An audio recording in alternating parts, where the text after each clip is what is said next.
go anyway, and that's what you want coming into any of these rounds, is having no idea who's going to win it. But what I do know is there's going to be carnage, and it's going to be exciting. What's for sure is that James Dean is officially your 2025 Formula Drift champion. Congratulations to the first time ever, not only 4-time champion, but now he adds another one, 5-time Formula Drift champion, James the Machine Dean. Unarguably the best drifter in the world. Yeah. I mean, we're just going on record. We've said it. We'll say it again.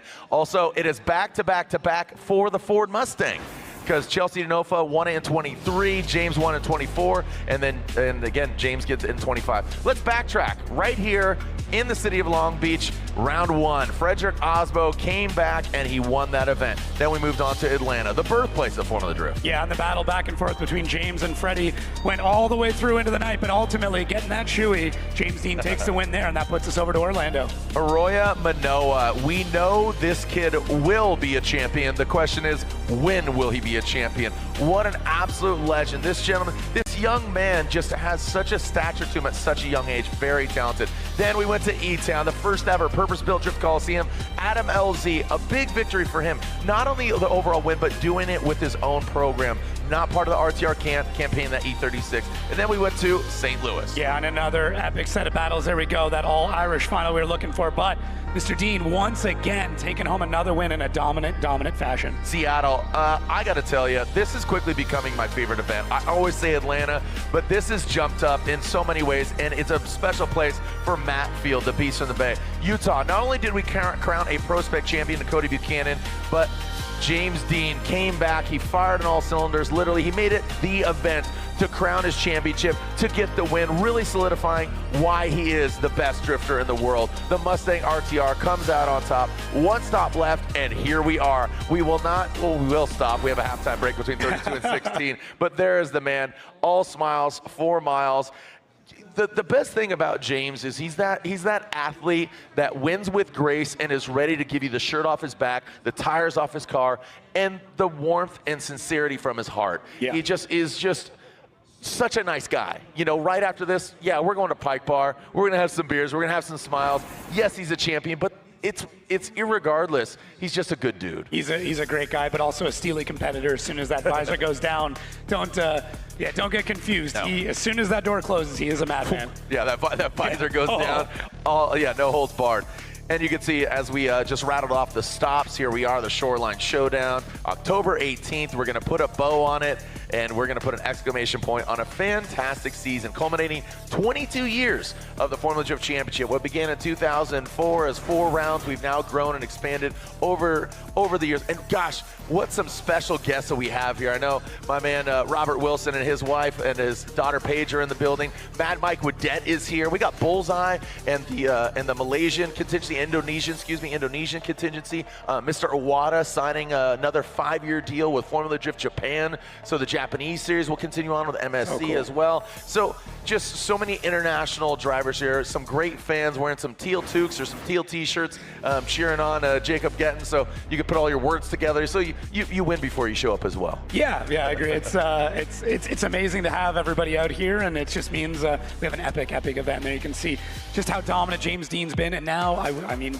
in the most dominant chassis, the Mustang, the RTR. I mean, if you think about total championships of that chassis, that RTR's got it. This is a 15-year anniversary of that man, Vaughn Gittin Jr., who's talking to James Dean. Vaughn, he won before he showed up. He debuted the first ever Mustang RTR coming off the Flat Rock Ford factory line. So it's amazing. We'll talk about that more. We have a special halftime ceremony or opening ceremony. All right, so taking a look at our 32 driver bracket. James Dean going against Rudy Hansen. Thank you to Hard Candy Shelly Hansen. She's here in the building. She handed over the keys to her vehicle. She says, hubby, go ahead. This thing's seen a lot of damage. Go ahead. Throw it into the wall. Do what you got to do, because we're back at it like a track addict in the 26th season. What are some standouts for you? Turk and Vaughn Gittin Jr., legends of the sport. Vaughn makes the cameo, comes back. Yeah, that's going to be huge. They've gone head-to-head 12 times in their career, and we'll see how this adds to history. I think another great one, Nick Novak, Frederick Osbo. That's going to be pretty sick. But This is a little preview of what we're in for here at Shoreline Showdown. It gives you an idea of what this track looks like. 7 outside zones, a little bit of a modification. Everything developed first in sim, and now we're in the real world and made a couple little tweaks. But ultimately, Ryan Littoral, a prolific sim drifter, somebody who's really pioneered it, pushed sim drifting into a new decade. A very stylish driver, came out, knew the setup, and had such a great time taking home the win in seeding. It was a great seeding bracket. Unfortunately, Federico Sharifo and Dmitry Brutsky getting knocked out, not being able to make it the competition, but you can still see him in the pits, go say hi, give a thumbs up, and just some great battles and a couple of mechanical failures. Andy Haitley having a bit of a breakdown, lots of drivers trying to test things out. I mean, this is the 8th round. These cars are worn down. And prior to this, I saw we all saw some rendering, some things, then it came out on the sim. I would describe this as a European style, flat track, all outside zones. It's gonna be a different type of track. If you didn't watch yesterday, it's all outside zones. So it's very interesting to call for us. You're afforded to watch it once and a couple times to really kind of recount it. Yeah. And that's what we're really going to do. It's all about the angles, no pun intended here. Not just the placement of the cars, but the angles that the judges can really critique, because it's 7 outside zones, some bigger than others. We've massaged it, like you said. We went in digitally, utilized the assets we have, worked with Geronimo. He designed this thing in conjunction with the FD staff, with some judges. We had thousands of turns from even like Chelsea Denofa. Like I said, the 2023 Formula Drift champion, he played a role. And as we take a look at our Drivers' Championship standings, it needs to be noted that 2nd and 3rd overall in the championship still up for grabs, and you can see mathematically, James Dean, already locked it up, but Adam LZ, Matt Field, they are in contention, as well as Frederick Osbo. Yeah, and I mean, technically Manoa as well could do it. It could happen. Yeah, it could. And then getting into Rookie of the Year, Jack Shanahan all but locks it up right now, with Connor O'Sullivan a little bit back from him and Tommy Lemaire as well. But it's so weird to hear Jack Shanahan as a rookie. But I mean, a rocky start to the beginning of the year, but managed to get things back in, and now he's looking very much on form. So a lot of things still at play here. 2nd and 3rd, lots of battles. We will keep you up to date as drivers go through. But big thing to think is if you win, you're in. We'll keep an eye on that and keep you guys informed. And this is what the track looks like. That aerial view, some of the clips, pretty crazy. Place your bets, courtesy of NextBet. Scan that QR code. If you're watching, tune in. Like Sam Nalvin, the Drift Idiot, he's in the building. Come on, Sam, I know you're a betting man, and I hope you applied that sunscreen. Don't get sunburned, but you can't get burned if you place your bets. And again, it's really cool. I would definitely do it if I wasn't up here in the booth and kind of an inside job. I mean, mind you, we are just the announcers. Want to introduce our judges. You can take a look at all the asphalt all the tire marks being laid down here. It's getting grippier, it's modified, it's changed from yesterday to today. I know coming into the weekend, we had some rain, some weather, so did a good job, Mother Nature, clearing out the track, but laying down the concrete. As you can see, our next bets, winner odds, look, $20. And if you say, that's a no-brainer, dude. I mean, seriously. Okay, Freddie, $20, you could, what is that? 6 times 6 your money? Yeah, that's silly. And he won. It's crazy. So, and you got to think about, all right, $20 maybe on somebody like Ryan Turk. Taking a look at this car, or taking a look at this track, how that car will squeeze into here. What the fans are expecting is it's going to be pretty crazy. Also, the sim compared to this, a lot of the drivers, their sentiments were it's a lot narrower than it is in person as opposed to the sim, and I think it's still going to be very, very technical. I think it's great. So I was just about to, but why not introduce them to you now? You can see them up here in the booth. Our judges scrutinizing.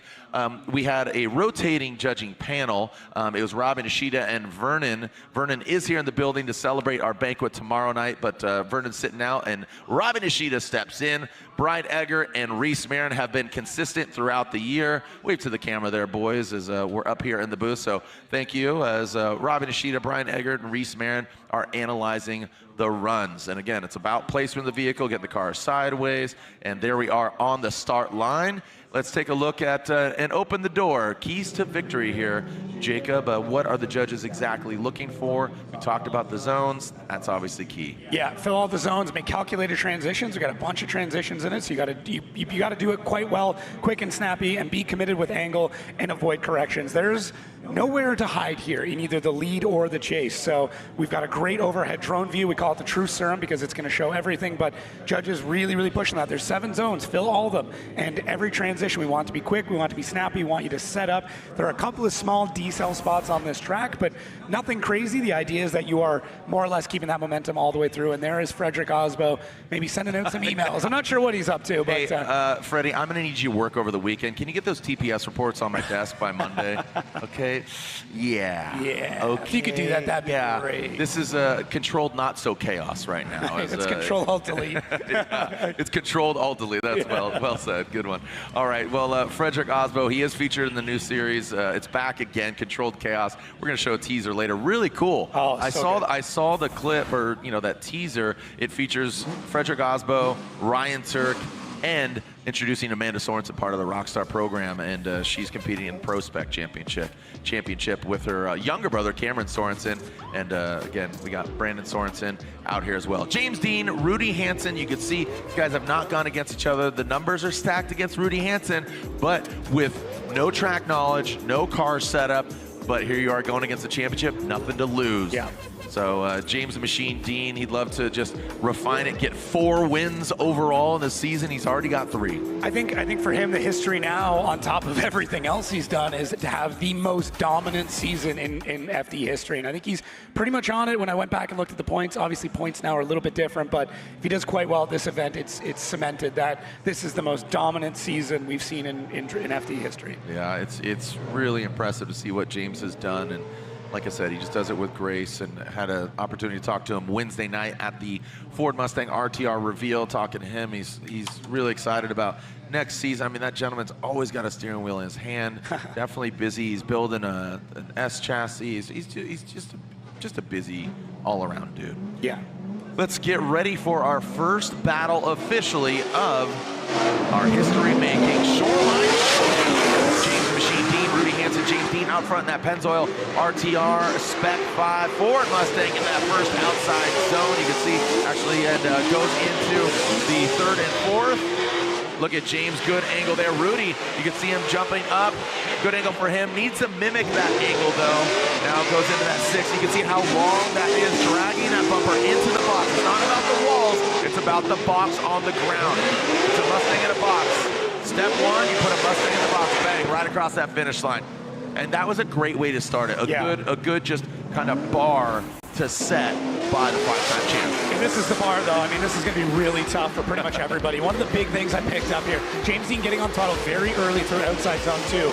It's crucial. We saw a lot of drivers last night really floating that out, and for Rudy Hansen, does a good job of getting back into that pocket, and James is giving him every opportunity to get into the side of him. Now, those RTRs are very quick, but I don't think the RTR camp is showing all their cards at this point, because even in practice, this car looked a little bit quicker than it is, at least on this initial viewing of it. But Rudy Hansen does a good job being in the chase. James gives him everything he needs to in order to do it. So it's one of those, like, here's every opportunity in the world to throw it in the door, start marking up the side of that RTR, may try and rub off that Pennzoil logo.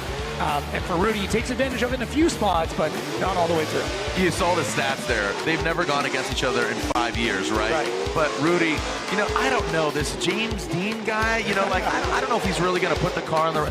That's a trust fall of trust falls. You're going to fall into the arms of the 6'7" giant. If you're going to go against anybody with 0 experience prior, that's the kind of guy you want to go against. And you just saw how textbook, how clinical, precise, but does it with that signature James Dean style. I'm telling you, the Europeans and the Irish are definitely one to watch here. We talked to, we didn't talk on the top of the show, but before we hit play, basically Shanahan. the Shanahan boys are definitely ones to watch. They look good, yeah. European and Japanese drivers seem to have adapted to this track quite well, but there's a lot of American, a lot of other drivers that don't run for the money. Here we go, Rudy Hansen now out front. James Dean in that chase position. Rudy Hansen across the nose, the Ford Mustang. Look at James, he dives up the back. Now, boom, he responds and gets back into the pocket. In that third outside zone goes Rudy. James Dean. See how he's mimicking the angle? He's a little bit of distance, but you can see just how he refines that Ford Mustang. Looks like his eyes are, James Dean comes a little unwound, but then gets back to form. And then the sixth outside zone. Look at James, he's falling back. Does he have enough tire? That was a topic. I was actually talking to Scott, who's James Dean's spotter at Pike Bar the other night, and we were talking about tire attrition. Yeah. You know, a lot of outside zones, you're hammering down, you're on that left, you're on tire attrition. Yeah. You know, a lot of he's doing what he needs to do. James has got to be able to predict and time that. Really doing a good job through a third outside zone. James now finally falling into the pocket a bit later into outside zone 4, missing a lot of 5, and I think that caught out James again. So it's one of those situations where, you know, good lead, good chase. James provided every opportunity to Rudy, but I feel like there's a few spots in here where Rudy wasn't quite in the perfect spot, and James more or less had to make big corrections to keep in there. Yeah, so that's what you anticipated that threw off James. All right, well, I think so, yeah. Okay, so basically Rudy didn't set him up for success. Yeah, there's a few spots where he definitely could have cleaned things up a little bit more. You can see just not all the way out in that zone, so got to work on that a bit, but altogether a pretty good run from Rudy and James having to adapt through a lot of these parts. So it's definitely an interesting battle. I think James maybe thrown off a little bit, not super characteristic to see a few of those, but I do see some mistakes from Rudy that kind of put James in a not very advantageous position. Just the backdrop here, those big bottles of Maguire's there in the background and the skyline. It's just so signature. Let's slide him left for James Dean or right for Rudy Hansen. It looks like James Dean gets the victory unanimously. James the Machine Dean, 5-time champion, winner of 3 rounds. He advances on. We'll see him after our special halftime show. So James the Machine Dean advances on. Rudy Hansen, a culmination of his season, should definitely hold his head high. Him and his wife, definitely a great part of the quilt of the Formula Drift family. So thank you to all they do and contribute to the Formula Drift and just the drifting world overall. They have a great sense of energy in their pits and on the track. Yeah, and some incredible merch and just great people to hang out with. Yeah. I deemed her hard candy because earlier this year at E-Town, she ended up on her site. It was crazy. Yeah. So, but definitely a hard candy shell, but sweet center. So there you go. All right, moving along to our next battle. This should be a fun one. Odie Bakshi's, and as you said, a contender for Rookie of the Year, but Jack Shanahan, he's up there in the points. So here comes Odie Bakshi's, that field suspension S chassis, Tom Lemaire in the vet. Odie Bakshi's fills all that second outside zone, now going to the third. Tom Lemaire, he's on the attack, but is that the technique that's going to be best suited to get the victory in the chase? You see Odie's consistent, good fluid, not concerned about Tommy Lemaire. Placement of the car, spot on, fluid, nothing too darty. He's right there. Again, you can just see him bringing it across. Tommy Lemaire, just real aggressive. Yeah. I mean, just kind of lunging back and forth. Is that the technique that'll impress the judges? Yeah, all the ingredients are there for the good chase. It's just making it all blend together. So let's take a look here at Odie Bakshi. He's looking very smooth. Things progressing pretty quickly all the way through practice to get him to this point. And Tommy Lemaire is very, very aggressive through every single section of this, but it's trying to keep that consistency when he's being that aggressive that he's got to work on just a bit. And Odie, he's got the fluidity down.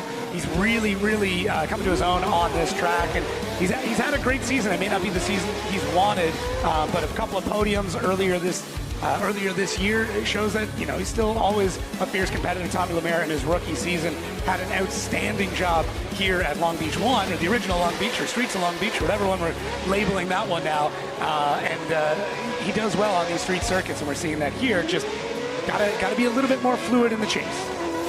Yeah, Tommy just darting in and out, like we said, is that the technique? Odie set him up, and this is very comparable to what we saw with James and Rudy, as sun's out, guns out, relax, safe side. I didn't know we're going on a only field right now. Just came back from the beach. Hey, brother. Yeah. All right. He's using that Mo Performance tattoo cream. I saw some down there. Yeah. So lubing it up. Did you put some on? Yeah, actually, we're pretty often. Yeah, Matt Field. Built for speed. It says it on your arm. I know. Yeah, there it is. Speed. All right, here we go. Let's see TLO, Tommy Lemaire, representing the Canada. Your fellow Canadian there, Mr. Gettins, as Tommy Lemaire. Definitely a great attitude. Does he have the attitude to get the victory over Odie Bakshi? Always a contender for the championship. And look at, so he's coming in on the inside. So Tommy, look at that. That really highlights that he had the speed, he has the pace, but now he puts it together. And Odie, he was struggling there kind of early on, trying to figure out and find that sweet spot. All right, let's run it back. Like I said, at first glance, it might look like this or that, but this is where we really shine. Yeah, and Tommy's car is one of the faster ones on grid this weekend. He's been very, very quick. And it's just a little bit of that smoothness that he's more or less lacking. Odie getting caught a little bit early on that transition, now falls into form. And you can just see, Odie, it's not very often that he gets caught out by someone else's speed, but for me, Tommy's got a lot of pace in that car. And Odie's having to really bite into those transitions, make it as close as possible. Anytime the cars swing and switch directions, does an amazing job of that. To me, over the next couple years, that is going to be the big differentiator between the drivers that do, well, and the drivers that win championships is going to be these transitions. We've kind of entered a new age, and it's getting really interesting. And yeah, Odie Bakshi is showing that he's able to keep up with it. But look at Odie pushing a little bit wide through there, and that gives the opportunity to Tommy Lemaire to be able to stretch his legs once again, pull a bit of a gap. So definitely a battle back and forth between these two drivers. All right, so do you have a winner in your mind? Not really. Nah, Okay. Not really. It's close. They both had some uncharacteristic mistakes, but I think both of them had some solid lead runs. It's just both chases weren't able to fall into proper form. All right, the judges are utilizing the replay, and this is indicative of they are still trying to deduce who outshined who. Are they going one more time? So we're going to take a look at our BC Racing Go for Gold side by side. BC Racing, the official suspension of Formula Drift. Yeah, I think we know both leads are pretty solid, so let's start taking a look at the chase. Who's keeping the proximity? Who's filling the zones correctly? Both drivers look pretty good, although Tommy obviously getting more proximity, but less control. They're inside zone 3 and parts of 4, but then Odie gets lost coming into that zone. Although the distance between them pretty even as we switch back and forth, trying to see which car in follow is able to do a bit better of a job. It's tight. It is very tight between these competitors. And through this last section, Tommy's just got a bit more proximity. I think if you had to choose, you might be able to, but man, Gun to head. Come on, Jacob. What do you got? I'm going to wait for the judges to tell me. Feeling lucky, Gettins? There it is. Yeah. And there it is one more time. So, and looks like the Colombian judge, a.k.a. Reese Marin. Can we say the Philly judge? Just so we create more polarization. E-A-G-L-E-S. Yeah, I mean, Philly Colombian. It's definitely a great combo. I feel like they should be the Philly cheesesteaks, right? If we just change the football team, the Philly cheesesteaks, Eagles are offended now. So we're changed to the Philly cheesesteak. Aren't they always, though? But then are they the Pats or the Genos or this? You know what I mean? Now see, look at Reese. He's already in uproar. Yeah. We're already offended people. Like TJ Hunt's offended right now. I know that. I saw TJ he was double fisting cheesesteaks this morning. Really? Weird flex. But he had a Pats. That's how TJ flexes. Not only just wide body Ferraris. He had a Pats cheesesteak in one hand and Geno in the others. Wow. Yeah, I know. And controversial. It was. Yeah. I mean, keep moving forward. Yeah. And he housed it both at the same time. Trenton Beecham, as he is going to be going against Rad Dan Burkett, but unfortunately it's Sad Dan Burkett because he had some watering issues. He overheated, so unfortunately his spotter Renee, his lovely wife, told us that unfortunately they are out. So this is a fast pass for the SoCal kid. Trenton Beecham, the 999 will advance. Lay out, listen for Trenton Beecham.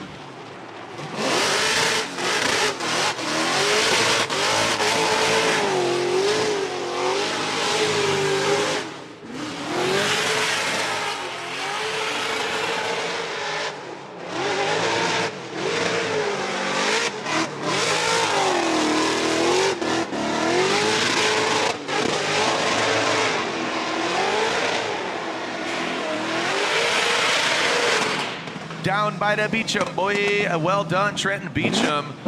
And that's That was really good run, actually, by the way. Yeah, that was sick. Solid. Yeah, and if he does that in competition, he's going to be going against either Jonathan Castro or Connor O'Sullivan. Again, a Formula Drift rookie making the jump from Pro Spec. If he holds that together, it'll be really solid. Looking to my left, I got Papa Goosh in the building. I haven't seen him in a while. Yeah.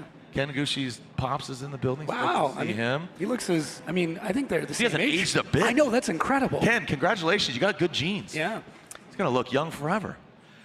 All right, let's take a look at the sim layout here. Again, Geronimo, my boy Dougie Berkmeyer, an amazing tattooer, by the way. He worked on this. So this is it in digital. So a lot cheaper to move around pixels than it is actually concrete walls. Yeah, there's a lot of work that went into this, and obviously we're giving a lot of credit to Toronto and your friend as well. But there was multiple teams that worked on this whole project, and it really is incredible. And you can go drive this right now. You can go have some fun with your friends and figure out who's better at this track. But you might be looking at the future of how we design tracks at this point, and you might be looking at the future of drifting here as well. Yeah. Connor O'Sullivan up against Jonathan Castro, both drivers, doing a good job. O'Sullivan having a bit of an accident. We'll get into it in between the runs. Castro had a great season this year. Yeah. All right, Jonathan Castro out front, the Metaldom 86, the Toyota GR 86, part of the Toyota fam. O'Sullivan, the United States Army, coming in hot, the BMW. Look at between Tommy and O'Sullivan, guys, chill. These guys are coming in hot. Like you said, the future is now, baby. O'Sullivan twisted the screws on Dominican's finest. Now coming into that last outside zone goes Castro. O'Sullivan tucks into the pocket. Yes, sir. Solid run out front by Castro, and O'Sullivan brings it on home. Yeah, very, very solid run, especially for Connor O'Sullivan, who, they ran into a couple issues after that contact, but you're not seeing it now. That team able to get everything back up and running. But look at Castro. He is looking for the speed all the way through it, and Connor O'Sullivan is not having any of it. He is pushing him around track in a lot of spots, but, I mean, Castro's looking good. I'd like to see him maybe a touch deeper in a few spots, but overall, I mean, running that midline through a lot of these zones, looking good. It's looking really good. For me, I'll take a driver on a maybe not as deep all the way through, but very consistent, as opposed to a driver who maybe goes all the way out to the zone, but the transitions are kind of lazy or they check up a lot. And this really does allow Connor to be able to get back into this and really push the pace in so many of these parts. And we did see Connor biting off a little bit more than he could chew in seating, and that does not seem to be happening now. He's very dialed, very calculated. There's some lunging in the chase, but not a ton. It's not like he's really just blowing inside the door of Castro at any point. He's close. It wasn't as blatantly apparent like compared to Tommy Lemaire. Right. Tommy Lemaire was really kind of sinking it in and then backing off, but now looks like O'Sullivan, again, it's maybe someone an advantage to go in, not to go into it, but to be in those seating brackets yesterday. You have more turns on the track. You get familiar with it. So we will see how 100%. That fares. Yeah, I mean, you're picking up points, you're picking up experience. There's really, I know the seating bracket's a controversial one, but I mean, there's a lot to gain in that. Keep in mind, every loss is the end of a season, so we kind of bid you adieu as far as competition on track, but O'Sullivan doesn't want to say goodbye at all, and neither does Jonathan Castro. O'Sullivan, look at the aggressiveness, goes into the wall, he taps it. Now keep in mind, he taps the wall, but was he in that outside zone? The walls are there to save the cars, but he keeps exceeding that outside zone. You got to take in that consideration. How does that throw off the chase car? And we really set precedence at round one and said that lead car sets the bar. How hard can you push it to that door? Yeah. And again, the lead car has to have a good run. O'Sullivan put the car in the right place. That's what I'm posing to you. Yeah, I mean, in theory, for sure, he's in the zone in a lot of cases. Like right here, he's catching that zone and almost using the wall to slingshot himself back out. But I think he marked up pretty much every wall that we've got here this weekend. And for Castro, he's a little bit further back. He's doing a great job of mirroring it. He's doing a good job of staying in the zones. Look at how much angle O'Sullivan pulls in and really slingshots back out. A lot of the BMWs have been able to do that. That trailing arm design is giving them that opportunity to really find the grip and dig out through the transition. So for me, I mean, Castro a little bit further back in the chase through a lot of this, and on his lead, he was a bit more of a midline through the zones, whereas O'Sullivan as you alluded to, he might be exceeding the zones in a few spots, but his chase, he was all over Castro. So two very different ways to lead and chase, two very different drivers, different cars. You know, nothing about them is similar, but it makes for a very, very interesting battle. What's your assessment of the track? I know everybody's kind of like, what do you think? I'm sure you're getting those questions too as they jump out of the car. What's your assessment? I don't think we've ever had a track that's been there the first time we've run it ever. Anybody's ever run it, and it's come out this good. So that's how I see this. We've gone to tracks that have had layouts already. This was completely new, and to me, maybe not the perfect home run yet, but we're definitely on third. So I'm loving it. And listen, it's only going to get better from here. It's great. Seating was great. The battles so far have been great. And to think that, you know, I don't know 100% that we're coming back here next year. There's rumors, you know, but if we do, it's look at you, rumor mill. I'm trying. Dude, here's your cauldron, dude. Right. Like, look at you. Look at my forearm stirring the pot, right? I didn't know you were a wizard. Look at you, just stirring the pot, baby. All right. And here we go. Slide him left for Castro or right for Connor O'Sullivan. O'Sully gets the victory. And Jonathan Castro. And there you have it. O'Sully gets the victory. We bid you adieu, John. And again, Castro, what a season. Right. He was this close to getting his first win. He did get on the box and on the podium in Orlando. But what a great season for him. Yeah, and there's a solid chance he's going to finish up this season in 6th, just based on the point spread. I mean, maybe move around a little bit, but phenomenal year. And, you know, this is just so great to see that Jonathan Castro is on form like this. Did you say Connor's going to jump up to 6 or 7? Oh, no. 6, 7? You had to, huh? Yeah. No, Jonathan is going to be 6 or 7. So there you go. All right, well, I want to hear the elaboration here from Reese, speaking on behalf of the judges. It was unanimous. O'Sully gets the win. Reese, to you. There you go, buddy. Yep, you're good. There we go. Yeah, we were just seeing it. We were seeing the fluidity. We see Castro was a little bit shallow in some of the zones. Connor was definitely getting deep. We did see that he skimmed the wall in a couple of spots. As we can see here in the replay. So you can see here, we're going into proximity. I definitely like from Connor a lot more. You can see Castro is a little bit shallow in outside zone 1. We're going into, 2, going into 3. Shallow there as well too. Connor's doing a really good job keeping the proximity and adapting to that. Transition comes in. You can see Castro on the other hand is having a little bit of a harder time keeping that proximity, maybe being a little bit too cautious. Connor's definitely risking the biscuit a little bit more, goes for the dive here. You can see Castro goes for the dives, takes more of an inside line. Overall here, we can see that Connor just did a better lead, and then he also did a way better chase. And with that, Connor gets the win. It's all about the aggression. I like it. All right, yeah. So thank you for the insight. And when we come back, we'll continue the action here. Round 8, Shoreline Showdown of the Formula Drift Pro Championship. Don't go anywhere. The stage is set, and we're going to tear it down.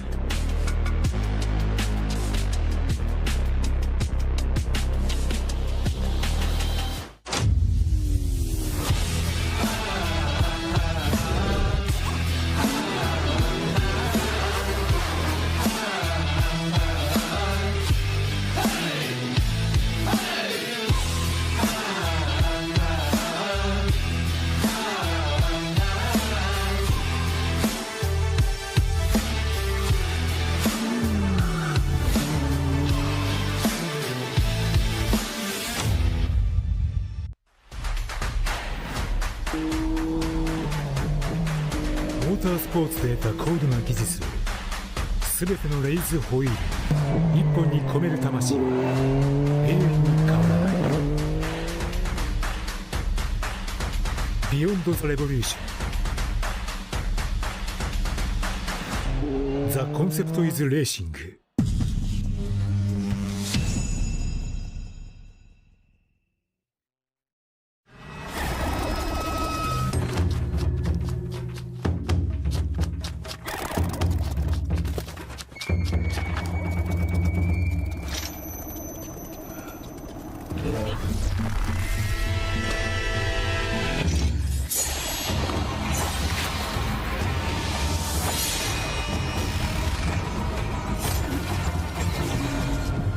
Made in Japan.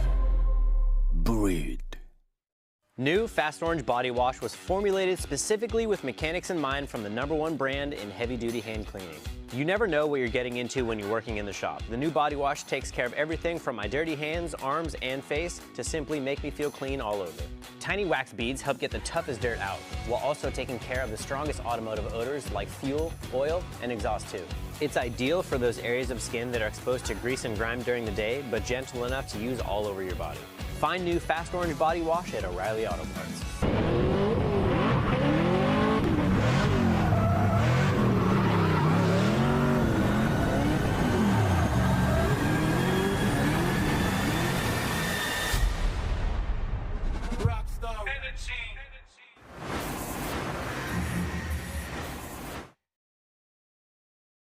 Full backdrop here as we are continuing on with our round of 32. And What a great shot. Great shot. Yeah. Yep, as we have a couple drones being utilized here. Justin Smash, Aaron, as he drives the static one, that's more we call it the truth serum. Yeah. It's really telling of where the car placement is, and he put up a really cool video yesterday. You see that one was just static, you saw the cars rip. That really highlighted the best of what this track layout is. I think that really high. So if you go to Formula D or Justin Smash, you can see it. So, all right, let's bring in another member of our broadcast team. We welcome in Cerise Taylor in the building. She is with, oh, he put his shirt on. He put his shirt on. Cerise, down to you and Matt. Thanks so much, Jared. I'm so stoked to be back. And Matt, last time I talked to you, we were in Seattle. You had a phenomenal show there. You got on the podium. Now you're #2 right behind James Dean. Talk to me about how you're preparing for this event. This event's just like any other. Obviously, it's a new track, which I'm excited about, and the staff has done an amazing job setting up quite the track for us. But this, just like any other round, show up, pull your car out of the trailer, get ready to win. That's the only thing I think most of us are here to do. Yeah, the race for second is tight with that guy right there, and me, Frederick. We're all actually right here. But at the end of the day, we all have the same mindset: win and try to win every practice lap and win every battle and win your last battle. That's the most important one. So it's going to be a long day. Absolutely, guys. Well, I cannot wait to see what you have to show for us today. Back to you guys. Thank you, Cerise, and some great insight there from Matt Field. You know, gunning for you know, second place, third place in the championship. As we go back to TLO. Odie Bakshi's out front, and there goes Tommy once again. I thought he kind of learned a little smoother there, didn't act exactly dart in, and now surges an attack into that third outside zone. That's the fourth. That one on the wall, that is a dedicated outside zone. Now into 5 and 6. Very fluid. So he did learn. He did learn from that darting. A lot cleaner, more concise, and more precise. Tommy, that was really solid in the chase run. But again, in order to have a good chase run, you need a good lead run. Yeah, I would say both drivers have cleaned things up pretty substantially on this. And Tommy almost over angling, coming in a 1, and then starts to settle in through 2. And you can see just how much speed Odie Bakshi is able to pick up. Now shooting that car out to 3. And then we collect 4. Everything is looking solid for both drivers. Tommy could have been a little bit deeper there in the chase. We still want the chase car to be kind of filling out those zones behind the lead car. That is the ultimate way that you can get across. And now you can start to see a little bit of that smoke blowing over into zone 7. Something the drivers talked a lot about. But yeah, both drivers doing a great job of fixing things, cleaning things up, and coming out much, much stronger. I know Tommy struggling with a few steering issues a little bit earlier on in practice, telling us that the car is loving to go to angle and it just loves to stay there. So those transitions are difficult for him, but he's got that completely locked down now. Even making a bit of contact there with Odie Bakshi's little door tap. And yeah, both drivers just taking notes, cleaning it up, coming back out. And now that we swap it out, I'm very curious to see what they pull out at this point.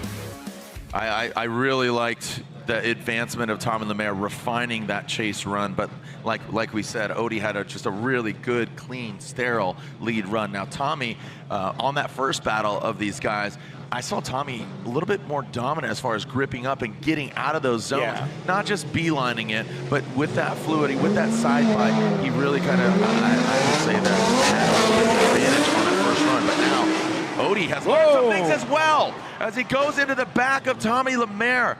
Now, at quick glance, was Odie being too aggressive, or was Tommy Lemaire impeding on Odie Bakshi's. Yeah, so the lead driver does have the right of way here, but if Tommy, let's say, shuts it down or has like a big checkup or big decel, then that could create that incident. So there's a few things we got to look at, and we'll see here with the replays. Interesting, I didn't notice that before for Odie's car. He's got a much bigger scoop on the back. I wonder if the car's having some heat issues, but let's take a look here. So this looks good. Tommy, oh man, It didn't look like Tommy did anything wildly uncharacteristic. No, but I think Tommy could have been a little bit. Oh no, he was going to angle for outside zone 1.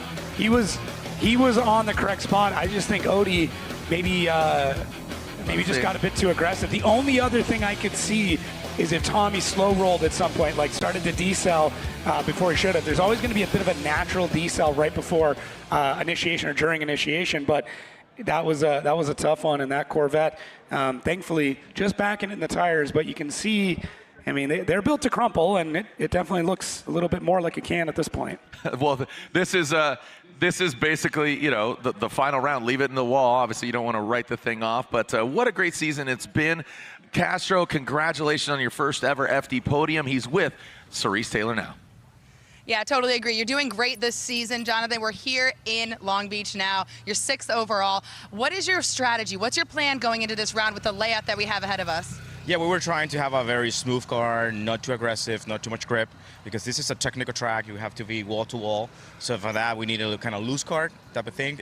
Sadly, we couldn't have much practice due to collisions on Friday, and today we have another situation. So we have very few data, but so far the track has been super fun, very technical on it. So you guys are going to have a good show for sure. Absolutely, and it's so important to have a track like this in competition. Talk to me about the differences between what we have here at Long Beach and other tracks that you've seen this season. Yeah, definitely. This track is just straight up super technical. You wall-to-wall, you have to be pinned on it, and you have to put all your technicals abilities on the car. Compared to the first round, it's a little bit more fluid, more speed. This one has more left and right action, so it's definitely a fun track. Absolutely. And just as a reminder, guys, you can drive this track online now. So go ahead and check out all the action, see what these guys are talking about. Jonathan, best of luck. I'm going to send it back to you guys. Thank you. Excuse me. Thank you, Jonathan Castro. Thank you, Cerise. As we can see, Tommy Lemaire inspecting the car outside of the cockpit. Would love to see a signature TLO backflip when he gets that victory. He jumps off his car. We haven't seen it in a while. I know he'd love to perform it as well. Yeah, it's not back in the prospect rounds, but yeah, well maybe we'll see it. All right, well, as we're cleaning up the track, getting TLO off the course, let's take a look at our BC Racing clip tip from the young gun, Hiroya Manoa. Hello everyone, I'm Hiroya Manoa. I pick out zone 2.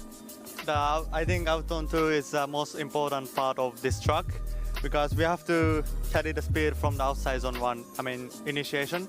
Then we have to set the angle to the next outside zone. Yeah, this zone is kind of tricky because we have to carry speed from the street, initiation. So it's kind of tricky for entry for this zone, and also we have to make it more like a forward angle to the outside zone 3. So it's kind of tricky, but it's also so fun.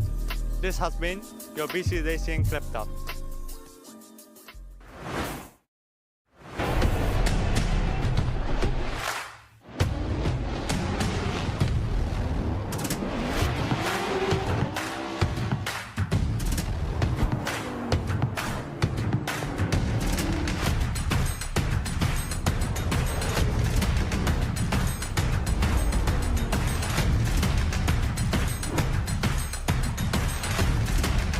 GT Radio. Experience ultra high performance.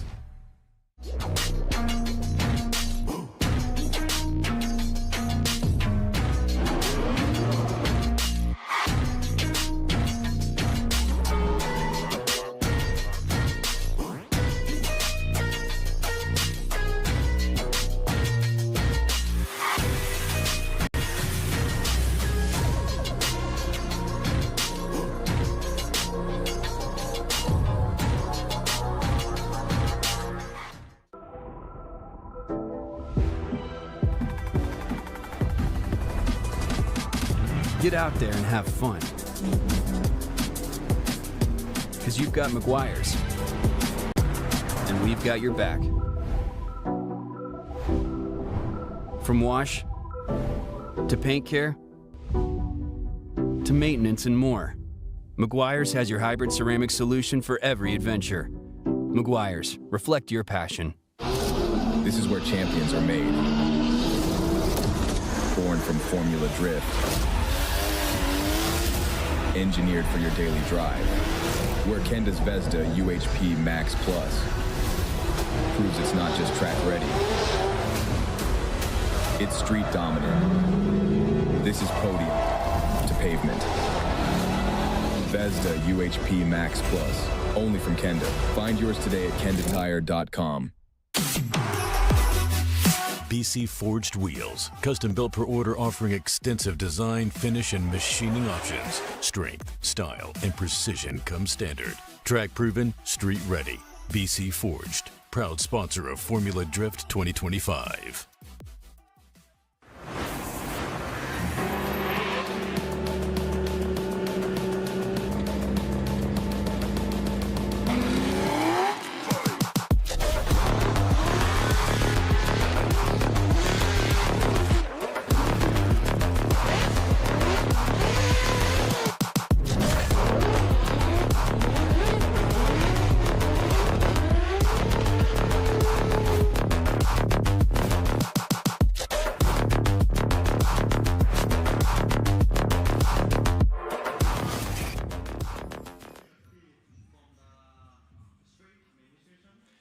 All right, well, we can see TLO being towed off, but that will be a victory tow for him because Odi Bakshis was deemed at fault. So looks like we'll make it official here in just a moment. Max waits on, and in our Rockstar Energy Drink top 32, slide him left, or Odi, or right for Tommy Lemaire gets the win, TLO, and Odi Bakshis knocked out early in 32. Yeah, rough go. Just super aggressive on it and didn't quite get the timing down, but yeah, congrats to Tommy for that one. That is going to wrap up the season then for Odi Bakshis, and you know, a season he's had a couple of podiums like I talked about earlier, but ultimately not the one he was hoping for.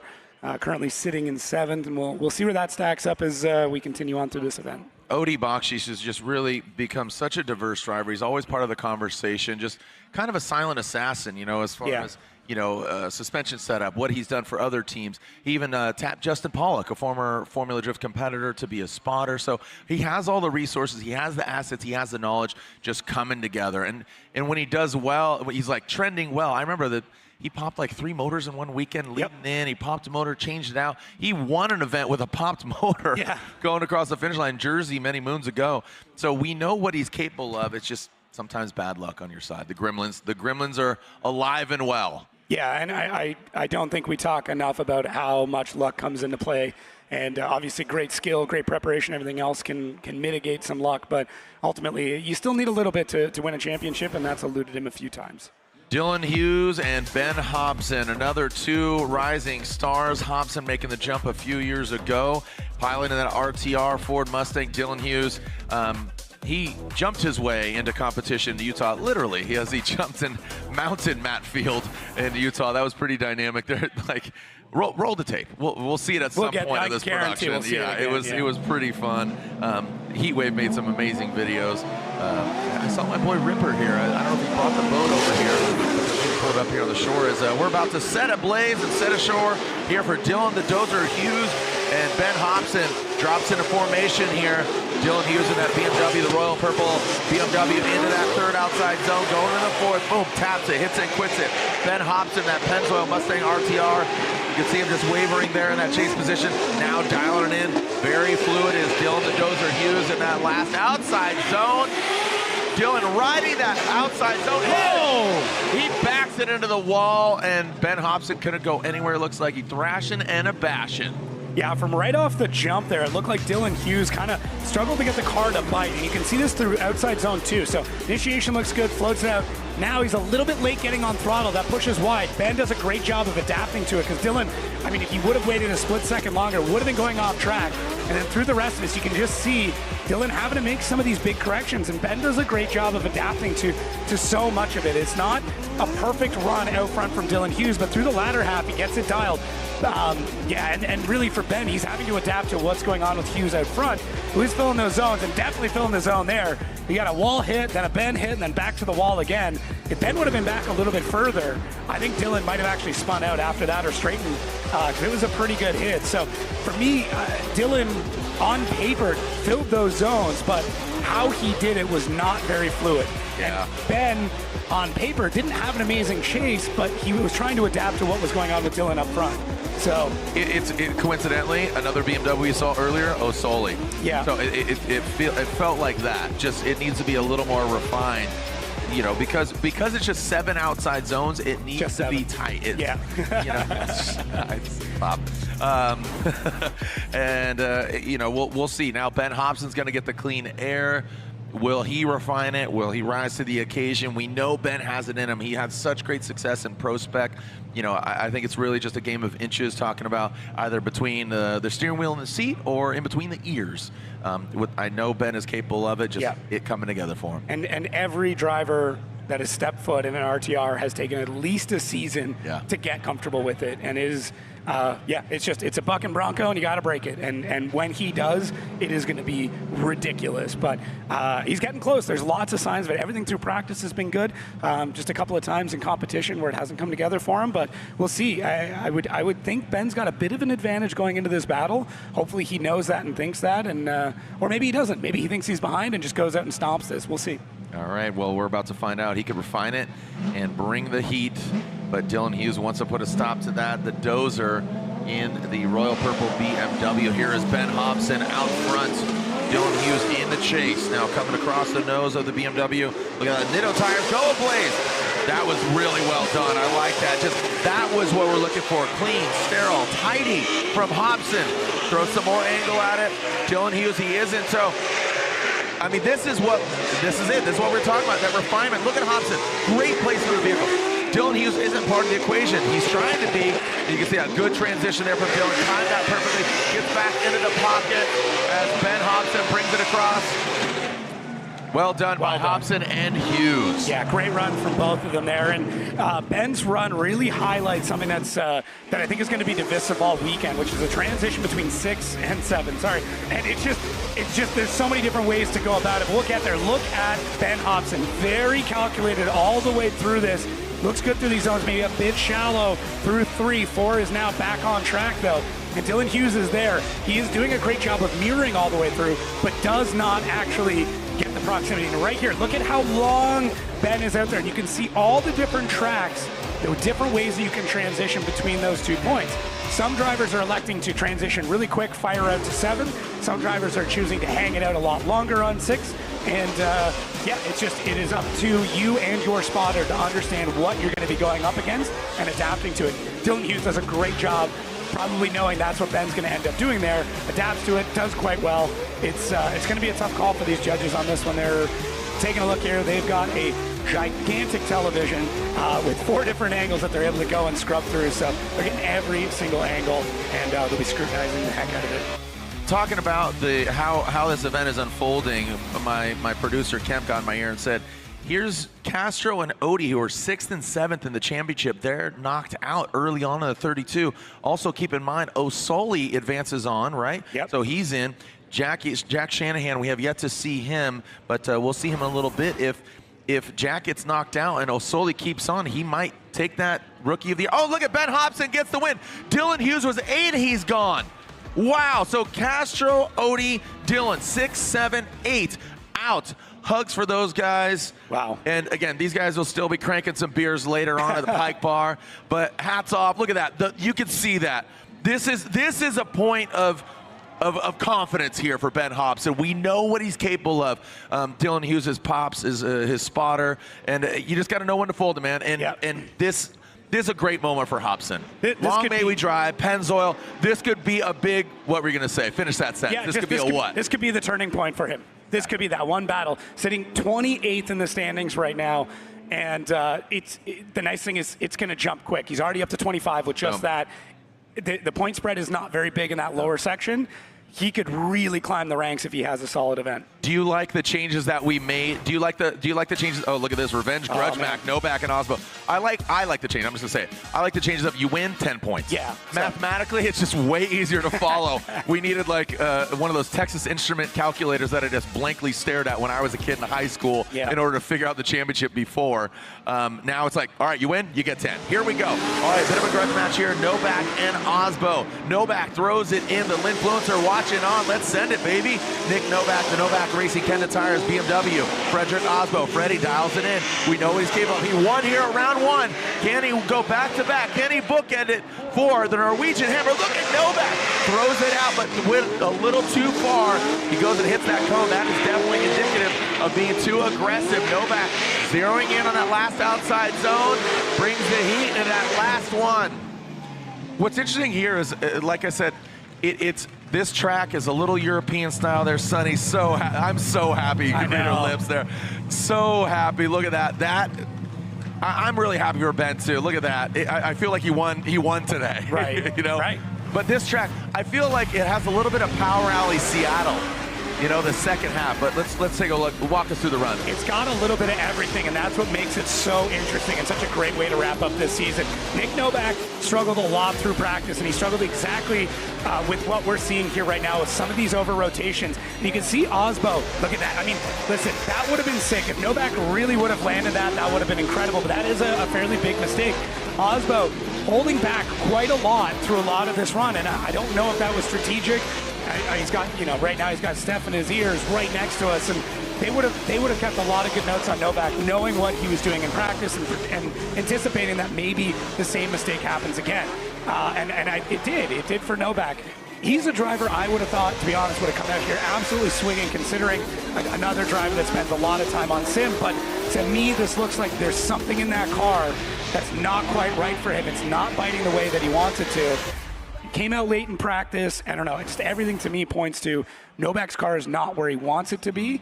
And this is now an exemplification of what's happening. So let's see here. This is big for Osbo. This is big. Yeah, this is really big for Frederick Osbo. You know, he wants to assume that second place at maximum, essentially, because the championship is locked up. But Frederick Osbo, that Rockstar Energy Drink, Toyota GR Supra. Look at Novak, and there you go. To your point, it seems like he's fighting the car. And Frederick Osbo, as long as he keeps it clean, doesn't do anything too crazy. Whose car is that? I think you can hear Novak's. Yeah, you can really hear the motor struggling. I think it is Novak. Yeah, that sounds like he's down a couple of cylinders. Yeah, that is not healthy. But Osbo, Freddie brings it across. Yeah, I mean, that thing sounds like a lawnmower. I mean, look, my grass is a little long. Come on over, Novak. All joking aside, it did not sound 100, as you could say. These spotters are all giving me the 4-cylinder sign that they think he's out he's down a full bank. So, I mean, listen, great job from Novak. If he is half an engine right now, congratulations on making around that. No mechanical sympathy for that boy, that's for sure. Osbo did exactly what he needed to do. Solid run, did not overcommit. This to me is a phenomenal run from Frederick Osbo. Not just because of how precise and how clean it was, but because at no point did he do something that was going to ruin this for him. This is a veteran, a champion. This is what will potentially carry him to second place at the end of the season. We'll see. Nick Novak, though, I mean, I haven't asked, but there's got to be something going on with him since the start of this weekend, and maybe we'll find it a little bit later on. But what are your thoughts here? And what I've seen up until this point here in 32 is it might be a benefit to chase first. Ooh, interesting. Because I've always said, you know what I'm saying? Like, lead might benefit you at other tracks. I think it might benefit you to chase here because, all right, now Freddie saw what Nick did on that lead run in this, while he was chasing, now switch it up. He went through the course. I'm telling you, that might, and you can't choose that, but there it is. Frederick Osbo gets the victory. He advances on. And we got some Osbo fans in the building. I saw that big Norwegian flag there. Look at that. Yeah. Top of you can see the bleachers, number 3. All right, well, let's throw it down to an absolutely elated Big Ben Hobson. Cerise is with him now.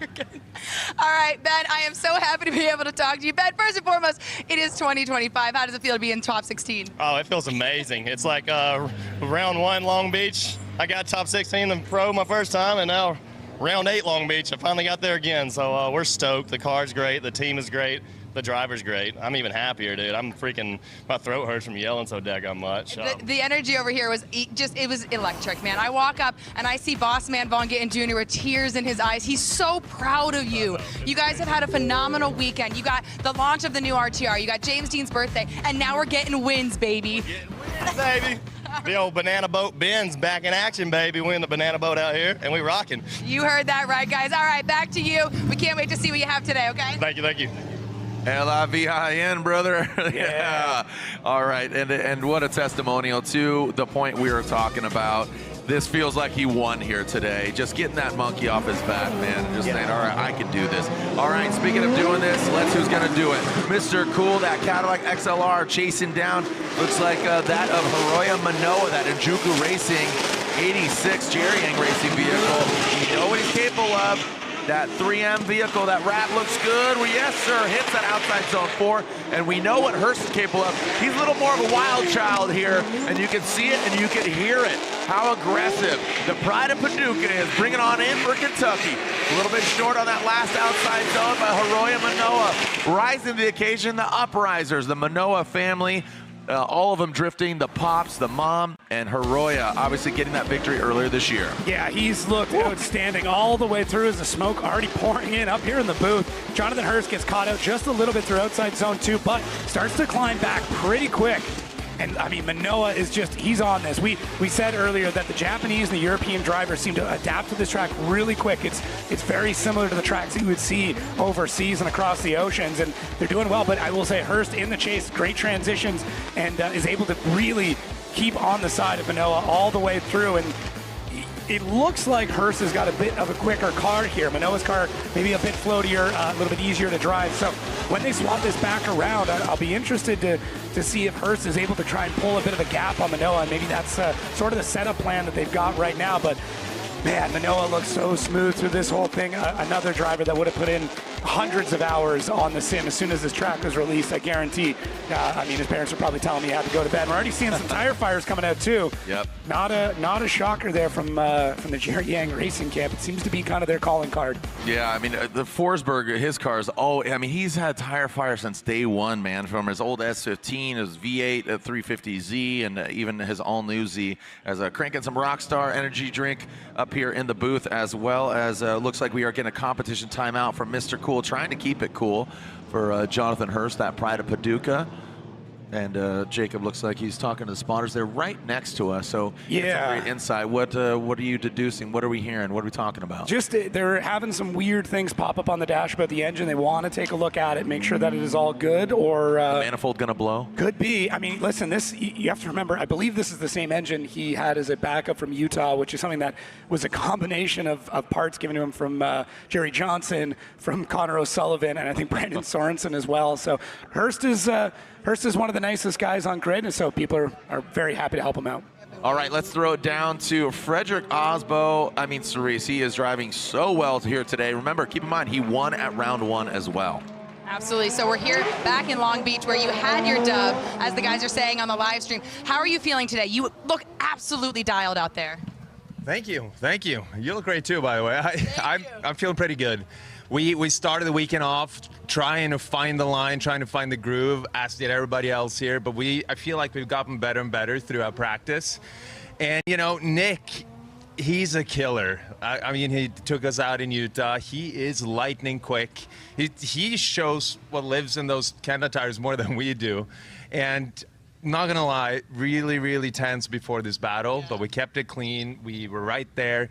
He made a little bit of a mistake. I know he's been struggling a little bit in practice today. He'll be back, but for us, most importantly, we are on a tier. We move on, and I'm feeling pretty good here in Long Beach today. Absolutely. We got a little bit of a grud match going on, but I can't wait to see what you have for us. Everyone feels like they have a different version of themselves out here today. So, guys, back to you. We'll see what you have to show for us.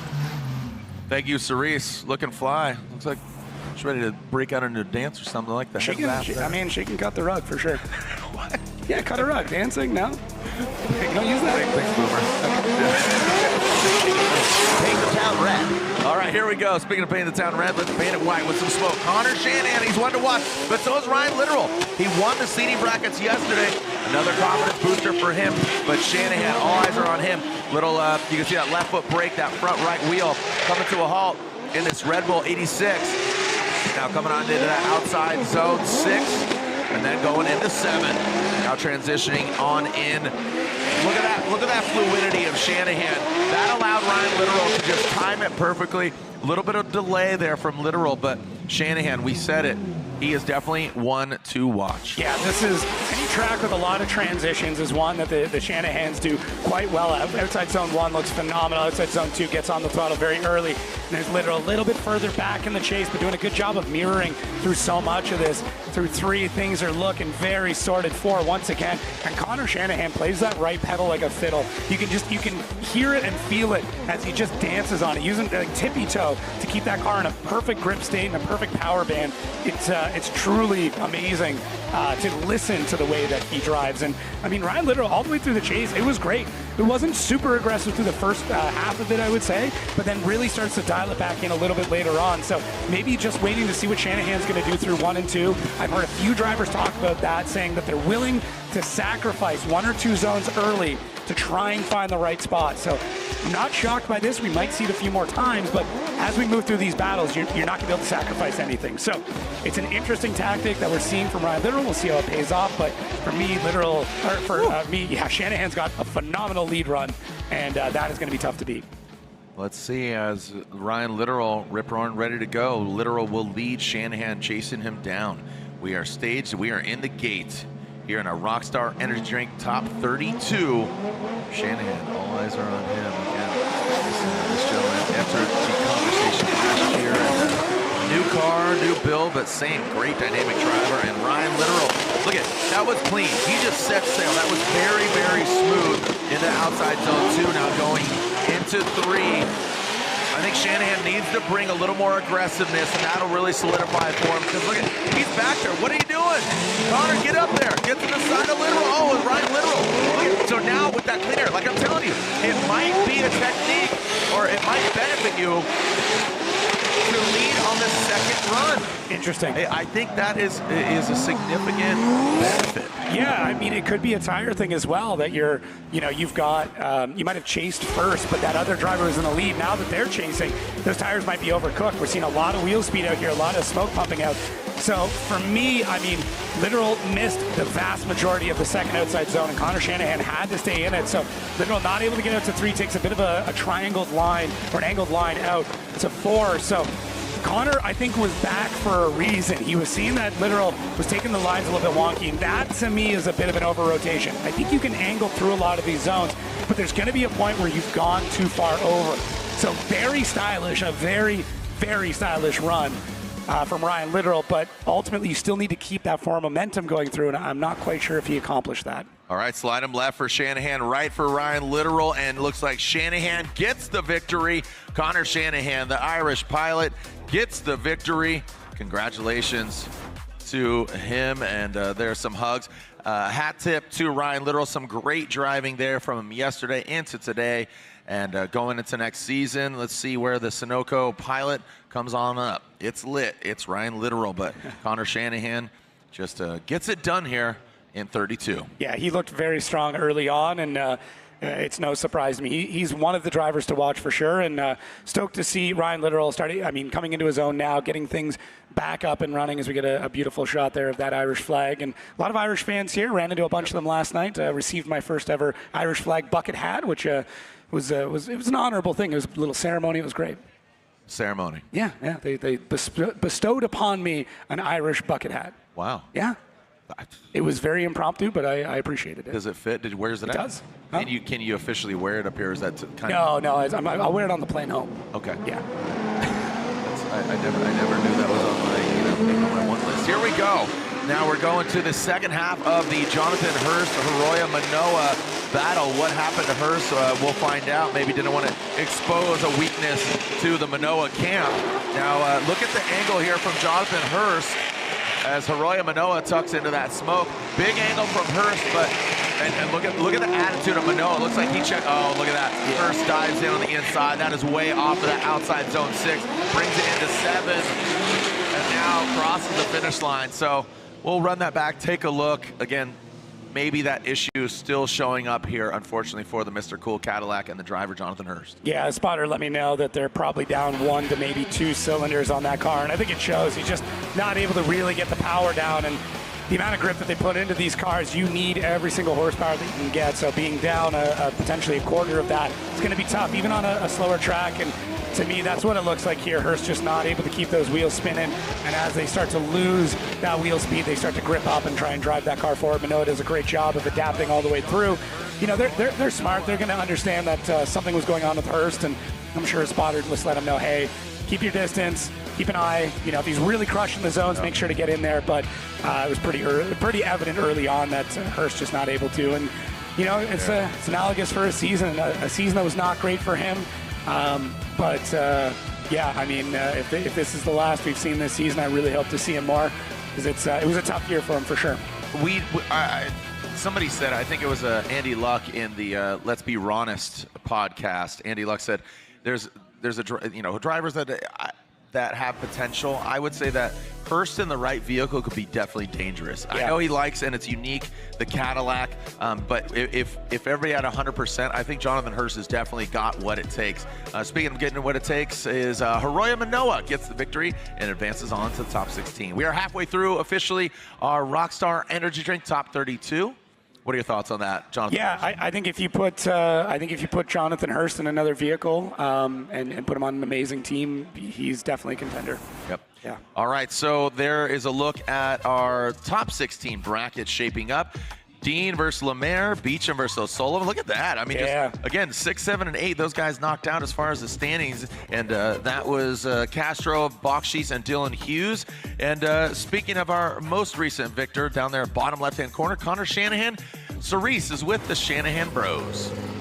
What's up, guys? I'm here with the brothers. Now, talk to me a little bit about what this dynamic is like for you guys, because Jack, I've heard whispers that we got Rookie of the Year getting in the pocket for you. Now, Connor, this is obviously not your first season.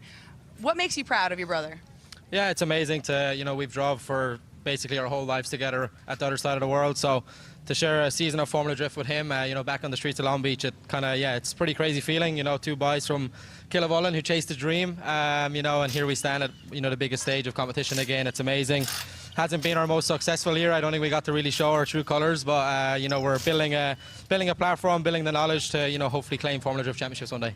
And Jack, I'm going to go to you now. What have you learned? Now, driving over in Europe is a lot different than driving here in the States. What has been your biggest takeaway of the season? Obviously back home we've got one of the most dominant teams on the grid basically. So coming here with different cars, different teams, all that kind of stuff is very hard for us. So the biggest thing that we had to learn this year is trying to trust new people basically. So once we kind of figured all that out, we've been kind of getting more and more comfortable. And to be honest, our practice has been going for me and Connor today, and we're both on the opposite sides of the bracket. I think that we're feeling fairly confident, and it would be pretty cool if we could get the All-Shanahan final this evening. I'm not too sure if it's going to happen or not, but I know for sure that's what I want. That's how I want to finish the season. So it's it's been a struggle of the year, but we've been trying and just trying to keep pushing and try to get better every time we come and drive this new car basically. You guys do not let up when you're out there. It has really been a pleasure to watch you both come up in the ranks. As you guys know back home, if you drift yourselves, wrenching on your car is a huge part of the sport. And when you're back home, you get to touch everything. You get to feel everything out and get the details sorted. When you're here, it's just arrive and drive. So it's a huge dynamic difference. Guys, thank you so much for the time. We're rooting for you both, okay? Thank you so much. Thank you. Back to you guys. Thank you, Cerise, and thank you, the Shanahan boys. And again, hats off to Connor Shanahan wrapping up that Drift Masters Championship. That was really dynamic there in Poland just a few weekends ago. So congratulations. We'll see Jack here in a little bit, and we'll see you in just a little bit. We'll take a short break. Don't go anywhere. When we come back, we got Matt Field, the Beast from the Bay, going against St. Louis's own D. Mads, Derek Madison.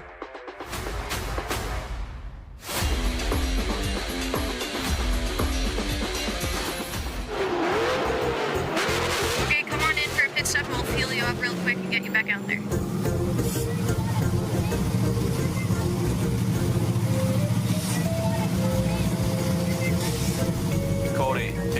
use my Shell Fuel Awards card? Yeah, James, believe that only works at Shell gas stations, but... Well, at least it would definitely help with this bumper budget to get $1 off a gallon. Yeah, James, tell me how you do that. Yeah, just buy 5 quarts of qualifying Pennzoil Platinum full synthetic.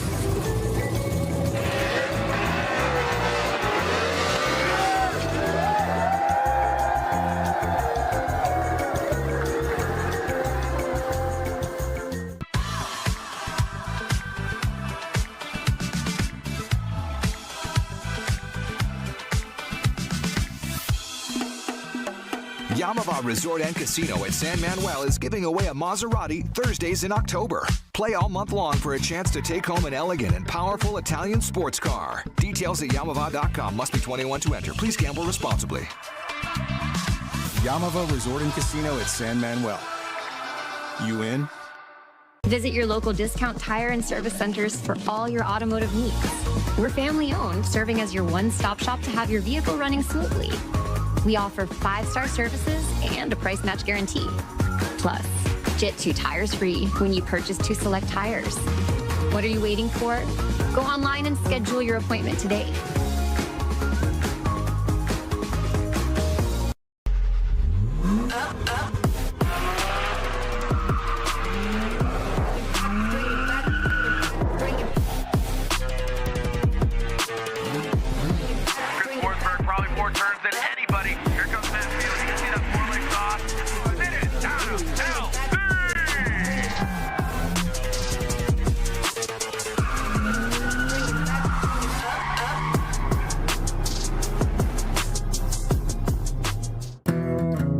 Your tattoo's not fading. It's just low on oil. Mo Handsome Tattoo Salve. All natural. High performance.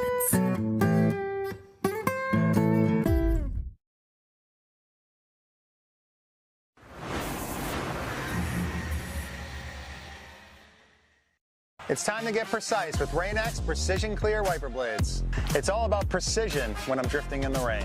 Rain-X Precision Clear features a graphite-coated synthetic rubber squeegee to reduce friction and noise. And when it comes to my family, it's even more important to have Precision Clear, especially in the upcoming fall and winter months. Don't compromise when it comes to visibility. Precision Clear is available at O'Reilly Auto Parts today.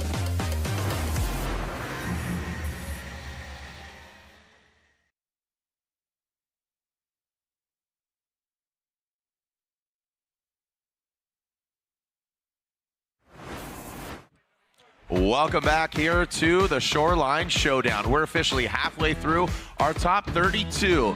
So we'll lay the land here, halfway 32. We'll forge our 16. We'll have a halftime break. We'll come back with a very special opening ceremony here in the beautiful city of Long Beach. Thank you to the city. Thank you to the Long Beach Grand Prix Association. And thank you to the fans, drivers, teams, sponsors, everybody. Saw Nets Vodka there, that commercial. They're partying over there. Got to meet some of the execs there, including Enrique.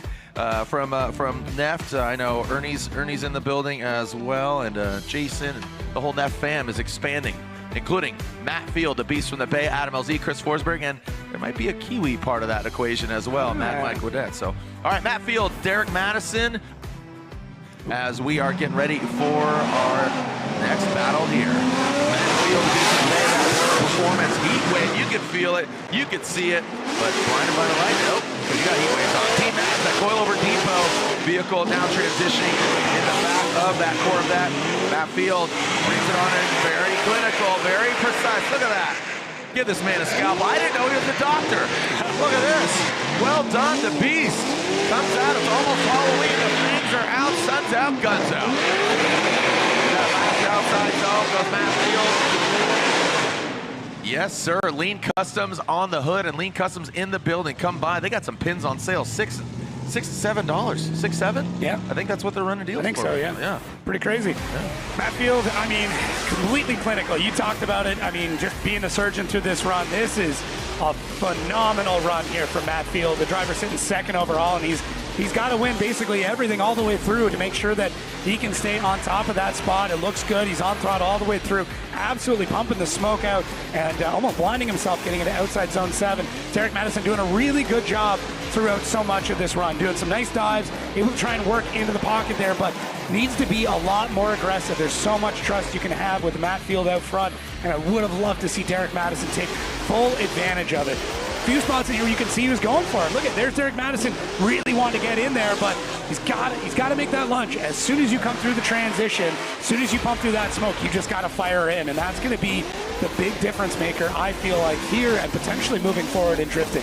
That transition game is where we're at this point. It used to be speed, used to be angle, used to be proximity. We've locked all those in. Yeah. Now it's timing. Yeah. And we've seen it over the years. Odie, Forsberg, the Shanahans are really just masterclass when it comes to that timing. Like I say, the drift whiskers, they just have a good sense of awareness of their bumpers and where they're at and how they can just time it. Those are some standouts in my mind as of right now. But sometimes some drivers stand out and have us, oh my gosh, did I just do that? But there are drivers that are consistently like that, and those are drivers that stand out in my mind. All right, Derek Madison, Matt Field, and this is where it's really going to be highlighted, like you said, just poking through that smoke, and the smoke coming into play with the outside zone 4 and 5, and then they come back into their own smoke trail. So here goes D-Maz in outside zone 2, and Matt Field giving him a little bit of space here. And now you can see it looks like he's progressively getting close. Oh, and Mads loops it. Derek Madison seals his own fate. Matt Field will continue on, but he doesn't need to. That will be a victory for the Beast from the Bay, the 777 Borla Performance Heatwave Visual Lean Customs Corvette gets the victory, and he rips his way like his good friend Ripper rips the ocean, but Matt Field on solid ground gets the win.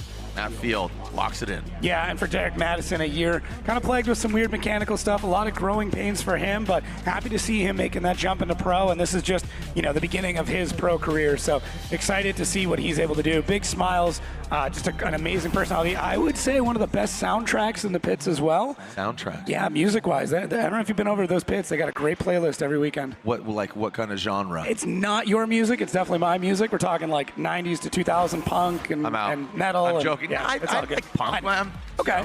I'm not going to name it's not yacht rock. Yeah. Okay, I'm not exclusive to yacht rock, but yes, that is my vibe. Steely Dan. Exactly. Doobie Brothers. But, I'm into some Rancid. I'm into all right. Whatever. Sorry for making assumptions. Municipal Waste. Okay. Yeah. Okay. Yeah, Fugazi. Yeah. Okay. Yeah. James Dean obviously locks up the championship. Congratulations to him. And now we are fighting for, again, that second and third spot. But look at that. Castro, Odie, Hughes, out 6, 7, and 8. Forsberg could jump up as well. We'll see Forsberg here in just a few battles, actually. He's the next battle after this. Next on deck, we got Jones and Sorensen, talking about Brandon of the Sorensen trio. You got Cameron and Amanda competing in pro spec, but Brandon here is in the pro competition. So second half of the season, Brandon has really risen to the occasion.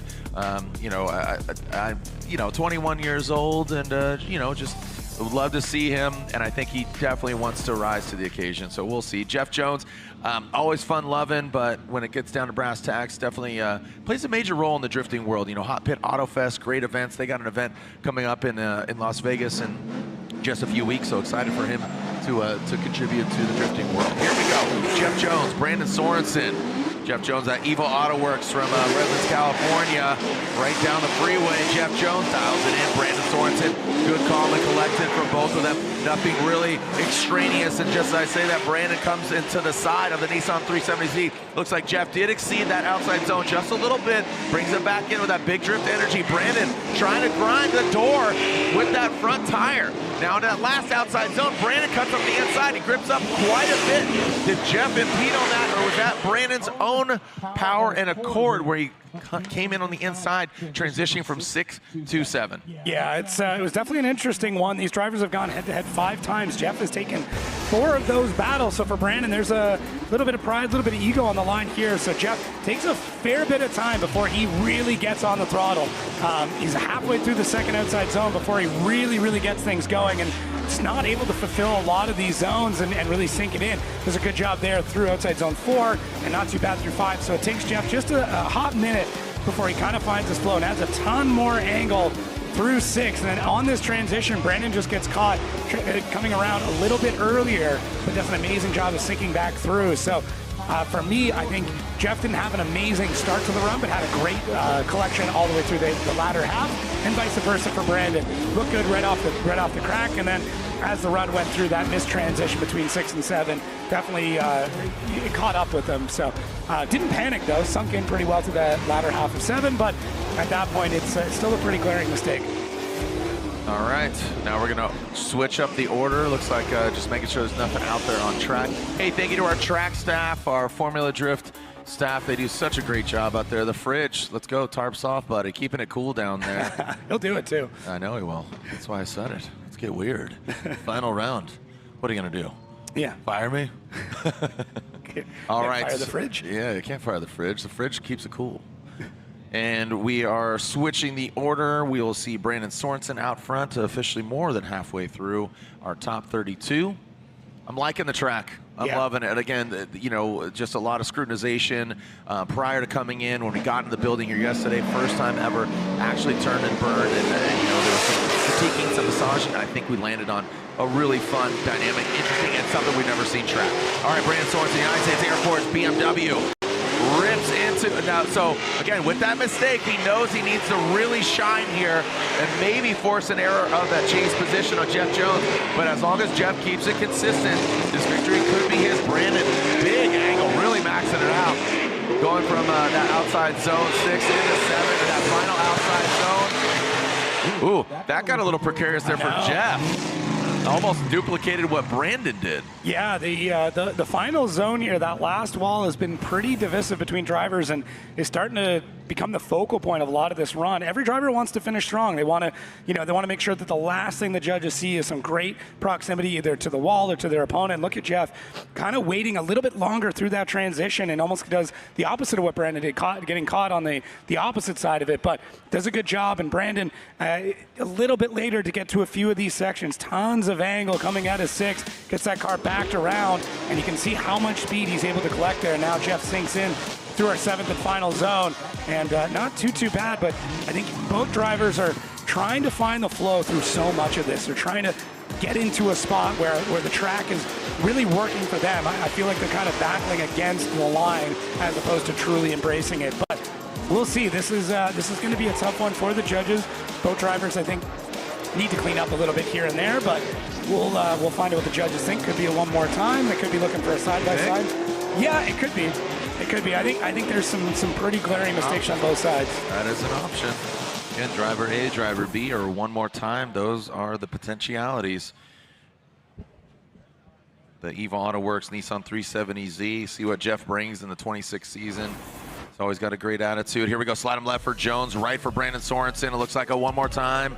And a Jeff Jones, and one more time. All right, so yeah, I agree with that. I was kind of, you know, maybe Brandon's mistake was a little bit larger than Jeff, but I think to the point that you had, what were the mistakes that Jeff made by comparison to Brandon's kind of glaringly obvious one? Yeah, I mean, on his lead, zones 1 and 2 for sure, more or less missing both of those, and then throughout the chase, he kind of got caught on the opposite side. A similar mistake to what we saw with Brandon, but just on the opposite side of the actual run. So, yeah, I would say a collection of mistakes across the board. Okay, so taking a look at the Rain-X Toyota GR Corolla of Ryan Turk.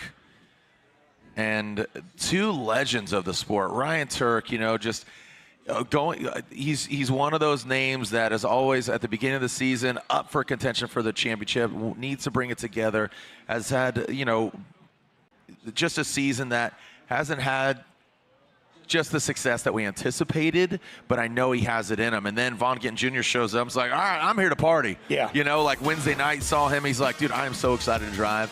So two OGs since 2004, Von Gittin Jr., Ryan Turk, and speaking of OG, Chris Forsberg against a new generation of driver, Austin Mata from Minnesota. Chris Forsberg, originally from Pennsylvania, now living here in Southern California. Chris Forsberg, first ever driver and first ever name to be attached to a signature Nissan vehicle. It's a truck, but that's never happened before. Talk about an accolade here for that NOS energy drink Neft Pilot and the all-new Nissan Z. We're in the Nismo Auto Parts all new Z. Here we go. Austin Mata gonna chase him down. Here comes Forsberg. Across the nose of that S chassis. Chris goes in that second outside zone. Austin. Oh. And looks like we might have gotten a little tire contact with Austin coming in. Yeah, it looked like a front wheel on front wheel. Austin just almost superseding that of the line of Chris Forsberg and sinking back and catching that. The replay will probably show us a little bit better exactly how this went down, but either way, contact made there. So we'll see. This is, it's going to be big either way. Anytime there's contact, we need to, especially on the first run, we need to deem fault if they're going to be looking for that timeout. Chris looking good there, and yeah, Mata just super far on the inside. And as he sinks back, he catches that front wheel of Forsberg and probably just held up Chris maybe wanting to use the steering wheel. Great view here. He's going to give us a really interesting shot. Look at how far inside Mata is. And as he comes back, that's where that contact looks like it's made. So yeah, bummer for Mata. Chris, maybe small little, like a little, that's not what the way you want to win, but win's a win. And he would love to end the season on the box. Yeah, for sure. And I mean, Chris has yet to go out in top 32 this season. So, there's that's a pretty cool stat to be able to say you get through the season that well. But really taking a look at this, I'm wondering if they want to make sure that Chris is back on throttle, because that could be a part of this as well, is that Austin was expecting. But Austin, either way, to me. Look at the placement of the car. The back end's right there. Right, but then the question is, did it look like Chris was he going to spin out regardless? I'm going to say no. Okay.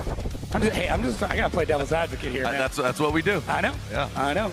So that would be the only other thing I could look at, but it's whenever it's front wheel on front wheel, it's going to be tough. So yeah, just a little smooch there between them, and we'll see how this ends up playing out. Wanna go high. Why can't I get just one kiss? Oh. Can't go with a different song. Started out with a kiss. Oh, there you go. Yeah, see, again. Yeah, I'm the boomer now. Yeah, see, switching. All right, so it is official that Austin Mata is at fault. Just want to confirm. All right, so yes, and Austin Mata is at fault. You can see Cam, his spotter here. And so Forsberg, he's going to be able to just inspect the car. It was just a little smooch, but that wheel on, the tire on tire, there's that really throws you off. And imagine in the cockpit, I'd love to show them that. It really grabs the wheel. But taking a look at the drivers with multiple championships, James Dean, the first ever 5-time club. But Forsberg being there on track or making his way back to the pit, he's part of that multiple championships, including Frederick Osbo with 3 as well, Von Gittin Jr. in 2010 and 2020. Tanner Faust, an absolute legend, inducted into the Hall of Fame. And then Sam Hubinette, another Formula Drift Hall of Fame inductee. So congratulations, multiple champions. Yeah. And names synonymous with motorsports and just being all-around good people. Also means there's 5 championships for RTR, which is pretty crazy. 5 championships? What do you mean? Yeah, 2 for James Dean, 1 for Chelsea Denofa, and 2 for Vaughn. Like if we're looking at the actual championships, 1. Oh, got it. Yes. I got you. Yes. Well, yeah, got it. Yeah, just yes. Just RTR, to further prove how phenomenal that. We talk about how hard the car is to drive, but once you get it, proof's in the numbers. Yeah, RTR with those 5 championships. Gotcha. All right, so as we look at, speaking of RTR, Von Gittin Jr. and debuting his new Ford RTR Mustang going against Drift Alliance Broham and Ryan Turk, that Rain-X Toyota GR Corolla. Ryan Turk dropped into that second outside zone. Von Gittin Jr. coming to disrupt. Look at that, drops to the side of the hot hatchback into that outside zone 6. Good sweeping line. Look at that fluidity. He was already out there all the way in and just throwing a ton of smoke in Vaughn's face. And how he's cutting through that is beyond me. Dude, Ryan Turk's car is kicking off a gang of smoke, blinded by the white. Yeah, and this is something that we kind of were concerned about with cars leading first, is are they overcooking the tires and do they have enough left on it to be able to get back into the chase? So Ryan Turk looking really good on outside zone 1, 2. He gets the tires lit up pretty early, taking a bit more of a mid-line as he pushes out, and there is where Vaughn really sinks in. So for me, Turk almost bees out that section, but makes it look good. Doesn't stall out the car, and then adds a ton of angle coming out of 6 here. and just holds it for what feels like forever. And Vaughn's forced to hang out as long as he can and then get that transition back out and then comes around. Fans super stoked to see these two legends go to battle one more time. This will be their 13th battle against each other. Statistically speaking. Yeah.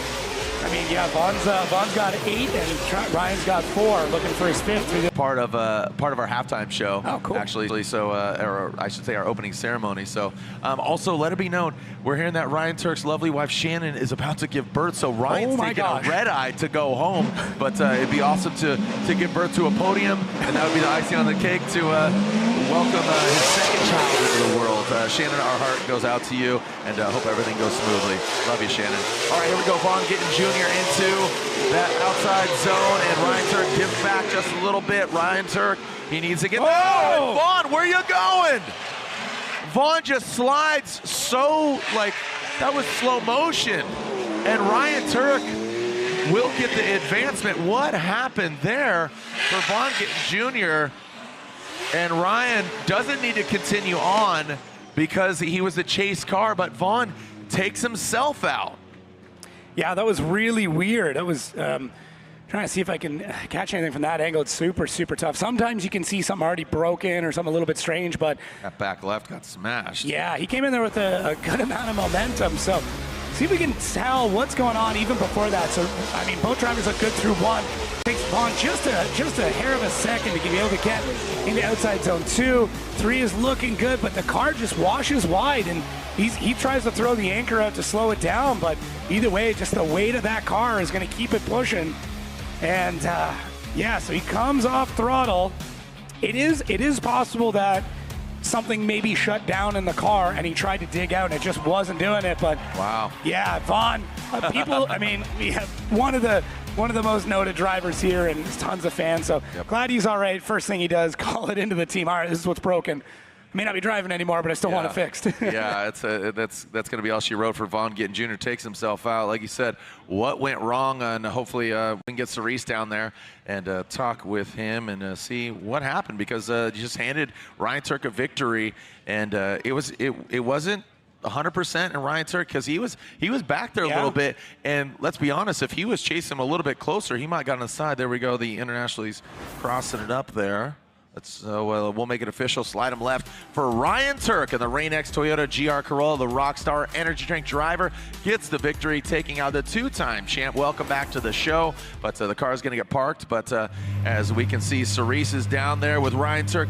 Ryan's going to bounce out of here. Shannon expecting a baby, a lot on his mind, but congrats goes to Ryan Turk. Cerise. You're expecting now, Ryan, you're expecting a baby any day now, any moment, right? Yeah, I was actually looking at flights to see if if Shannon went into labor, that like when I could exactly book another flight out of here. So yeah, it's getting close. It's going to be our second, so he'll probably come a little early. But yeah, it's another very exciting thing to be pumped on. Absolutely. Now tell me, what do you love about Long Beach? I just love that we're on some city streets in downtown. Long Beach is such a cool place to be at. We're right across the street from the ocean and a beach. Like, it just couldn't get cooler for a drift track. Yeah, and speaking of cool, I mean, listen, you just took out the boss man, Vaughn Gittin Jr. How does that feel? It was tough. We had a good lead lap. The tracks feels a little more greasy now, and Vaughn had a really good setup in his car. I think I'm a little lucky that he made a mistake, because I was not able to even close the ground on him. So I know he was going for it, and he was on it. Like, today was, yeah. So I'm a little lucky that he made a mistake and we're moving on. But now we kind of know where we're at, and we can make some changes moving forward. And do you feel good about those changes? Do you feel good yourself outside of his mistakes? Yeah, I feel good. I feel really confident and comfortable in the car, and there's a couple small areas that I still like to clean up on my end in a lead position, but overall I think we got the track pretty well sorted out, and we're feeling good. Gosh, I can't even imagine the energy that you're experiencing today with the anticipation of a baby, a hopeful win. I mean, guys, everything here at Long Beach is nothing short of electric. So thank you so much. Best of luck in this next. Of course. Hi, Roman at home, watching with my mom. I love that. A family man. A lot of these guys are family men. We're so happy to have you in the pits, and we're rooting for you and your family. Thank you, guys. Back to you guys. Great attitude. Thank you, Cerise. And yeah, just He said it so well. City backdrop, the ocean's right here. It's kind of like controlled chaos right here in the streets of Long Beach. Speaking of controlled chaos, this series that highlights that driver, his Rockstar Energy Drink teammates, talking about the 3-time champ of Frederick Osbo, and welcome to the Rockstar family, Amanda Sorensen competing in the Prospect Championship. Let's take a look at controlled chaos.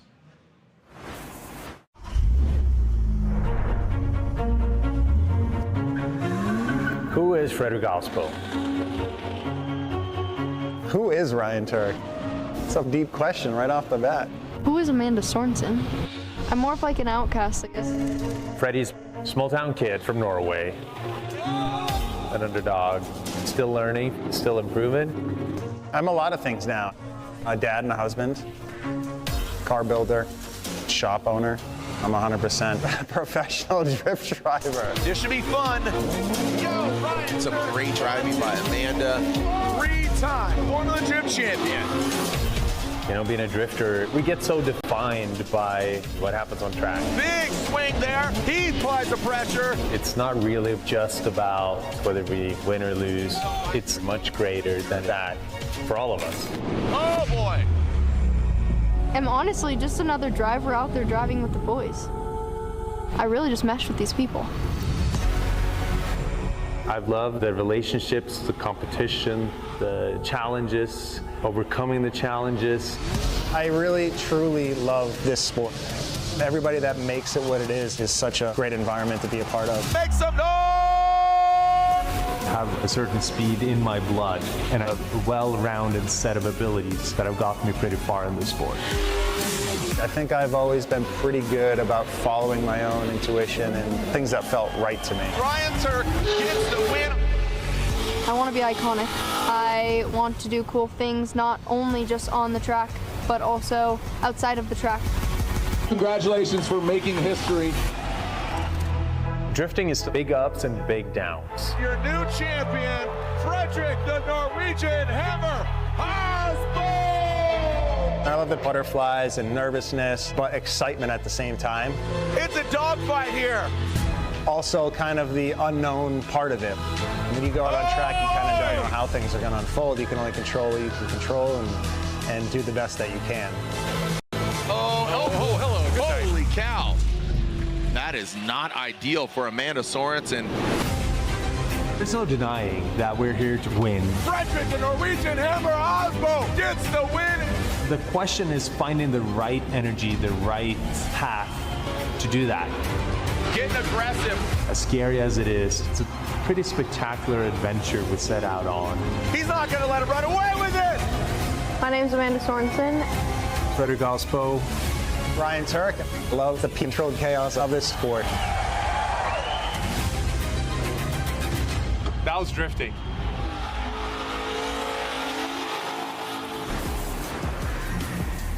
Controlled chaos. Who is Jared Dienda? Who is Jared Dienda? No, I wanted you to say who is Jacob Gunn. Oh, sorry. Who is Jacob Gunn? I don't know. I don't know either. When you don't have your beanie on, where'd Jacob go? Oh, walk right through the crowd. No one has any idea. Oh, jeez. Well, nobody's got to know. No. Who is the masked singer? Incognito. Oh, jeez. All right. Well, the whales are in the backdrop. Robin Ishida, have you seen the whales yet? As they are the backdrop here in Long Beach. And we are getting set for our next battle. The stands are filling up. My man Chris Jacobs and his lovely daughter Scarlett are in the building. Chris Jacobs, good friend of mine, hosts a bunch of stuff. Meekum, and he's the host of Overhauling. Yep. He's my homeboy on behalf of PRI. He's out here. Oh, cool. So here we are, the second half of this battle. We're looking at Austin Mata and Chris the Force Forsberg. And there is Mata out front, and he is at fault with that contact earlier, so he's at a bit of a deficit. Chris Forsberg just needs to keep pace, don't do anything too extraneous, and he will deserve and get the victory. Unfortunately, Austin too aggressive in the chase position for the first portion of this battle. And here we go into that first and second outside zone. Mata drops in. Forsberg just keeping it calm, keeping it collected into, again, that you can see the fourth and fifth outside zone. Mata, he's really got to put down a heater of a lead run into outside zone 6. And Mata, he's doing exactly what he needs to do. And Chris, you can see him maybe on bated breath here in the outside zone 7 and brings it across. There we go, Mata and Forsberg. It always hurts when a driver makes a mistake on the first run and then they come out on the second one and lay down something like that, because that run from Mata was actually, it was incredible. He did such a great job. Look at, he is on the outside line, the most outside line of this entire run. And the transitions look good, tons of wheel speed. It's tough. It's super, super tough when that happens. But Chris Forsberg did what he needed to do. He had to stay back and just make sure that nothing crazy happened, didn't create any conflict or collision. But for Mata, other than that one zone, it looked really, really good. And this will end up being it for Mata, which, great season coming out here in pro. I'm super happy to see him make the jump. He actually, he earned his pro license several times, and this was the first year that he wanted to come out and really take a hold of it. But yeah, great run. Just sucks that I made that mistake earlier on, but great competitor, amazing guy to have around the pits as well, and very, very excited to see what he's able to put together for next year. Yep, love Austin's energy, really kind guy, just a great guy. You look at him, neck tattoos and all that, but just an absolute sweetheart. And speaking of tattoos, Chris Forsberg gets the win. Chris Forsberg gets the win unanimously and moves on. So we'll be cranking some Neft vodka later on at Pike Bar. And look at that, we got Forsberg and Turk. Ooh, throwback. So Turk and Vaughn, old, obviously Drift Alliance homies, and now Chris Forsberg and Ryan Turk, some more Drift Alliance for your diet. Yeah, what year is it? It's pretty cool to get these battles happening. So this is what it's going to look like here for the top 16 as things start to stack up. We still got the one more time to go back to of Jeff Jones and Brandon Sorensen, but yeah, some absolute heaters already lining up for top 16. I'm so pumped to see how this goes. We are hearing, I'm just hearing from Chris Yule up here, director, kind of just the architect. He is telling me that they had to call a competition timeout for Brandon Sorensen because the rack needed to get swapped out. So Jeff Jones is ready to go, and unfortunately Brandon Sorensen couldn't make it to the line, so they called the comp timeout on that one more time battle. So oh man, and you can see as the 16 is shaping up again, like you said, what year is it? 2004. Yeah. As we are getting prepared for our next battle, but throw it down to Cerise. What happened to Vaughn Gittin Jr., Cerise? Yeah, obviously. Now, Vaughn, first and foremost, you still got a good attitude, okay? Your team is just thrashing away on the car. What happened? I went just a little bit too hot rod in Long Beach. I knew I was in a really good place from my chase, but that's why I said run that 100-point line.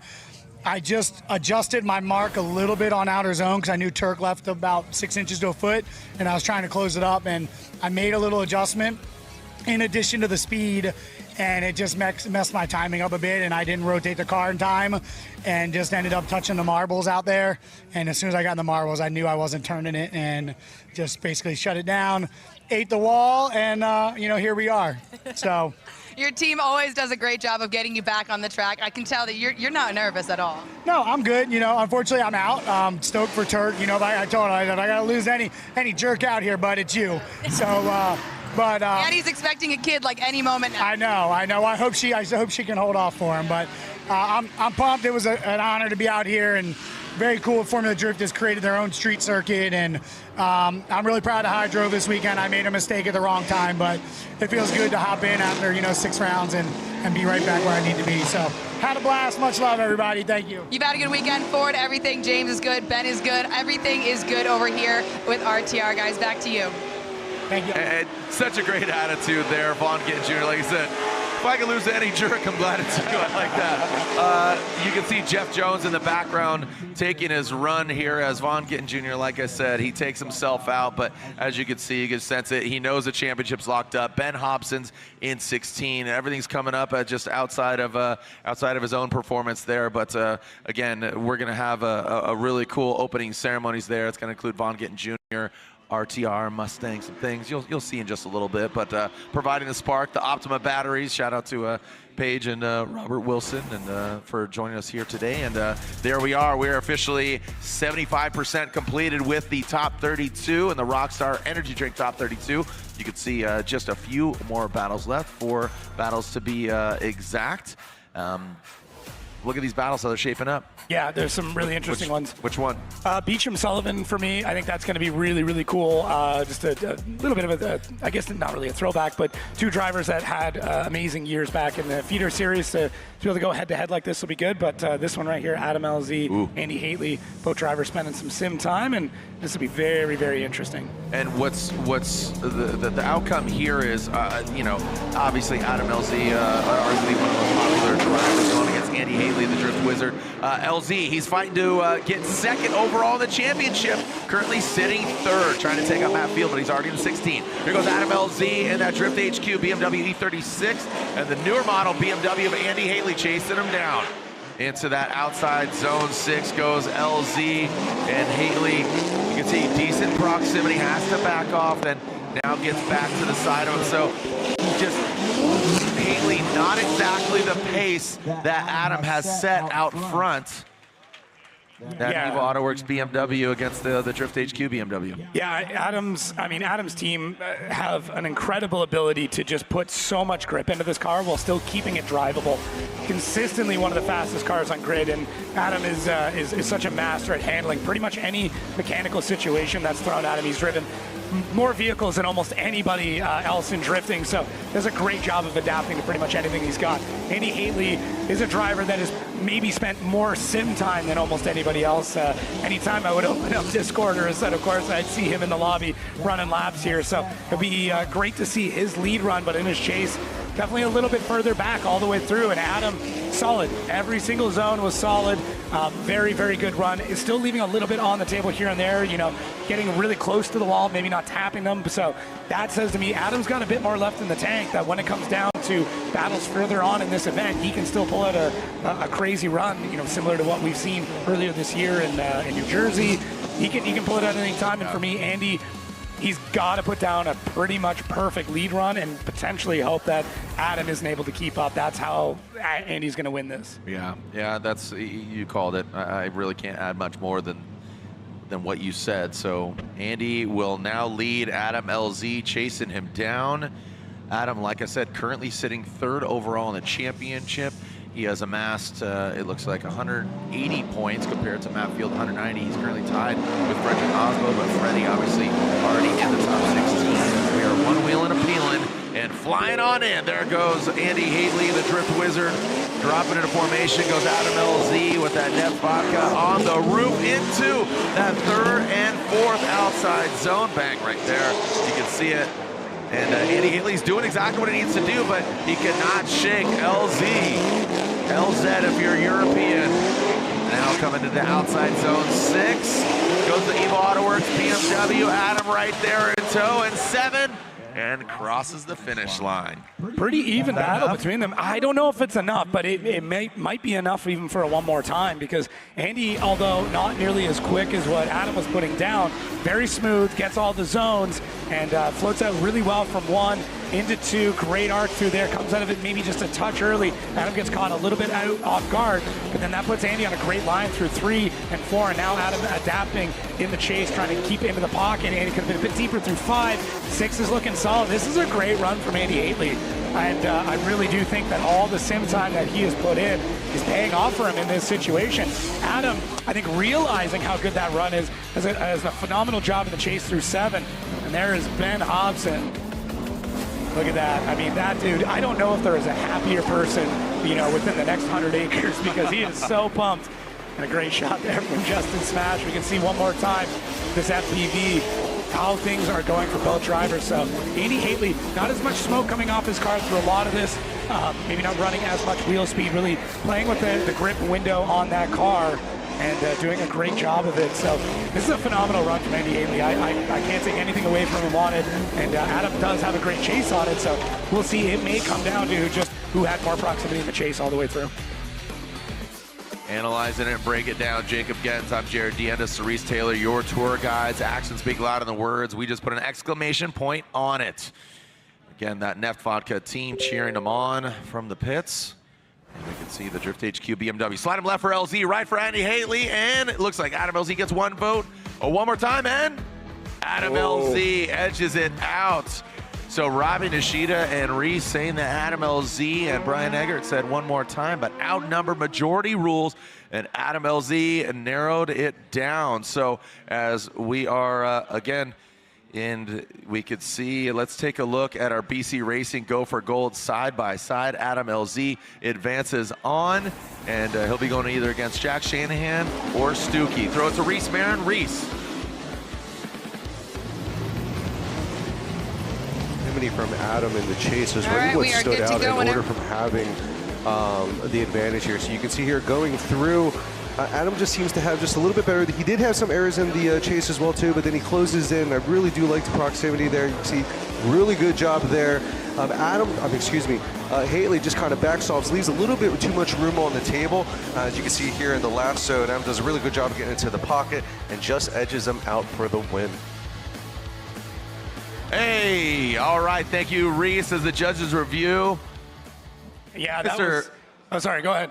No, please, go ahead. I was just going to say, it really came down to that proximity, so very evenly matched between those runs, but it's been a little bit closer is what gave Adam the win on that one. Next up, this is going to be an epic battle here. Jack Shanahan, Daniel Stuckey, only going against each other one time, and Jack Shanahan getting that win. So we'll see as they stack up. Jack looked great in practice. Stuckey looked good as well. So I think this is going to be a pretty hard-fought battle from both of them to see who ends up taking home the win. Jack is going to lead first, Stuckey in tow. Good attitude from Jack Shanahan earlier with his brother Stuckey. Where are you at, homeboy? Join the conversation. Jack Shanahan, that wall.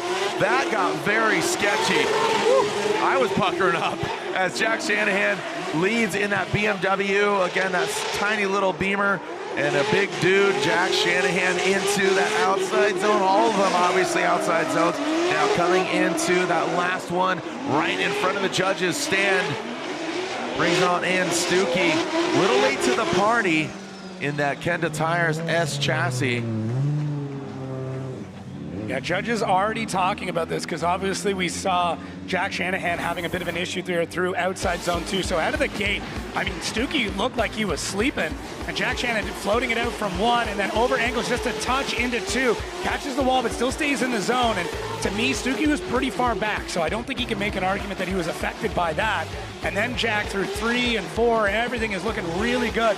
He does an amazing job of filling the rest of these zones after knowing kind of pushed out a bit wider than he should have. And Stuckey is still fighting to get back into the chase on so much of this, and it really isn't until outside zone 7 before Stuckey enters the picture. So I think just caught at the line, maybe a missed shift, car wasn't in gear, something along those lines. And that just means he was out in the wrong spot of it. Jack Shanahan opting to use that wall as a bit of a bounce and push things out.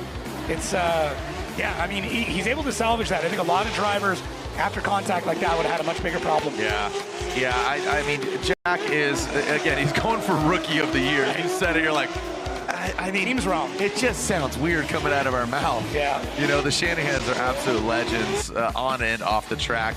Mr. Shanahan.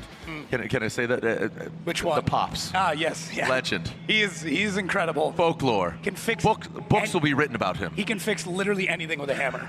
Serious. I've seen including your face. Anything you want. They were incredible at rolling cars on their sides to repair the body. That is so European drift stuff. The folklore is. All right, here we go. Stuckey now out front. Jack Shanahan chasing him down. And look at that. So you can see dropping to that second outside zone. Stuckey, a lot more precision. Oh, look at Jack. That's what we're talking about. That timing, that transition. He just drops it right in the pocket. Those whiskers being used. Now coming into, again, outside zone 6. Look at Jack tucked into the pocket. But I'll tell you what, Stuckey definitely showed up on this lead run. But Shanahan just right there, tucks in.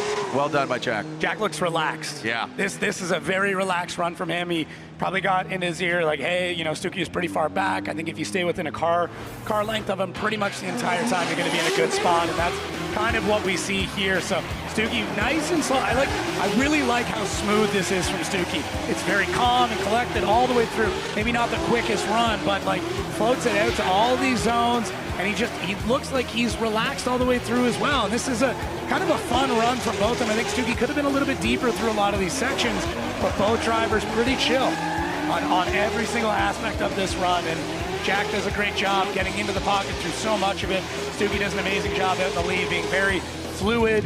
And yeah, I mean, it was a fun run between both of them, and it's the kind of drifting I like to see.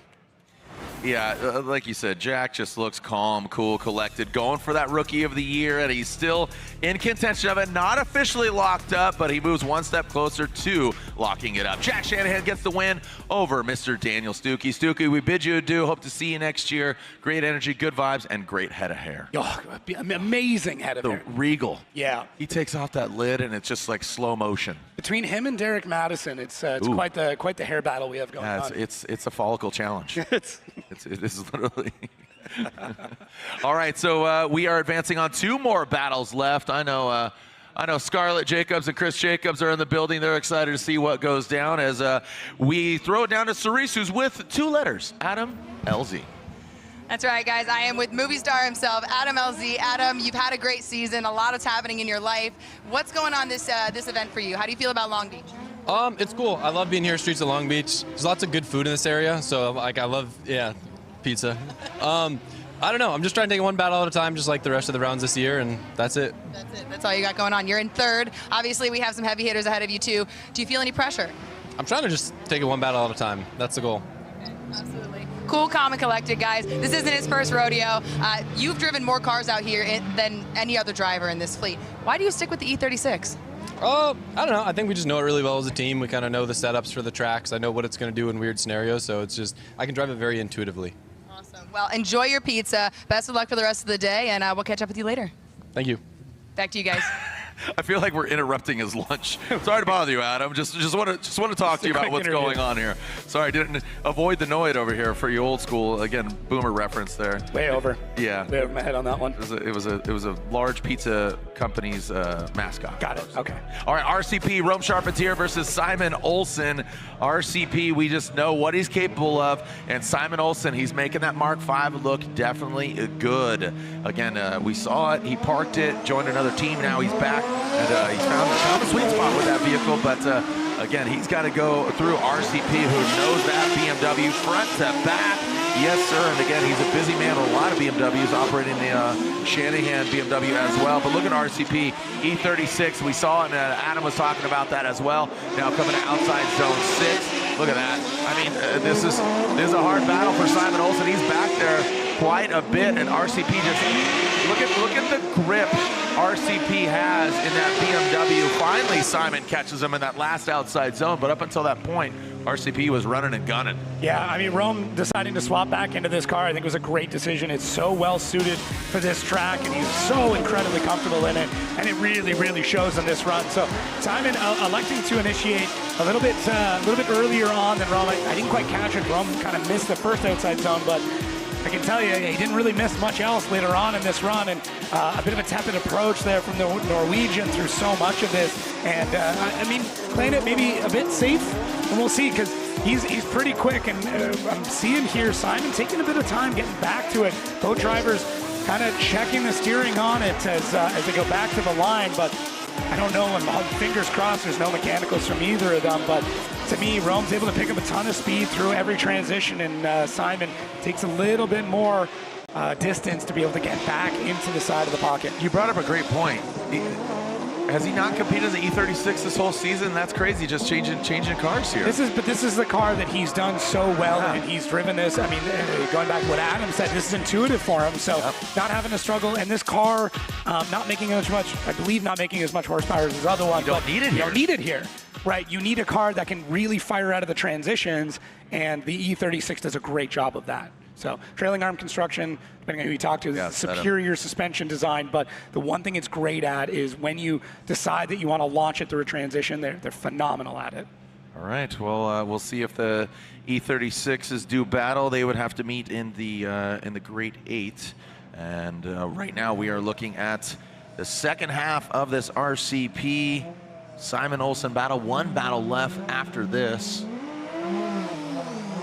And we are off and roaring. Simon Olsen out front, the Norwegian driver against RCP, who lives in right here in Southern California. Simon Olsen, good angle. Rome's got good proximity, but lacking in the angle. You talk about getting out of the pocket, but he just needs to get in that pocket. So look at that, just not exactly mimicking. This is reminiscent of the Daigo Saito era, where he has the proximity, doesn't mimic that angle. And now into outside zone 6 and 7. Simon kind of crawling from on that transition. And that allows Rome to get that proximity.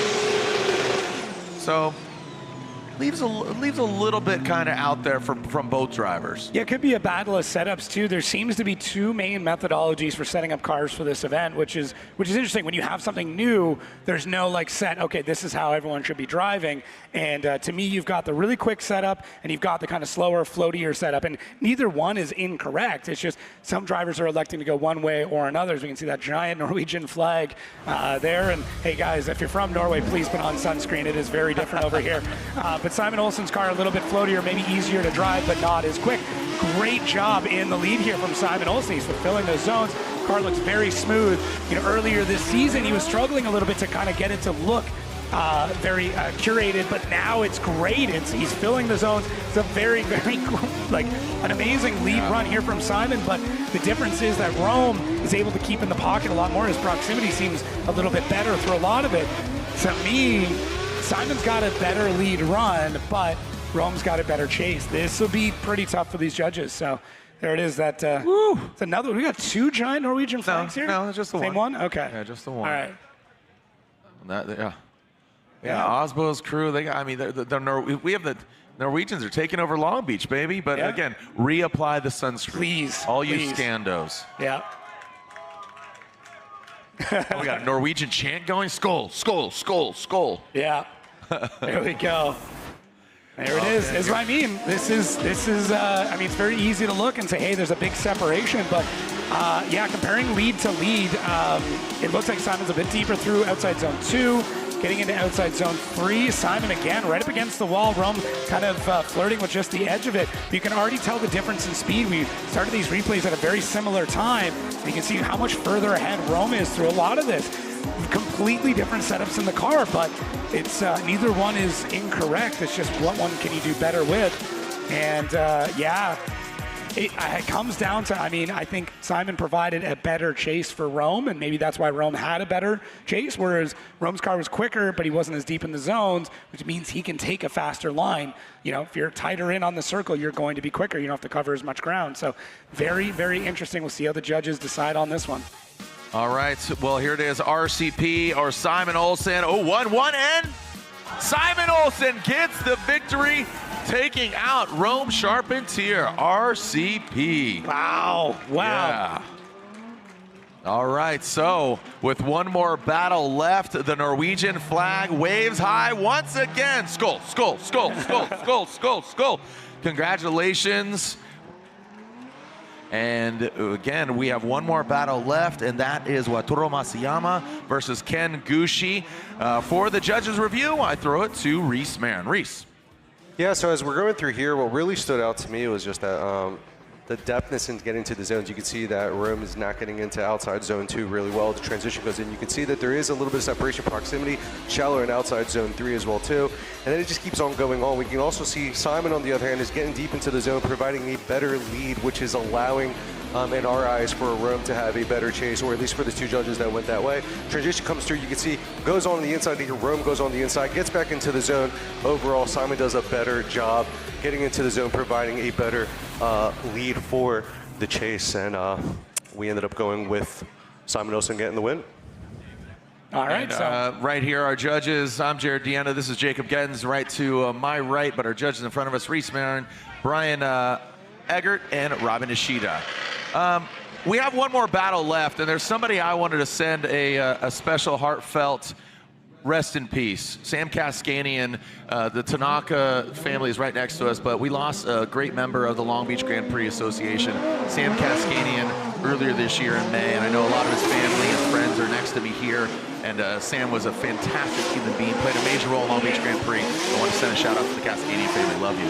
All right, here we go with our final battle. Wataru Masayama and Kenshiro Gushi. Gushi and Wataru get into it. Looks like Masayama shut it down. in that Njuku Racing. Love the Bathing Ape livery, the 3M graphics, but shuts it down there. And Kenshiro Gushi, looks like he gets inside of him. We'll take a look at that again, what transpired as I was kind of putting a little button there on, again, Sam Kaskanian. He was a great member of the Long Beach Grand Prix family. Want to definitely send that out as Ken Gushi makes his way through. Let's run it back and see what happened here. Yeah, it was really, really strange. What I can say, though, is Ken Gushi with an incredible transition really early on. Look at this. Wataru looks great through second outside zone. Check out this transition here from Ken. Phenomenal job of staying back out there. And then as we go out to 3, it already looks like there's signs of problems for Wataru, not able to get all the way out to that zone. So we'll see Ken now rolling up on Masayama, maybe checking in quick, make sure everything is all good. But you can already see that car looks like it's down on power, something going on. Shuts it down. Stops so abruptly, too. Well, I mean, he's got a fair bit of side bite into it, so as soon as he comes off throttle, that's what's going to end up happening. But yeah, pretty tough go. Yeah, it's not what you want when you get a mechanical like that. So I think, the Norwegian fans will be happy to hear this. It looks like Cerise is down with Mr. Simon Olsen. Catch up with you now. Yeah, guys, that's right. I am with Simon. The emotions are overwhelming right now. Simon, first of all, congratulations. I know that it's been a season, right? Talk to me about your chase run. Oh, it's definitely been a season, but almost crying right now as well. Whew. Let it out, buddy. You deserve it. No, this feels like a win. I wanted to finish the season strong for the boys and all the Norwegians that are here. Woo. You know you have a huge flag out there? Oh, yeah. They are the best. But cars on rails, I just had a small misshift in my chase that he gapped me on the run-up. And from there, I totally thought that I lost it. And then I just hyper-fixated on my lead and tried to make it as clean as possible and fulfill all the zones. And finally it clicked. And yeah, I don't know. I pointed at Rome. I was 100% certain he got this win. So I will take it. It felt really good, but I need to step it up for the next one. So. Yep, take a moment, take a beat, revel in this as you are, but then get back out there with a clear, calm, and cool, collected head. All the words. But let's go. Thank you very much. Let's do it. Thanks, guys. Back to you. Emotions. Yeah. And I did not expect that, but you could just feel, obviously, the relief, the exhale, and Simon, the emotions just overtaking him. And that just shows you what every driver and team goes through. While they navigate this.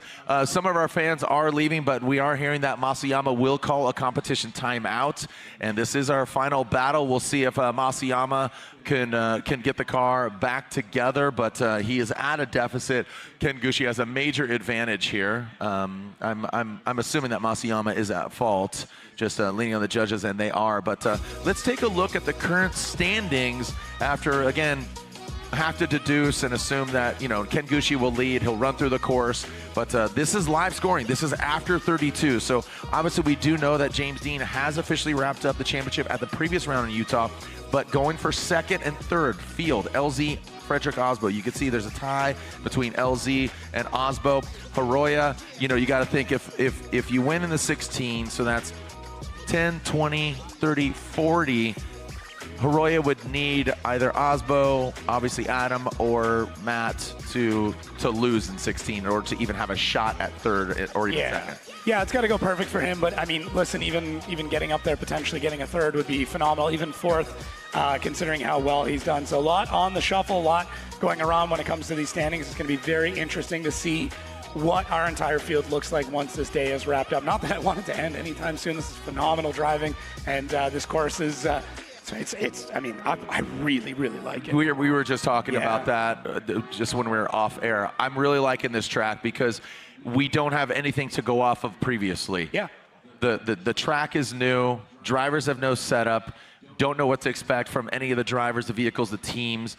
Overall, this is something we haven't seen before. It's not banked, it's flat, it's tighter, it's a little more technical. I say it's just kind of an amalgamation of so many different components of other tracks, like a Seattle. It has a little bit of a Long Beach, obviously round one. It's got all of it. Some people are saying, hey, I maybe like it faster. I think it's everything that we anticipated and a little bit more. Yeah, I 100% agree. And taking a look at this bracket, it is nuts. A big one to note. Bottom left, Hiroya Manoa, Connor Shanahan. Yep. That right there is a championship finals level battle any day of the week. Two of the best chase drivers in the game right now. And this is what his year looks like. Yep. Man, what an absolutely incredible year for the Shanahan brothers all together. I mean, Jack coming out, doing a great job. And yeah, it's been amazing to see what he's been able to do, and it's just cool to see the Irish contingency out here supporting all of them. And Jack, I believe now completely locked up on our Rookie of the Year at this point. Yeah, Jack, what a ledge! You know, had the opportunity and hadn't hung with him till earlier this year. Him and his lovely lady, and we got to know each other better. Just a good ball of energy. Obviously a talented driver, but just has that special sauce. And you could see just Jack. Big figure and big angle. Love the dude, and his driving speaks for itself. That was a cool moment. James and him sharing the podium. There's something in the water. It might be a little bit of Irish whiskey, but in Cork, Ireland. But I'm excited. I want to go over there and golf, and then I want to go drifting and I want to hang with them. Yeah, you should. I mean, I got the pleasure of staying with them overnight in Ireland on vacation, and it was incredible. They are a very loud, energetic family, and it was great. It was really, really cool, and I also got to understand exactly what the Shanahan family means to Irish drifting. Jack, had a lineup of cars ready to be set up by him, so it was pretty cool. But yeah, great times. Well, the conclusion and the continuation of our top 32, only half a battle left, as we have seen some amazing battles, and what a beautiful backdrop. The city of Long Beach just opening their arms, wrapping them around Formula Drift here on the Shoreline Showdown. Round 8 of 8. It all goes down here today when we come back.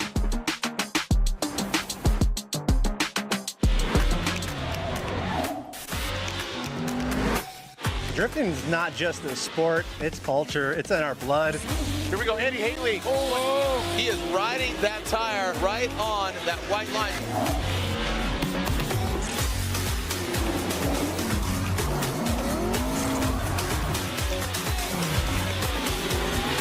Tires are what we live and breathe in Formula D. We couldn't do this without them. There's a place no map will show you. A secret spot, a high-performance hideout for cars that crave chaos. New brakes? Check. Roll cage? Check. A spoiler so big it doubles as a picnic table? Oh, you bet. Every apex we nailed, every second we shaved, it's all knowledge that goes right back into your ride. Look like fun? It is. You in?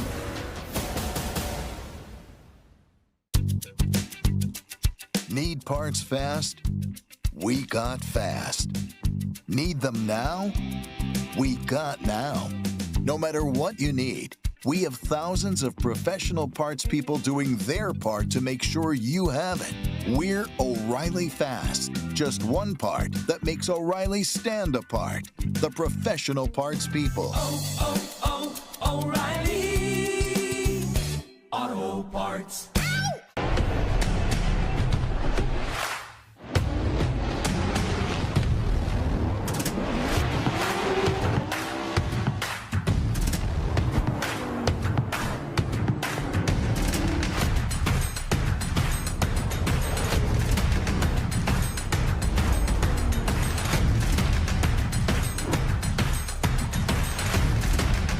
GT Radio. Experience ultra high performance.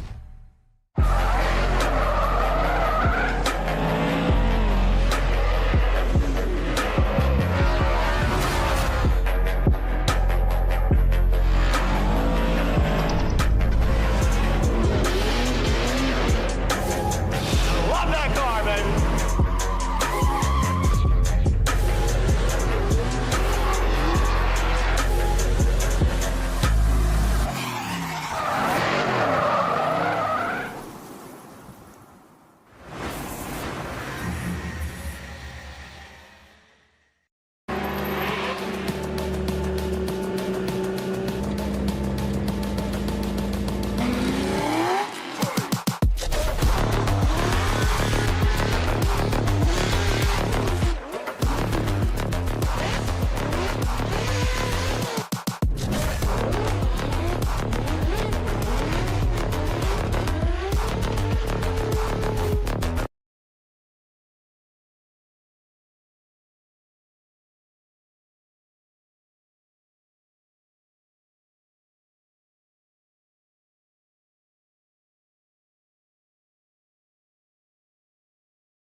Lost myself inside the sound. This devotion must be true. Let the deep house save my soul. I'm still dancing all for you. Till I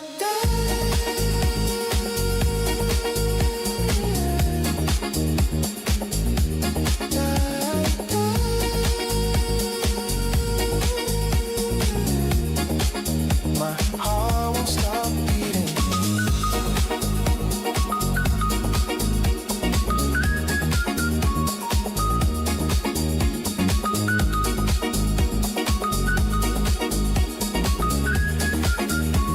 Love you till I die, it seems.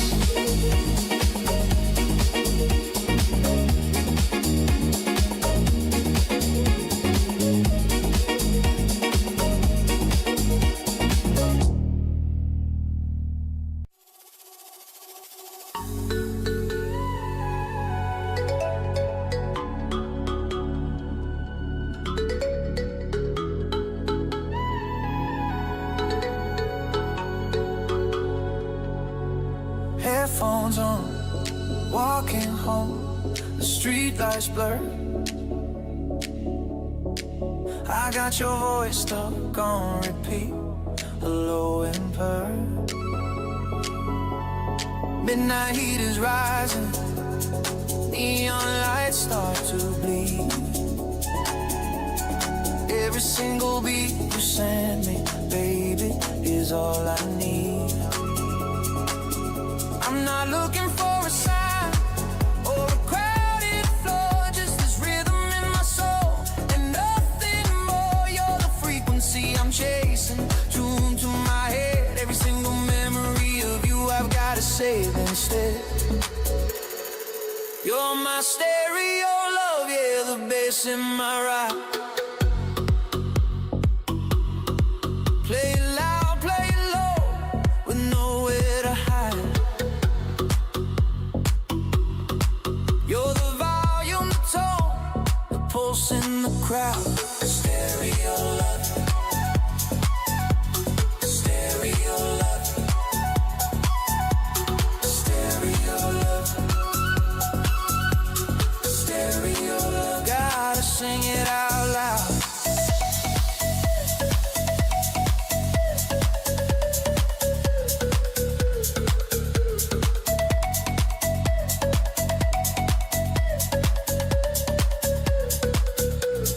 Just a little deeper, just one more time. I can feel the bass line breathing. You are mine.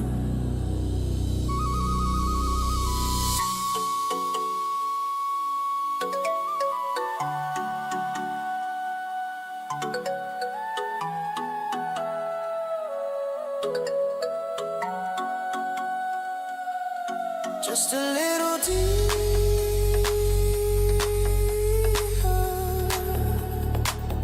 just one more time.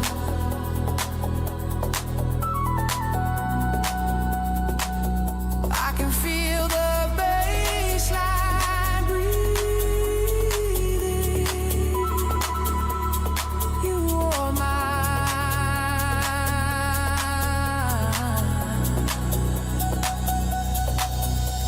Stereo light.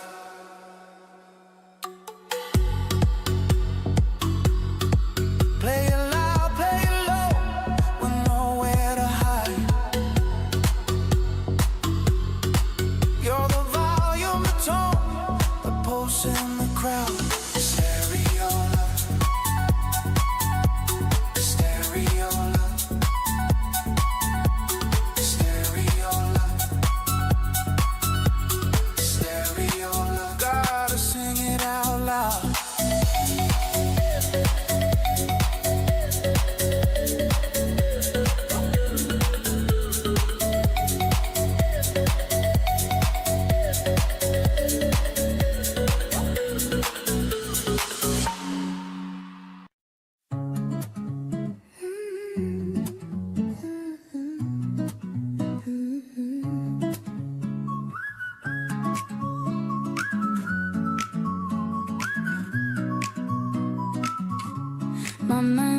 cage now.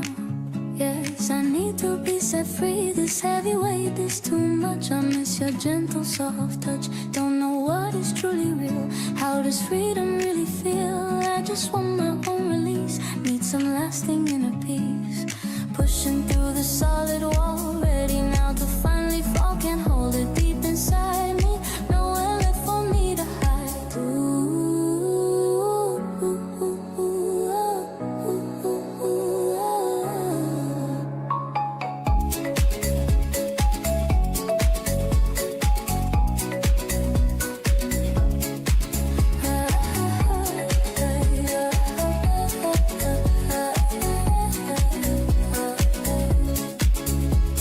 Set my spirit free now. Follow my lead way out. Let the old past finally go.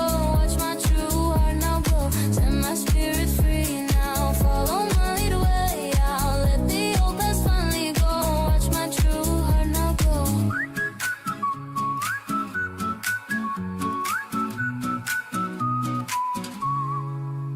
Empty glass stands right here, fighting off the growing fear. Every single breath I take, my whole body begins to shake. Lost myself in constant doubt, shouting fiercely to get out. Please just open up your eyes. I paid my costly sacrifice.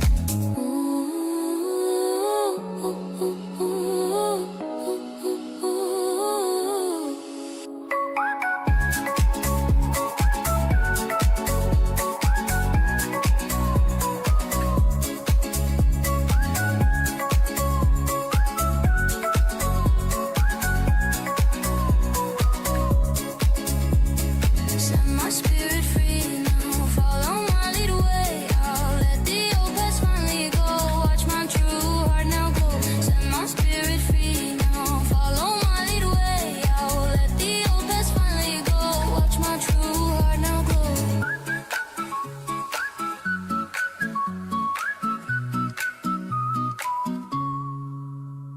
Show me where I need to run. Hardest battle is won.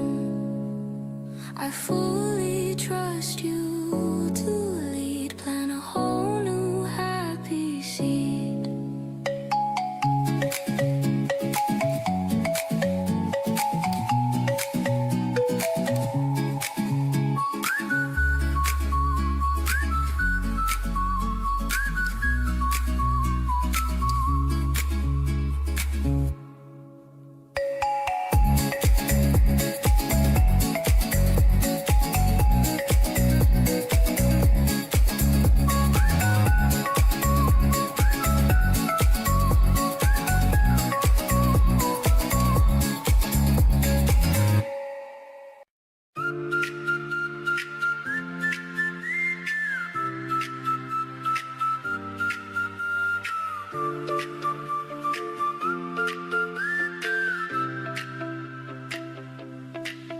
Empty dance floor in the dark.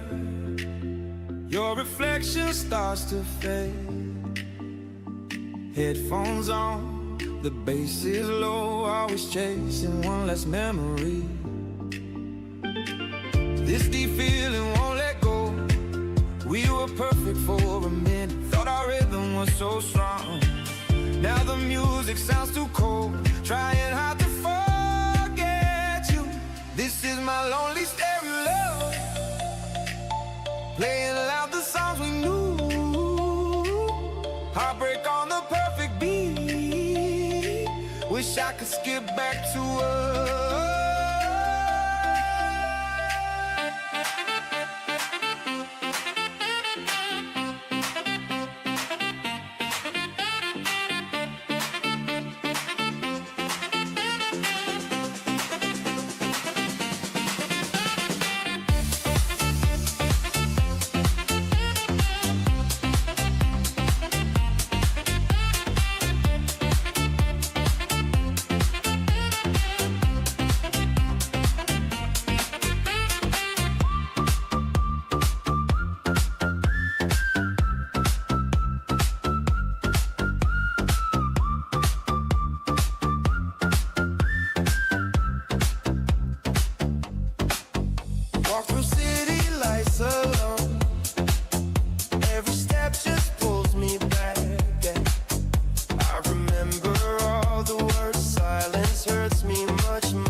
sounds too cold.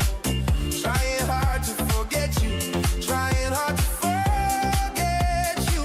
This is my lonely stereo love, playing loud the songs we knew. Heartbreak on the perfect beat. Wish I could skip back to us. One more drop before the dawn. Just want the feeling to return. Fade away into the sound. Lost inside this constant loop. Stereo love, love. Won't let go, go, go, go, go, go. Too hard to skip back to us.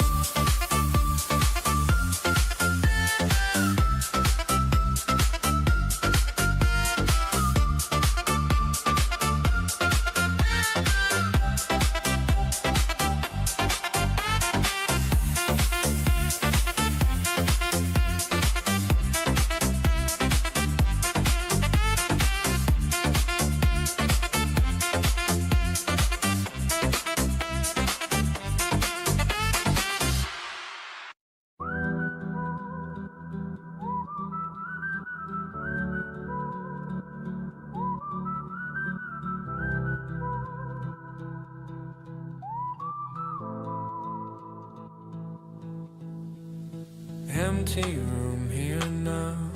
Silence is so loud. Where did you just go? I don't even know.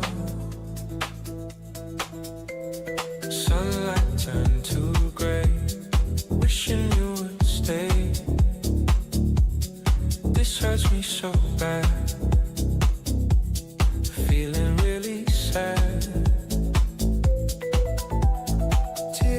Start to now fall.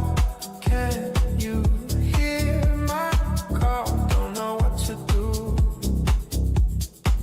Always missing you. Hear my heart now. Let it break now. Need you here now.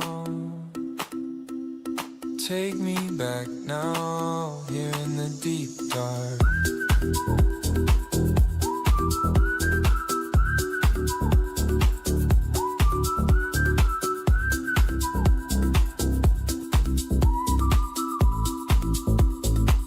Here in the deep dark.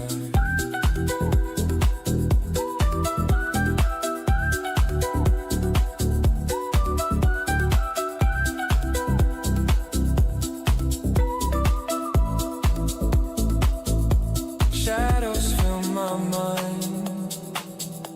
Joy is hard to find.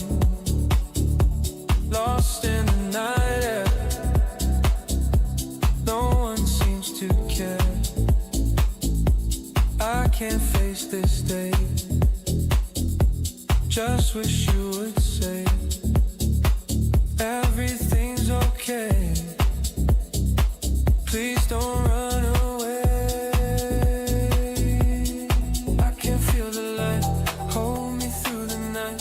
Stay with me always. And these lonely days, my voice cracks and shakes. My whole heart now breaks. Show me your way home. Don't leave me to roam.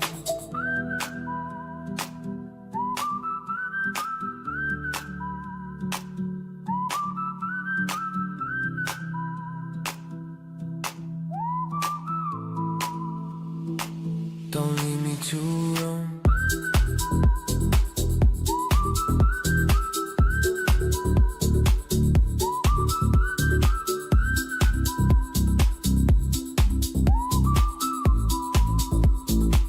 Don't leave me to roam.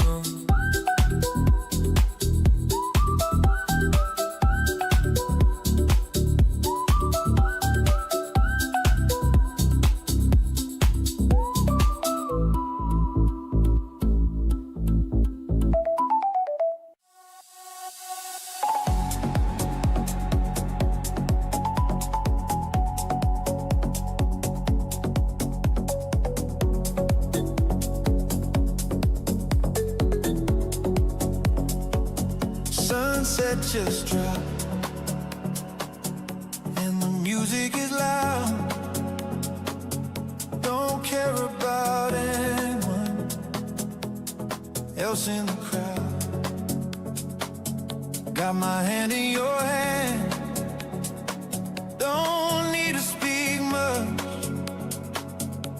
You're the only magic, the only soft touch. We've been doing this dance since way back in May. Now the months are all gone, and I want you to stay. We got nothing to prove. We got nowhere to be. Just this feeling right here, baby, all over me.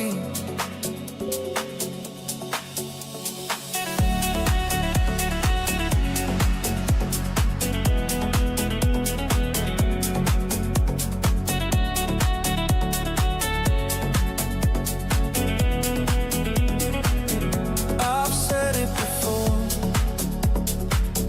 but tonight it feels new. Every beat of my heart is just racing for you. If this moment's a dream, please don't wake me at all. Yeah, I'm ready to die. I'm ready to fall. I love you, babe. You're the one that I need. I love you, baby. Yeah, you planted the seed. You make the world stop turning. Every time that we meet, you're the air that I breathe. You're the rhythm in my feet.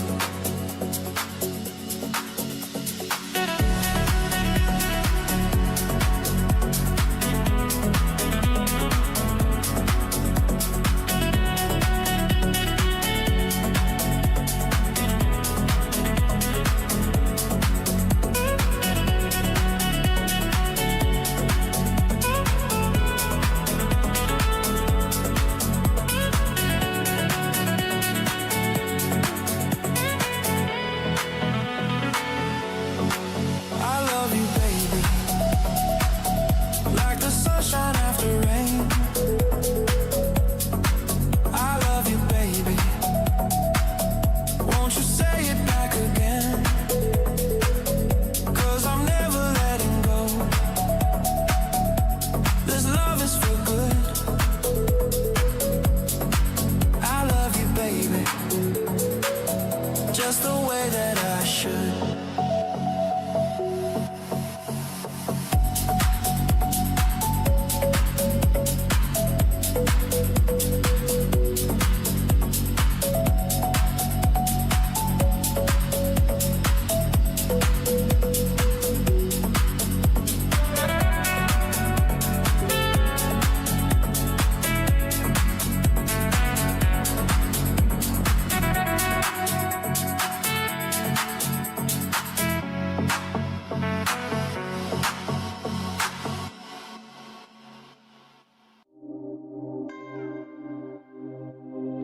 Take a breath, rest your head, close your eyes, you are right. Just lay down, turn my side. Do you feel my heat on your skin? Take a few close, blow out the fire. Don't be so shy, you're right, you're right. Take off my clothes, oh bless me, Father. Don't ask me why. You're right, you're right. Hold my stay, I've been coming. Can you feel my heat in your hands?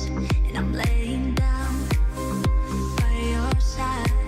I taste the sweet of your skin. Take off your clothes, blow out the fire. Don't be so shy.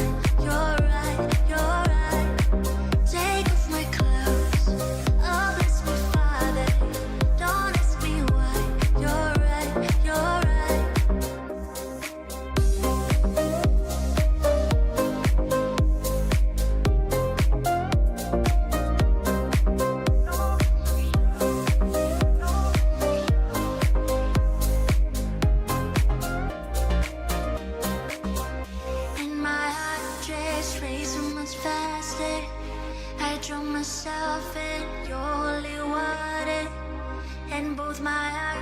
just got so much brighter. And I so got, oh yeah, so much closer. In the dark, I see your smile. Do you feel my heat on my skin? Take off your clothes, blow out the fire. Don't be so shy, you're right, you're right. Take off my clothes, oh bless me Father. Don't ask me why, you're right, you're right.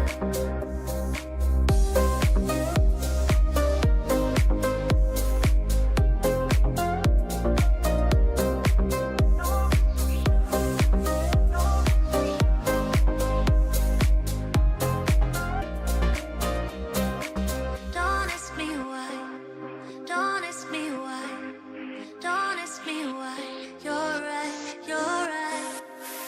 And my heart just race so much faster. I drown myself in your holy water. And both my eyes just got so much brighter. And I so got, oh yeah, so much closer. Take off your clothes, blow out the fire. Don't be so shy, you're right, you're right. Take off my clothes, oh bless me Father. Don't ask me why, you're right, you're right.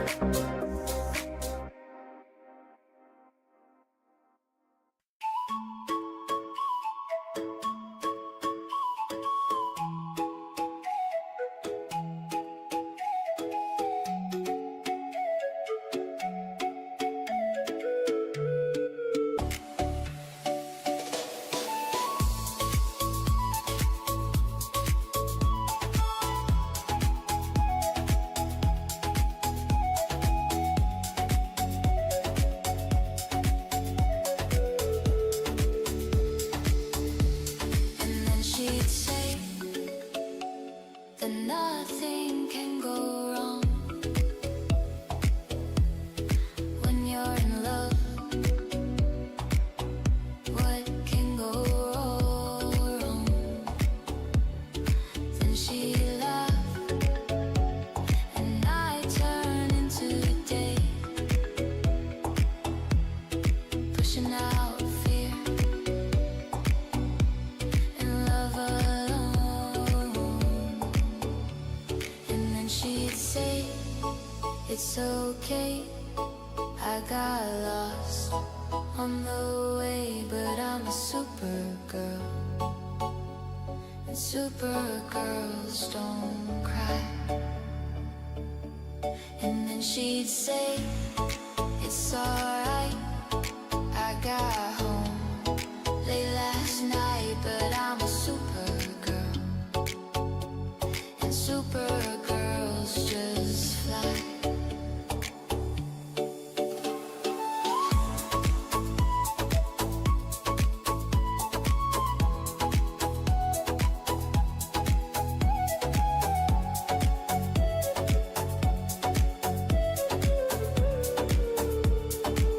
But I'm a supergirl, a supergirl. She's so unseen, she's barely in trees. She's so unseen, she's barely in trees. Yeah, she's a supergirl.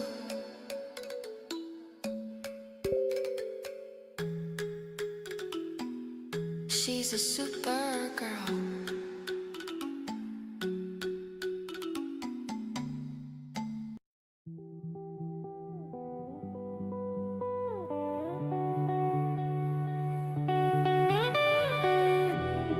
Streetlights guide us through the dark. We found a hidden spot in the night.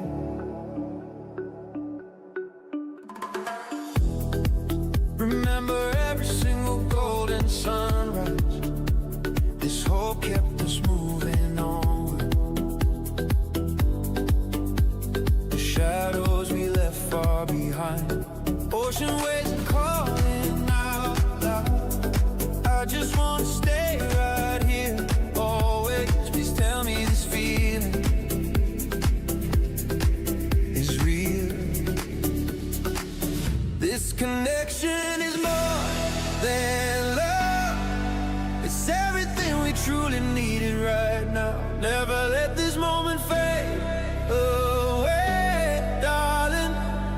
find our peace in the summer.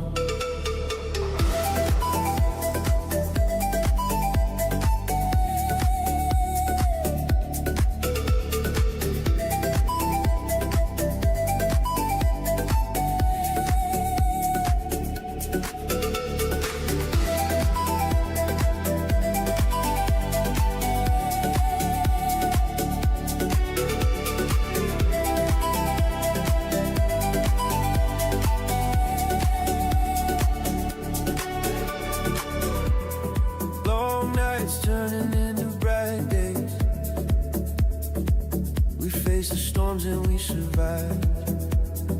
Every simple memory matters now. Your heart feels like coming home, dear. The shadows we left far behind. Ocean waves are calling out loud. I just wanna stay right here, always. Please tell me this feeling. This connection is more than love. It's everything we truly needed right now. Never let this moment fade away, darling. We'll find our peace in the summer.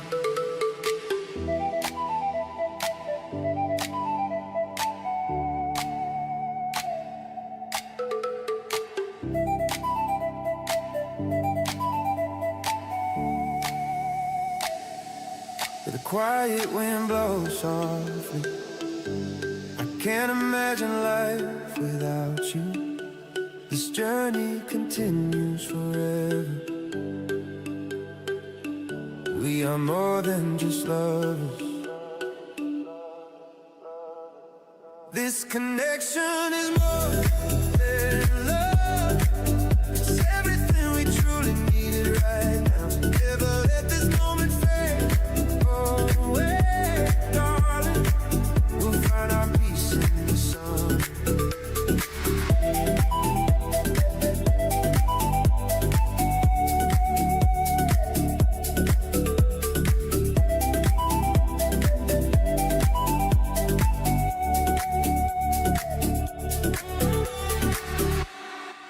You're the light, you're the night, you're the color of my blood. You're the cure, you're the pain, you're the only thing I wanna touch.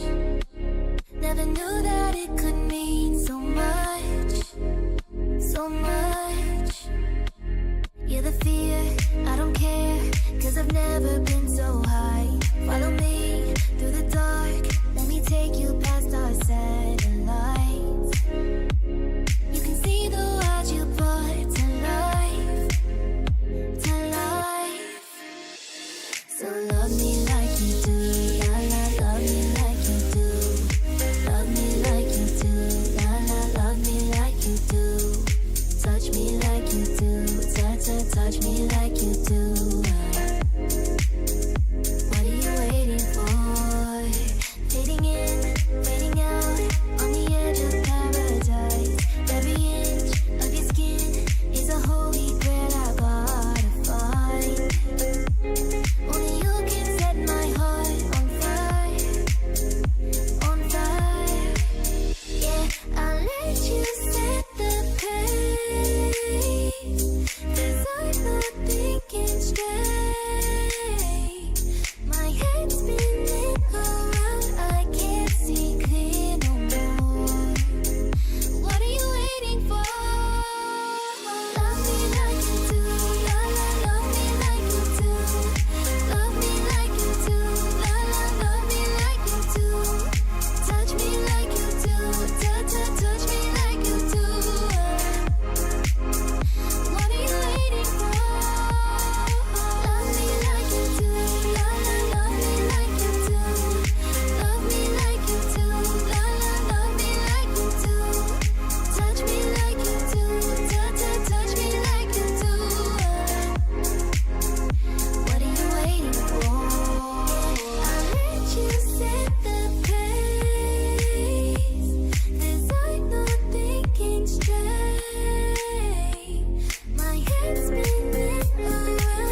can't believe you left. I feel so bereft. Dark clouds fill the sky. I just wanna cry. The silence is loud, lost within the crowd. I still need your touch. I miss you so much. Wait for me now, please bring my heart true ease. I can't face this night. Come back, be my light. Don't wanna wait now. Let's figure this out. Hear my call now. I'm starting to fall. Please don't walk away.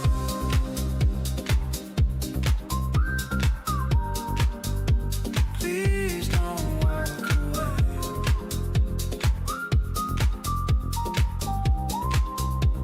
Please don't walk away.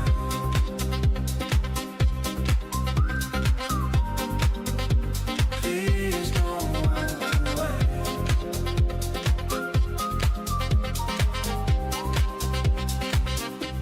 I am all alone. You can hear my groan. My time feels so slow. Where did passion go? Don't tell me it's done. You are still the one. Give me a fresh start. Heal my broken heart. Don't wanna wait now. Let's figure this out. Hear my call now. I'm starting to fall. Please don't walk away.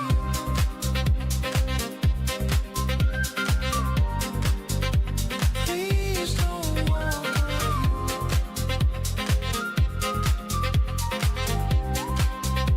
Please don't walk away.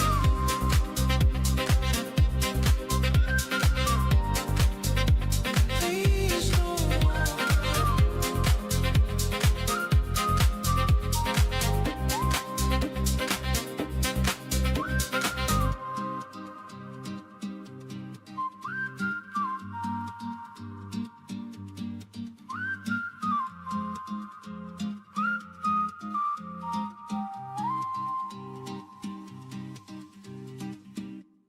It starts with a word.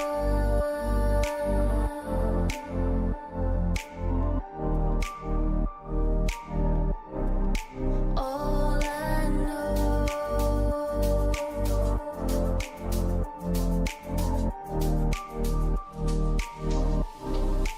So unreal.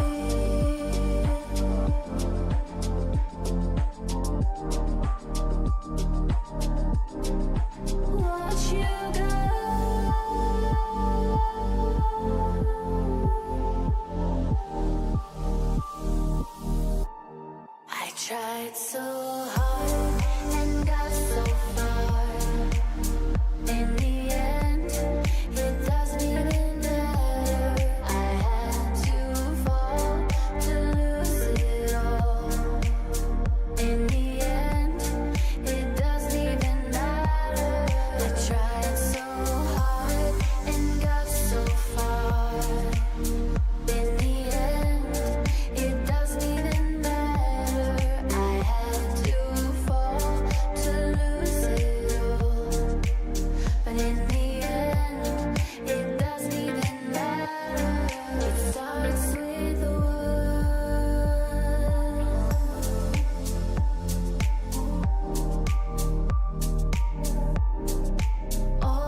You can tell by the way she walks that she's my girl. You can tell by the way she talks, she rules the world. You can see in her eyes that no one is hurting. She's my girl, my super girl. And then she'd say, it's okay, I got lost on the way, but I'm a super girl. And super girls don't cry. And then she'd say, it's alright, I got home late last night, but I'm a super girl. And super girls just fly.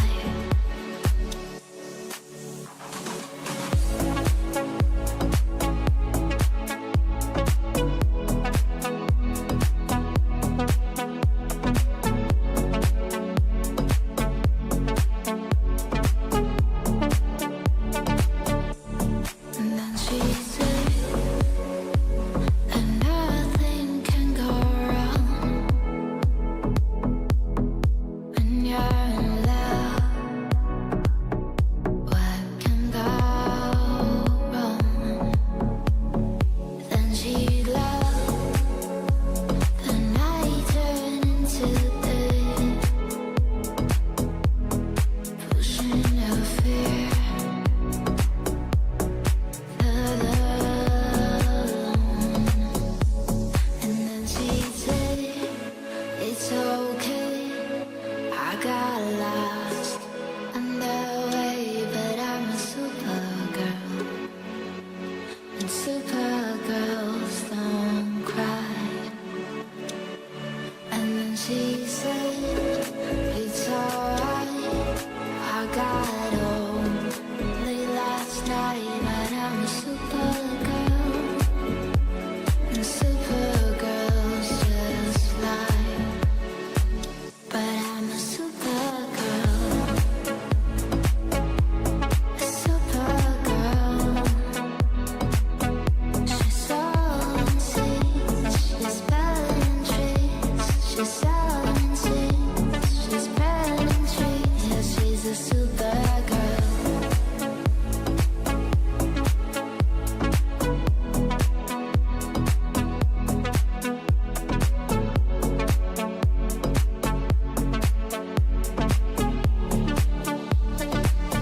She's a super girl.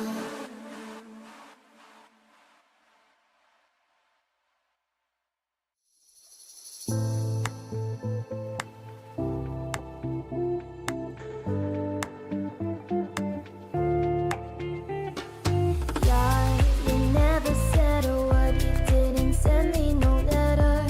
Don't think I could forgive you. See, our world is slowly dying, I'm not wasting no more time. Don't think I could believe you.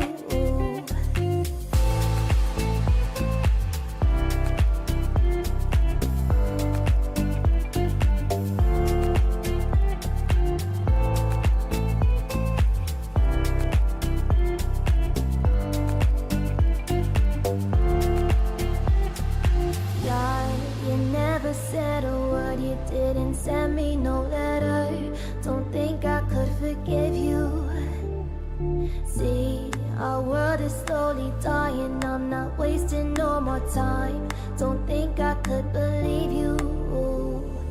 Yeah, our hands will get more wrinkled and our hair will be gray. Don't think I could forgive you. And see, the children are starving and their houses were destroyed. Don't think they could forgive you. Hey, when seas will cover lands and when men will be no more. Don't think you can forgive you. And when the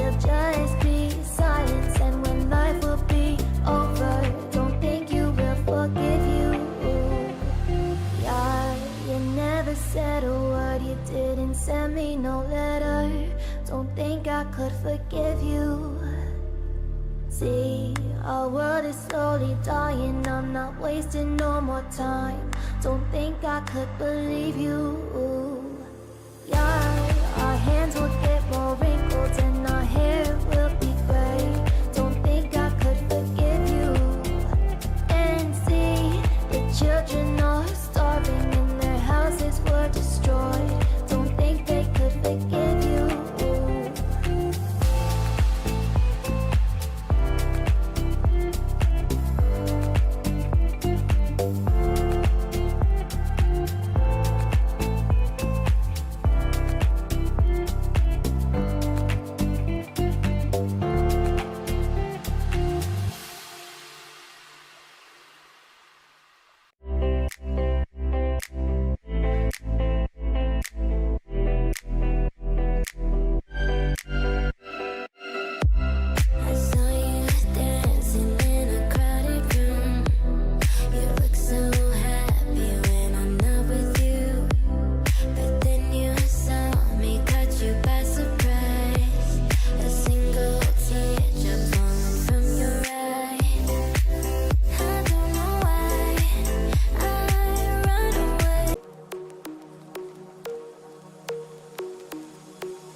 Make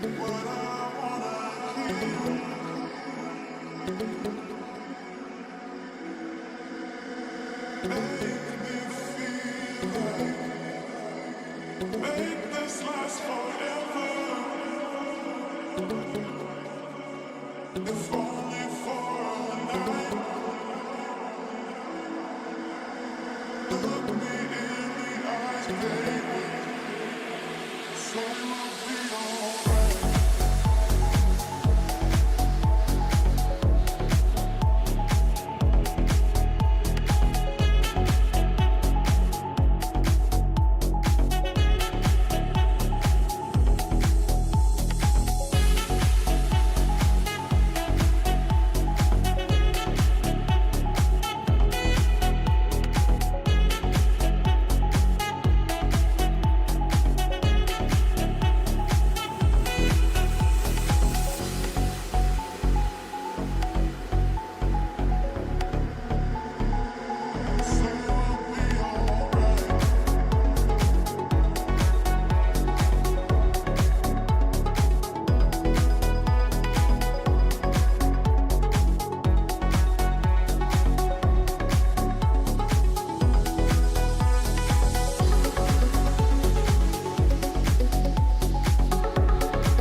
Salut toi, je vais au social club avec des amis ce soir.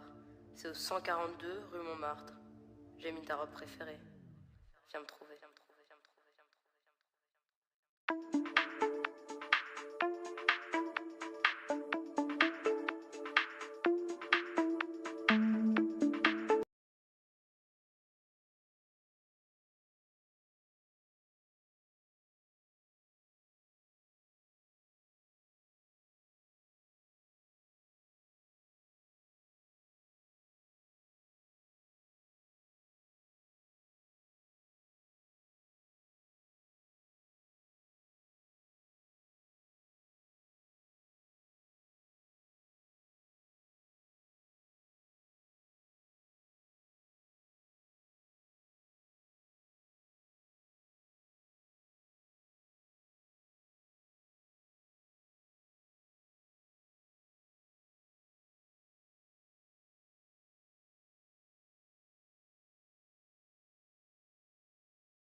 Glass fever in the dark, shatter slow, leave your mark.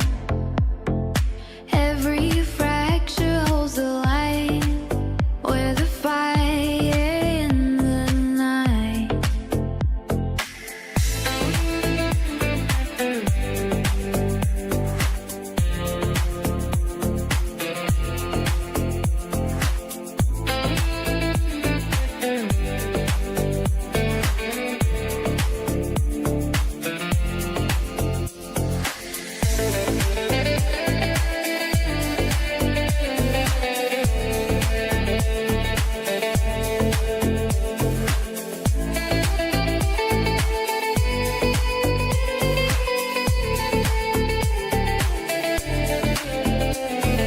Glass fever in the dark, shatter slow, leave your mark.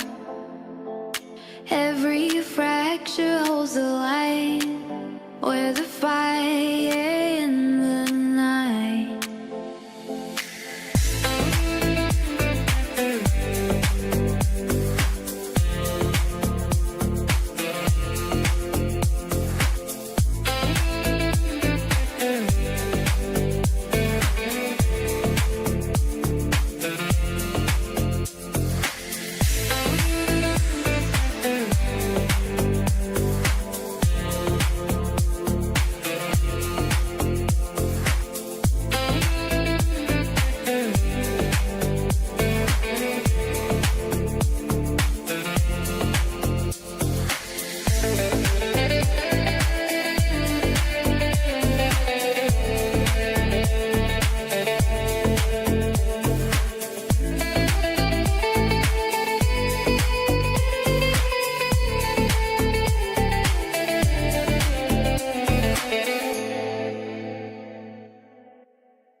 Feel the air, it's moving slow.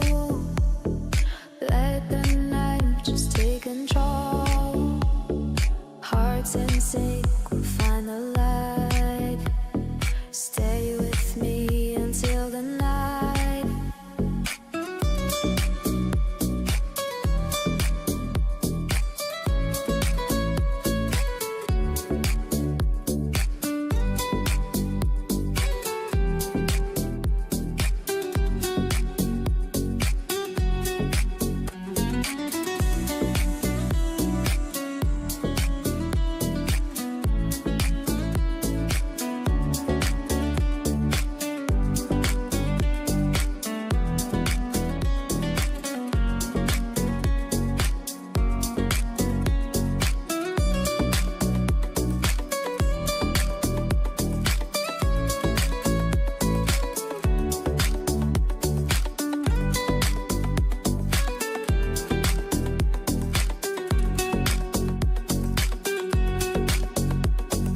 Feel the air, it's moving slow. Let the night just take control. Hearts in sync, we'll find the light. Stay with me until the night.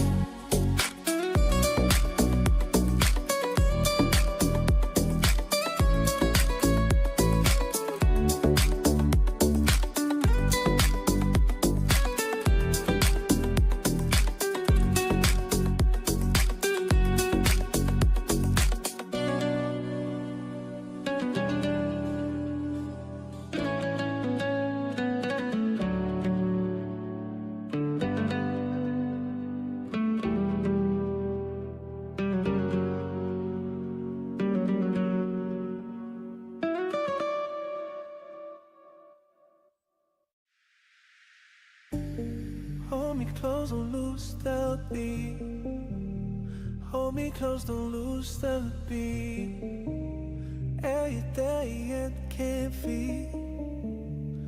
Hold me close, don't lose the. Hold me close, don't lose the beat. Every step, you feel the heat. In this moment, we are free. Nothing else but you and me.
Radio.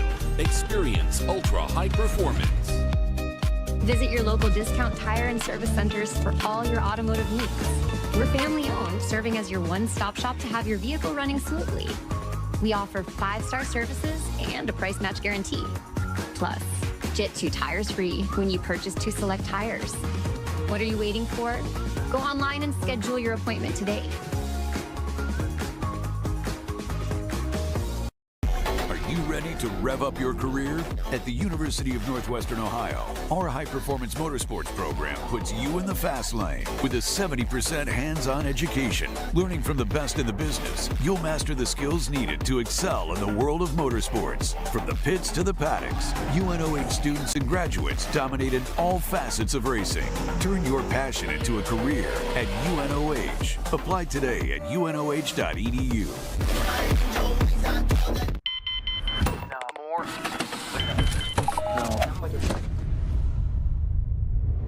Is this it? This is it!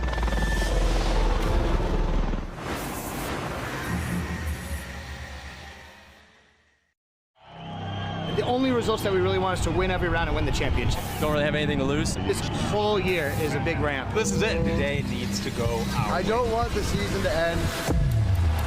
And now your winner, unanimously, Frederick the Norwegian Hammer Osbo. James the Machine Dean gets the win after 3 battles. Let's give the boss, give him the trophy. The one, the only, Mariah Manoa!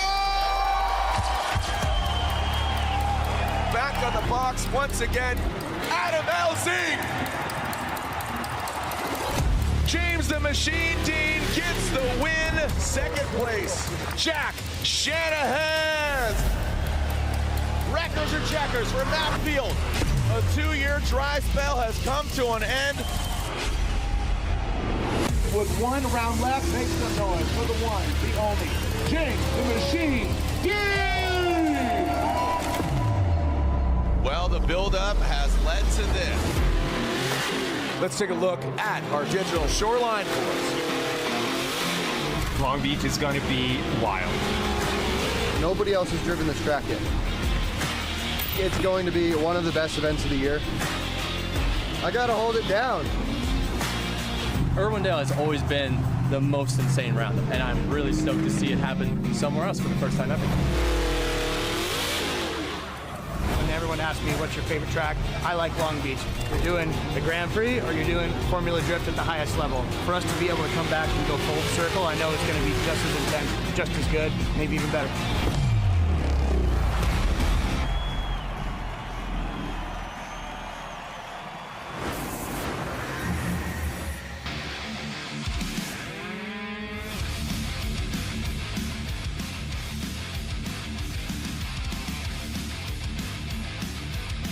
What a beautiful day to fill it with some tire smoke in the air. This is round 8 of 8 of the Formula Drift Pro Championship. This is the final round, culminating 22 years of a Formula Drift history. All right, well, we have a very special guest, and all of it he has played a major role in it, and so has the city of Long Beach. So we're gonna bring him out here, but I need you guys to show him a warm welcome and a big thank you. So we're gonna bring him out here in just a little bit, and I'll introduce you to him. It is the mayor of Long Beach, Mr. Rex Richardson. Now, the city, yeah, round of applause, please. This gentleman and this city has played a major role in drifting. Formula Drift has called their offices home here in Long Beach for those 22 years that we've been in this series. So thank you to the city of Long Beach. Thank you to the mayor, Rex Richardson. We'll have some words with him as he parades around in this Toyota GR86. Now, Rex has played a major role in drifting. Obviously, you see the city as alive and well. From the Grand Prix of Long Beach to the beautiful Pine Street to Cherry and Fourth Pike Bar. It has so much character and so much personality. You see just across the water, all the things, all the boats, all the celebrations, the beachfront, the waterfront, and again, drifting being part of that. And this gentleman has played a major role. Him and his team have welcomed Formula Drift with open arms.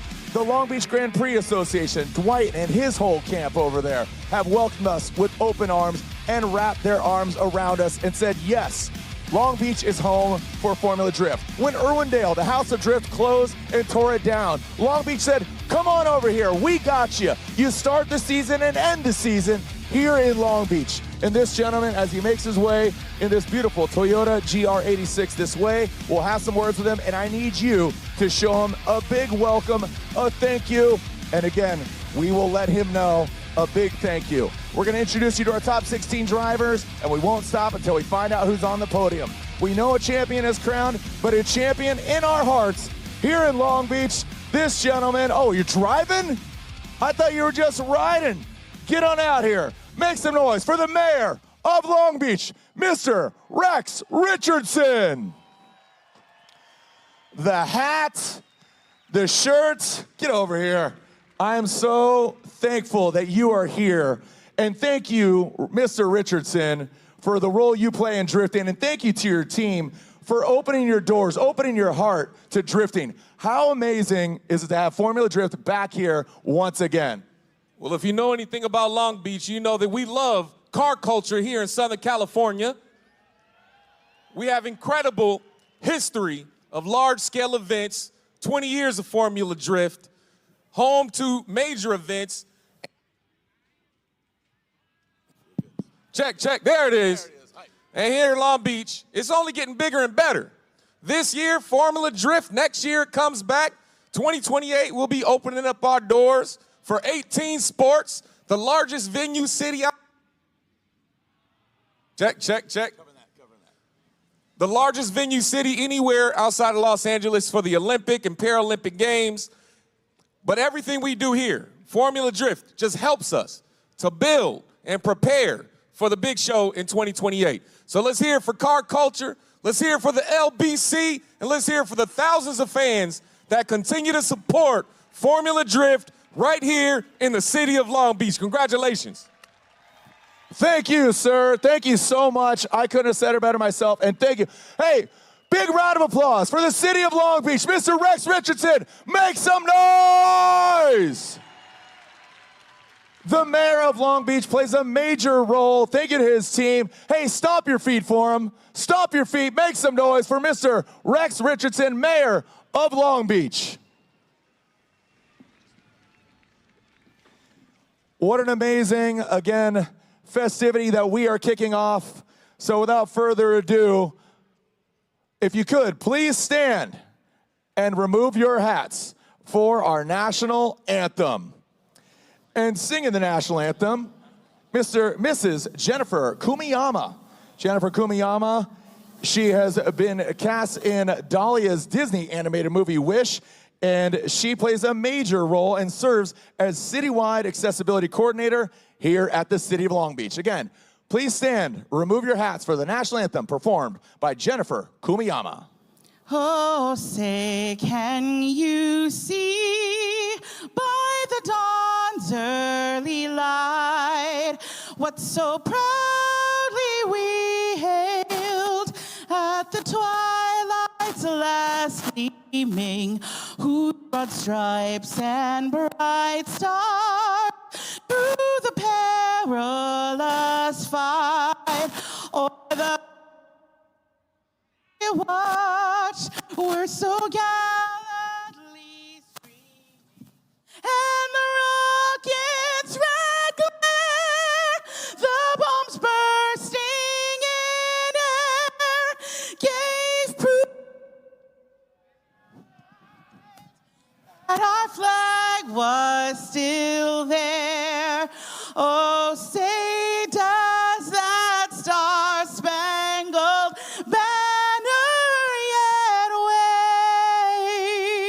wave o'er the land of the free and the home of the brave? Yeah! Thank you, Mrs. Jennifer Kumiyama. What an amazing festivity to kick things off. Are you ready to be your top 16 drivers? Make some noise! We start with the back car. This young man has made a lot of noise in just a short amount of time. Coming to us from Japan, he's in Ninjuku Racing, Jerry Yang Racing, GR86. Make some noise. There he is. Yeah, here high in the sky. Hiroya Manoa.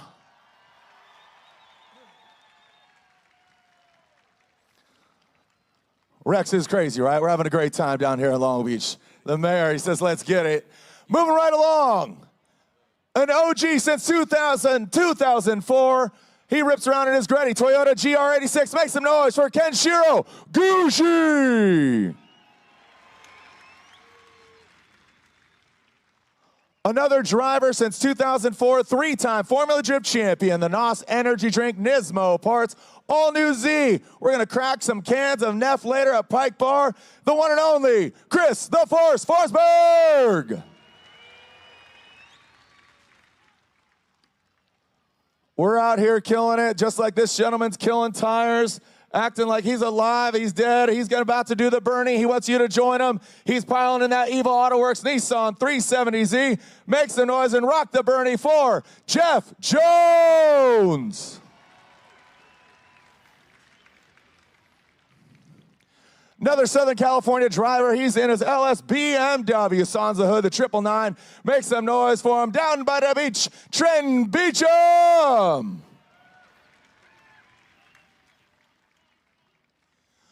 This driver making his pro debut here in the 2025 season, jumping from prospect to pro in his United States Army GT Radial BMW. It's Connor O'Sullivan.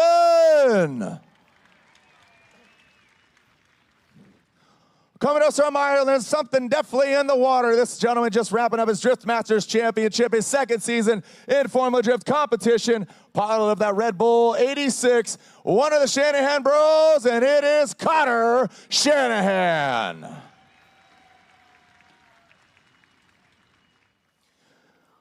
Making his introduction to the Formula Drift Pro Championship, another bro from Ireland, the big bro. This gentleman, the Kumo Tires BMW Rookie of the Year in 2025, it is Jack Shanahan.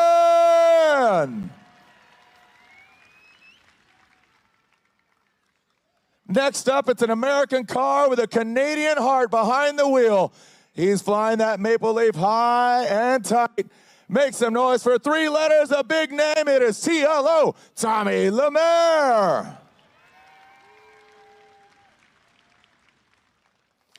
Moving on down the line, truly an international affair. Ripping around his Mark V Toyota Supra. He's on Kenda tires. A little emotional earlier, and he wants to get emotional on top of the box. Make some noise for Simon Olsen.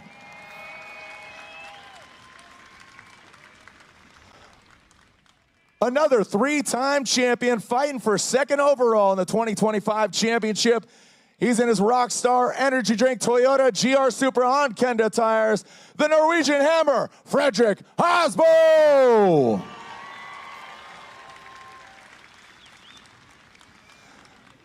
Next up, this hot hatchback fits perfectly in this tight course. He wants to take it to the top. This gentleman from New Hampshire, a day one since 2004, 22 years of competition. He rips in his Toyota Rain-X GR Corolla, the Rockstar Energy Drink driver, Ryan Turk.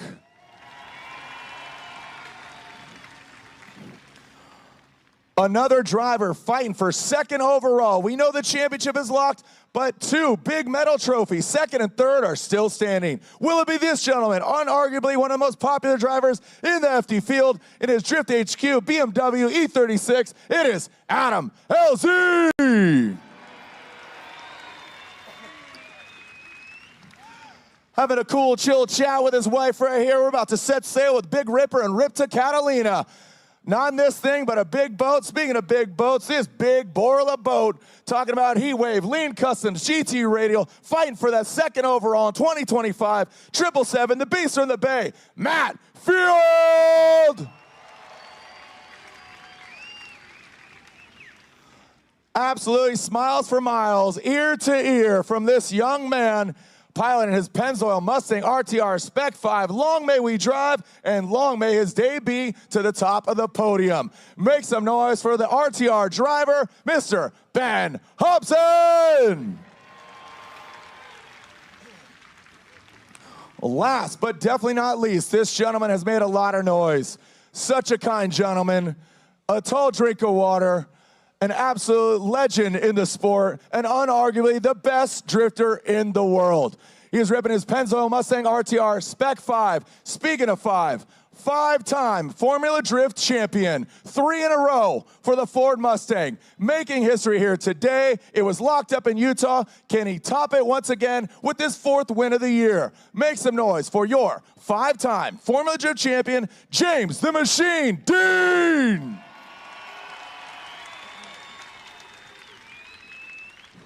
Those are your top 16 drivers, and the opening ceremonies continue here at round 8 of the Formula Drift Pro Championship.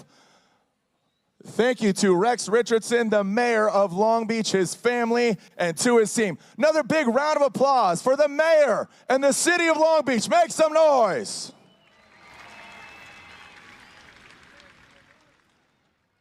As we continue on with the action here in Long Beach, we talk about James Dean, but let's take a look back at history being made here in 2025. 5-time, first ever 4-time, and now first ever, of course, 5-time champion, James the Machine Dean.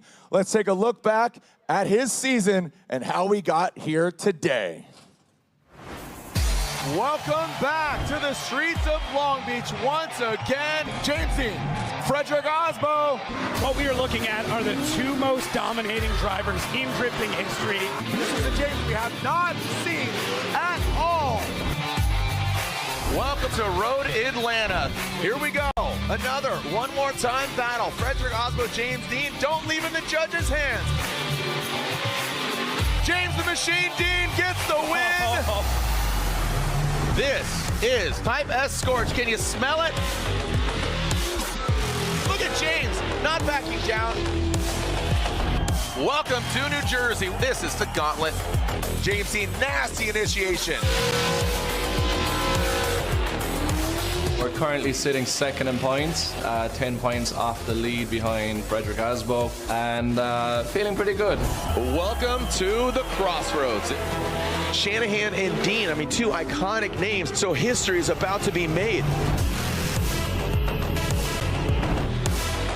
James the Machine Dean gets the win.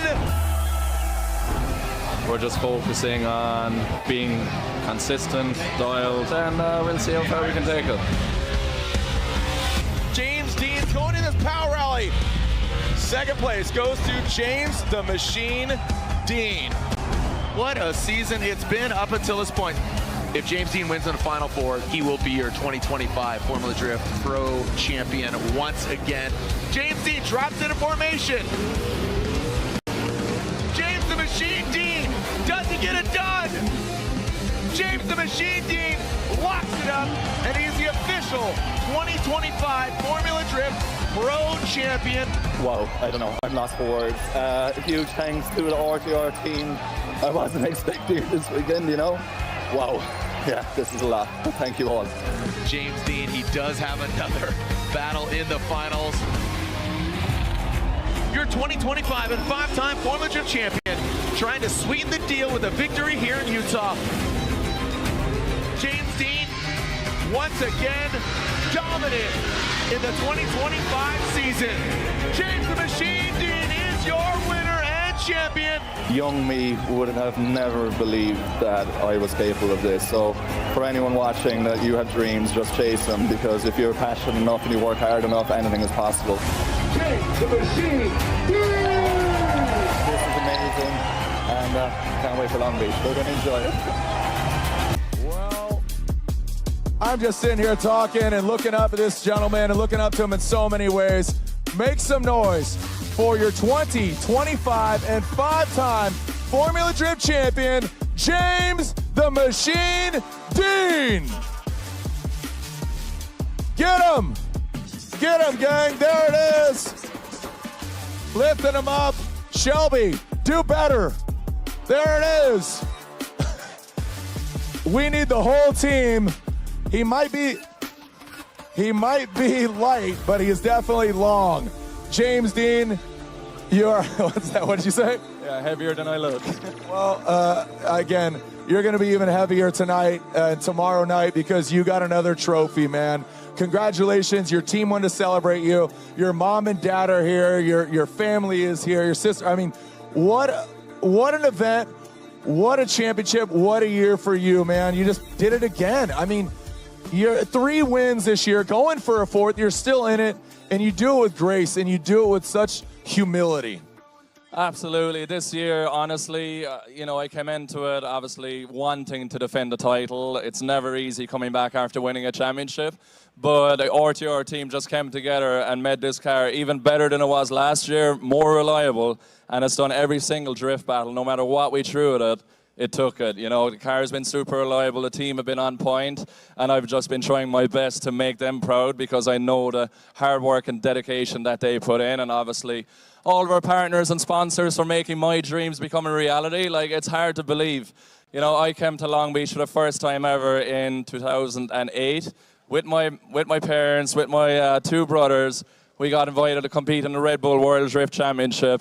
And I got a taste of America, and ever since then, it was my dream. I was just 16 years old, big dreams in my head, living, breathing, and loving drifting, and we still do to this day. I just always try my best. Very lucky to be surrounded by the best team in the world, driving a Ford Mustang RTR on a street circuit. Perfect weather, family, surrounded by family, friends, all of our partners, a huge packed audience. Thank you all so much for supporting drifting, supporting my dreams and everyone's dreams. Thank you.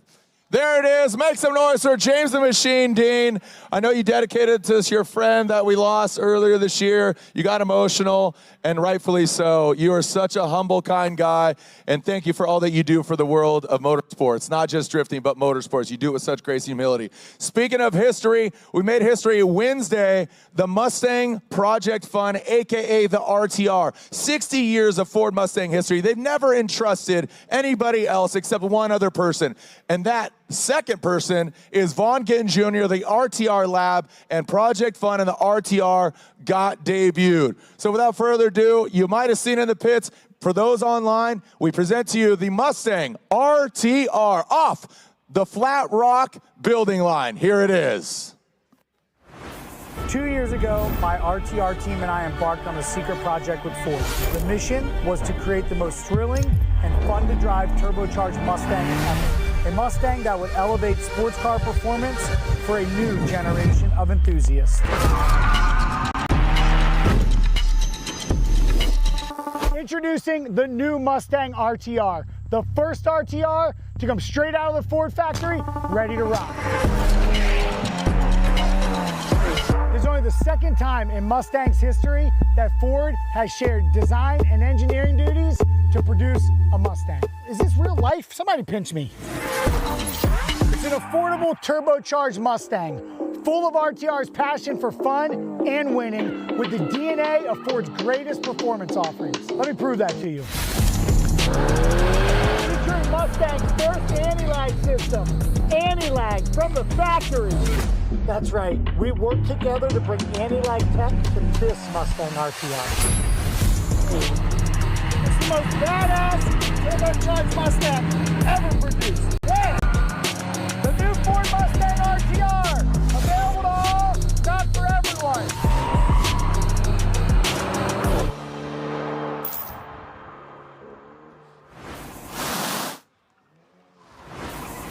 Here it is, in the metal, in the rubber, in the EcoBoost, the Mustang RTR, off the Ford factory line from Flat Rock, Michigan. Make some noise for a history-making driver, two-time FD champion, and a vehicle that sprays and has a good time. A better time as he is ready to rock.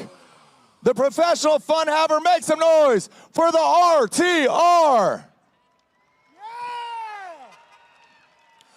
Vaughn Ginn Jr., Ryan Shaughnessy over here, joining us here, Mustang brand manager, playing a major role in this vehicle. This has been in the works for a long time. I'm talking about 21 years. Vaughn, you've been competing since day one. Here you are trying to spoil. You got a little wall there, but your buddy over here, your buddies are doing all right over here. Congrats on the RTR. No, thank you. I'm glad I didn't get the wall with this one.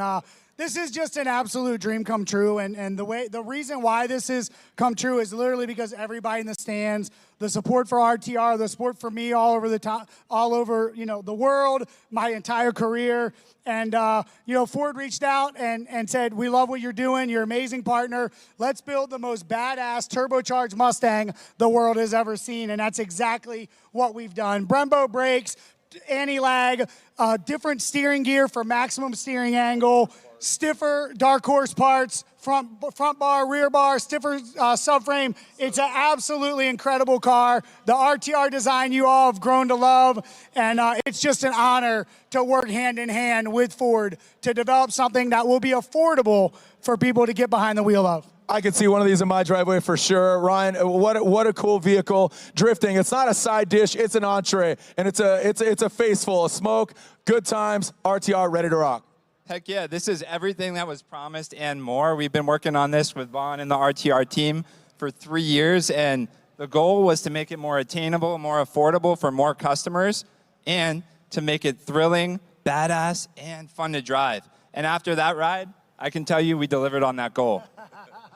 Make some noise for the RTR off the showroom floor. You could buy one today, make it affordable, gettable, and shreddable. Shred some tires, have a good time. Talk to your local dealer today. What's this, Avalanche Gray? Is that what it is, Avalanche? That's exactly, and this color has just come back, and we launched it on the RTR. We had to have it, so. There it is, Vaughn Ginn Jr., James the Machine Dean, Ben Hobson, making his way back to his car. We'll see you out there shredding it till you're dead in it. The RTR being debuted this week. What a testimonial to drifting, Formula Drift, and making some history here today. Thank you so much. As we are about to go into our first battle of the top 16, we'll be right back.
GT Radio. Experience ultra high performance. Visit your local discount tire and service centers for all your automotive needs. We're family owned, serving as your one-stop shop to have your vehicle running smoothly. We offer 5-star services and a price match guarantee. Plus, get 2 tires free when you purchase 2 select tires. What are you waiting for? Go online and schedule your appointment today.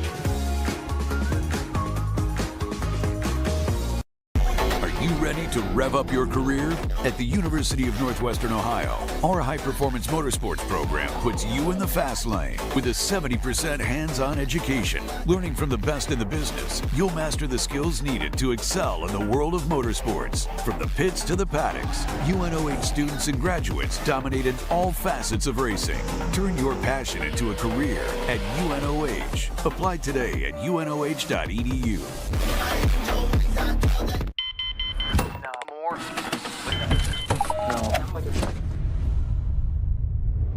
Is this it? This is it!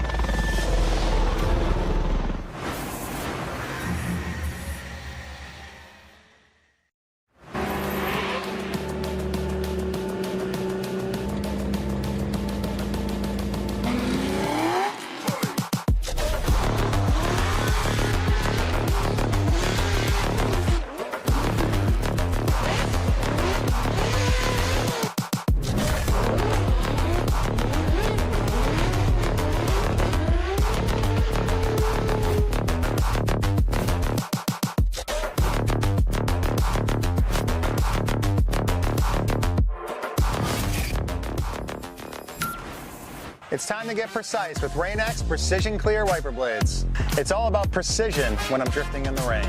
Rain-X Precision Clear features a graphite-coated synthetic rubber squeegee to reduce friction and noise. And when it comes to my family, it's even more important to have Precision Clear, especially in the upcoming fall and winter months. Don't compromise when it comes to visibility. Precision Clear is available at O'Reilly Auto Parts today.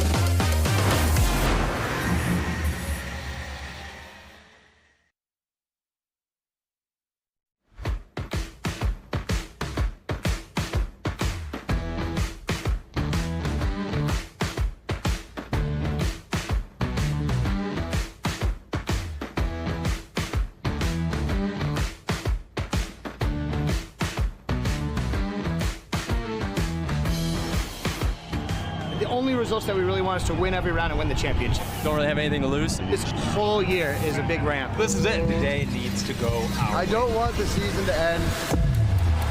And now your winner, unanimously, Frederick the Norwegian Hammer Osbo. James the Machine Dean gets the win after 3 battles. Let's give the boss, give him the trophy. The one, the only, Arroyo Manoa! Back on the box once again, Adam Elzing. James the Machine Dean gets the win. 2nd place, Jack Shanahan. Wreckers or checkers for Matt Field. A 2-year dry spell has come to an end. With 1 round left, make some noise for the one, the only, James the Machine Dean! Well, the buildup has led to this. Let's take a look at our digital Shoreline course. Long Beach is going to be wild. Nobody else has driven this track yet. It's going to be one of the best events of the year. I gotta hold it down. Irwindale has always been the most insane round, and I'm really stoked to see it happen somewhere else for the first time ever. When everyone asks me what's your favorite track, I like Long Beach. You're doing the Grand Prix or you're doing Formula Drift at the highest level. For us to be able to come back and go full circle, I know it's going to be just as intense, just as good, maybe even better.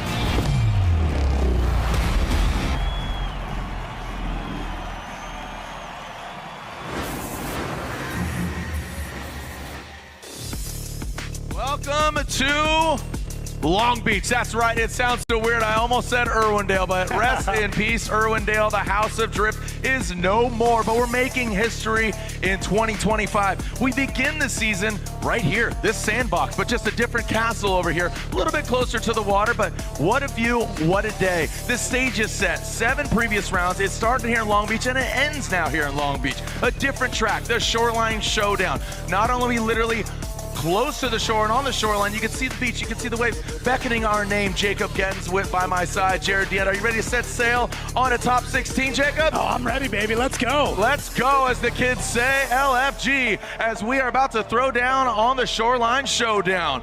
We're going to find out not who the champion is, because that has already been decided. 5-time Formula Drift champion, James literally the Machine Dean. 6'7", tall drink of water, first ever 4-time champion, but he betters in with the 5th-time championship. Can he make it a perfect event? Can he get his 4th win? TBD here at FD in 2025. Encapsulating 22 years of Formula Drift history, let's take a look back at top 32. Some standout moments for us. Ben Hobson makes it in top 16 with a big smile. Yeah, I did an incredible job, and his RTR teammate James Dean, there he is, handily taking down Rudy Hansen. Put up a good fight, but so tough. And this is one of the big stories. Ben Hobson finally coming to terms with that Mustang and showing exactly what we all knew was inside. Ben Hobson, I mean, emotional for all of us, and look at that. That's how he lets the energy out. Big hip swinging guy, and then we get into Frederick Osbo. I mean, he's got it. He wants the 2nd spot. He wants another big trophy, and takes down Nick Novak, who was down at least 2 cylinders. Some broken spark plug wires is what it was. And there we go, a controversial battle. Simon Olsen going against Rome Charpentier. Turns out just a better lead overall is what takes it home for the Norwegian. And all those fans from Norway in the building, absolutely ecstatic. A great top 32 for sure. So excited, a lot of emotions. I mean, I'm choked up. We had a beautiful opening ceremonies with the mayor of Long Beach, Rex Richardson. Man, he drove the car out here. I thought he was going to clutch kick that thing. And again, a great memoriam for Sam Cascadian, Sam's Autoland, and we will party for him here tonight. Who's going to party the biggest? We'll decide, and they will decide. James Dean versus TLO, Trenton Beecham. We got Connor O'Sully-Sullivan, as you talk about Hobson versus Osbo. We got that of Hiroya Manoa versus Connor Shanahan. Matt Field, who's fighting for it, going against Jeff Jones. Christopher Forsberg and Ryan Turk. That's back to a 2004 battle. You got Adam LZ versus Jack Shanahan, Formula Drift 2025 Rookie of the Year. And finally, you have that of Simon Olsen versus Kenshiro Gucci. 7 outside zones. Just fill them. Yeah, it's a crazy track. It's a blend of everything that we know and love about drifting here, and those 7 outside zones are absolutely relentless. You have to be perfect. We've seen it in top 32. It's the drivers that are perfect that are moving on, and if you're anything less, it's going to be a one more time at best for these drivers. So great track, great layout. 2 double apex, reducing radius turns. It's crazy, and I mean, what was a concept? What was a dream? What was an emergency backup plan? And now we are here, and to me, this is one of the most exciting tracks we've seen all season, and I just cannot wait until we get top 16 kicked off. Yeah, I feel like we talked about it during the halftime break, and we talked about it on the broadcast, and talking about how just cool this venue is, and the track absolutely it's just been zen, but it's been rock and roll zen, because it's just been calm, cool. We have the ocean, beautiful weather. It's a little sweaty, need a little sunscreen. It's just been one heck of a day, and we are about to again see who comes out on top. Our media is getting stage and ready to go. Our first battle will be James the Machine Dean versus TLO, Tommy Lemaire, truly international. You got Canada versus Ireland. Again, the Dean family, some of them are here, mom and dad. James' dad is here in the building as we take a look at the track. What kind of driving are we seeing? Because this is something what I would describe as a European type flat track. Yeah, right now it's got to be precision. There is nowhere to run. There is nowhere to hide. So everything that you are doing shows in abundance. So if you mess up one zone, it could take 2 or 3 zones before you really get that back. Drivers are choosing 1 or 2 setups, either really fast where you got to just manhandle the car all the way around, or something a little bit looser, which might be slower, but you can get around the track a little bit easier. But then when it comes to the chase, you might not be able to keep up. So there's a couple of different ways you can get the cars going, but really this is what the judges are looking for. This is our keys to victory, brought to you by BC Racing Custom Coilovers.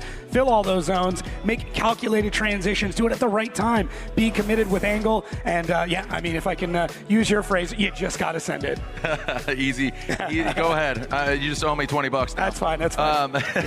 There are the point standings. These are real time after 32, and the big conversation is who is going to get second, right behind James Dean. Matt Field leads the charge, Adam LZ in third, Frederick Osbo, Haroy Manoa, and of course, who's going to be on the podium, because this is an independent event, but even though the championship is locked up, James Dean did do that. Brandon Sorensen, Ryan Turk, he's still in the competition. Rome Charpentier, he is knocked out. Tommy Lemaire, as we are, again, just seeing what we can do here and see who comes out on top. Yeah, these standings are going to be shaken up a lot because a lot of the top drivers have already knocked out. I mean, guys that are anywhere between 10th up until about 5th are knocked out. So it's going to be crazy. Drivers are going to be moving up quite a lot, and we'll see how everything shakes out once we are done a little bit later on today.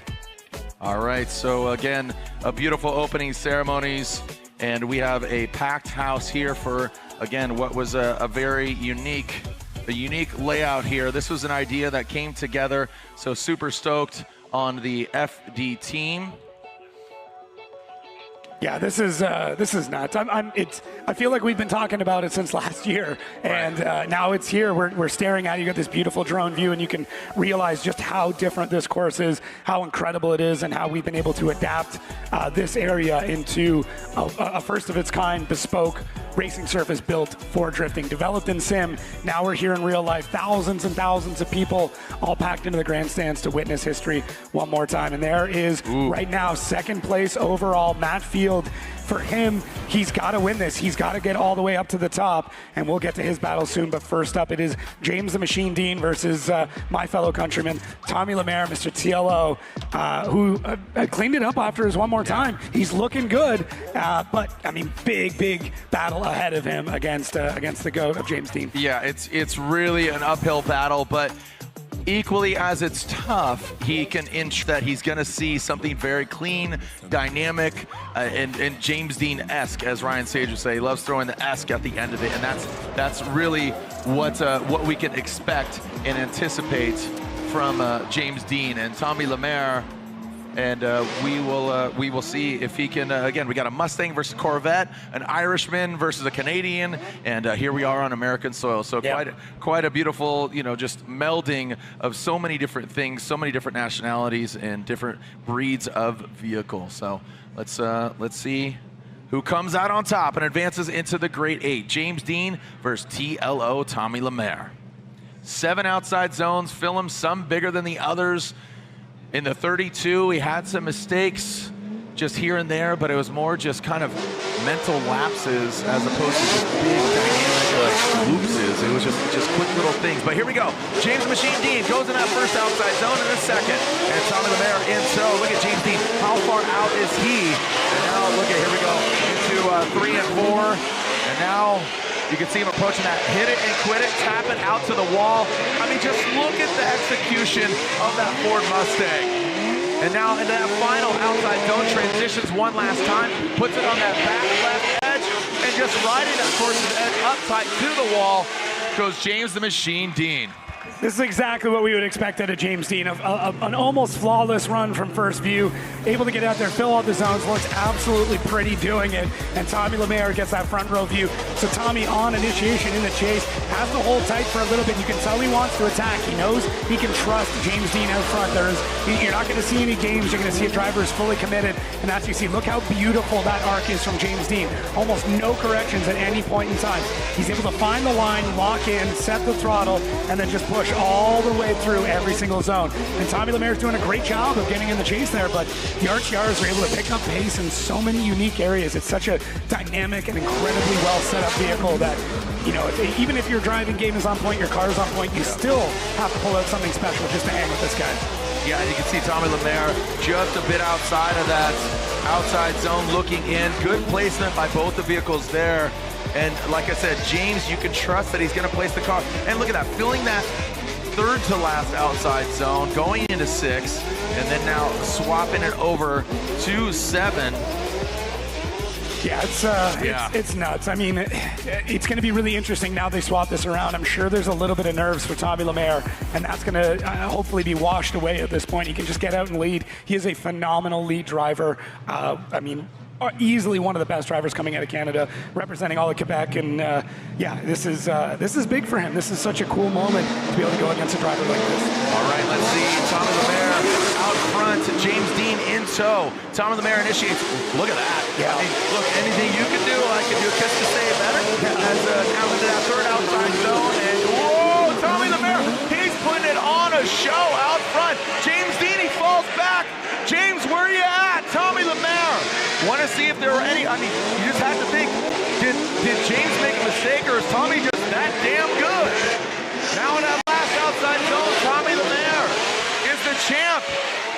Is the champ being taken out after a celebration by his team, debuting the RTR this week, wrapping up the championship in Utah, and Tommy Lemaire out front put the car exactly where it needed to be. Did he impede at all? I just got to ask that because that was uncharacteristic of James. Yeah, it was strange. We'll have to see here. So let's keep an eye on Tommy Lemaire. There's a lot of cause and effect here, but Tommy absolutely comes out swinging through these first three zones. And then you can see James Dean just supersedes him, just a little bit falls back, and then has to play catch up through a lot of this. I didn't see anything too crazy, but I will say Tommy Lemaire's outside zone 6, not perfect, kind of coming in and out of that zone, and that might come back to haunt him, and you can tell how much smoke these drivers are putting down. There is nothing but quarts left by the time they get across the finish line. The fans absolutely going wild. This is a phenomenal run coming out of our top 16, just kicking things off. And Tommy, the crazy Canadian, doing such a great job. And you'll see here, watch, James Dean gets caught out a little bit, and that's all it was, just overshooting that zone just a touch, maybe catching some of those marbles, as we heard a little bit earlier. That's where Vaughn went off. Exactly. I think it's all been cleaned up. We did the track walk earlier, but either way, there's not going to be rubber in that area. It's going to get a little greasy. So, yeah, it'll be super interesting. We'll see what the judges say on this, but très bien for Tommy Lemaire. Look at these two giants of the sport. Look at the smiles. I'm just purely talking about stature. I know, right? Tall gentlemen. Max looks tiny. You got a pocket-sized Max next to these behemoths. These two giants. Again, I just love that, you know, James Dean just giving his hat tip to his team, his family, his friend that he lost earlier this year, you know, dedicating this championship to him.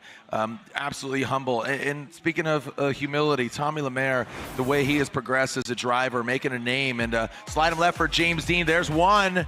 One more time, and Tommy Lemaire, it's a split decision. A natural split. We do not get those very often. Yeah. Look at that. That hand gesture, like, woof, woof. You can see Tommy just shaking it off like it's hot. Shake it like a Polaroid picture as James and Tommy Lemaire will head back. Wow. And yeah, here's the judge's review. Reese, going to you across the board. Yeah, so we all went separate ways here. I can definitely talk for myself here. What I definitely see is that Tommy Lemaire going into outside zone 5, we're going to see he does cut in the lead. He cuts in on a shallow line. James in the chase going in here into outside zone 4, I believe. You can see he kind of gets backed up, but then if you look at James in the lead going into the final zone, we have a tire drop as well, too, going a little bit wide.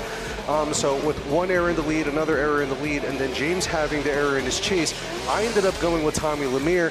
The other judges, Brian Egger felt that it was more even, and for Robbie Nishida, he felt that James just edged him out. So we're going again.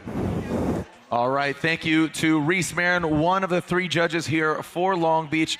Reese and Brian Eggert for the entirety of the 8 stops. And wave to the camera, boys, right out in front there. And Robin Nishida splitting duty, doing 4 of the 8 rounds. And Vernon Zvanveld doing the other 4. So there we are. So thank you for joining us here. I'm Jared Dienda. Joining me to my side, to my right, is Jacob Gens. And our field reporter down in the pits is Cerise Taylor. So thank you to our judges for the entirety of the season. And now we move on to Trent Beecham and Connor O'Sullivan. All right, so Trent Beecham, he was looking on fire early. Definitely an aggressive driver. Both BMWs, big power plants. And look at Beecham. What a show! Where is Beecham coming from? Scrub some speed, drop that wing. That wing is barely hanging on. And don't let go. Now into that 6 outside zone. Beecham is ripping through the course right now in that ESR BMW. United Honda BMW tracking him down. O'Sullivan O'Sully. Wow. Yeah. Beecham, where have you been, dude? Like, this looks unreal. I'm loving it. When this dude comes out, when he is on form, he is absolutely incredible. I mean, go educate yourself. Watch him back in the Pro 2 days. This is exactly what Beecham drives like. Almost goes off, catches that wall, kind of V's it out. Now, Connor O'Sullivan caught out a little bit there. You need to have a bit more momentum coming through, but O'Sully does a great job at getting back around and then starting to gain back in that chase. So gets a little bit shook by that big initiation. It takes Beecham a second to get into outside zone 6, then pushes nice and wide. O'Sully doing a great job, and then cuts that just a bit on that transition.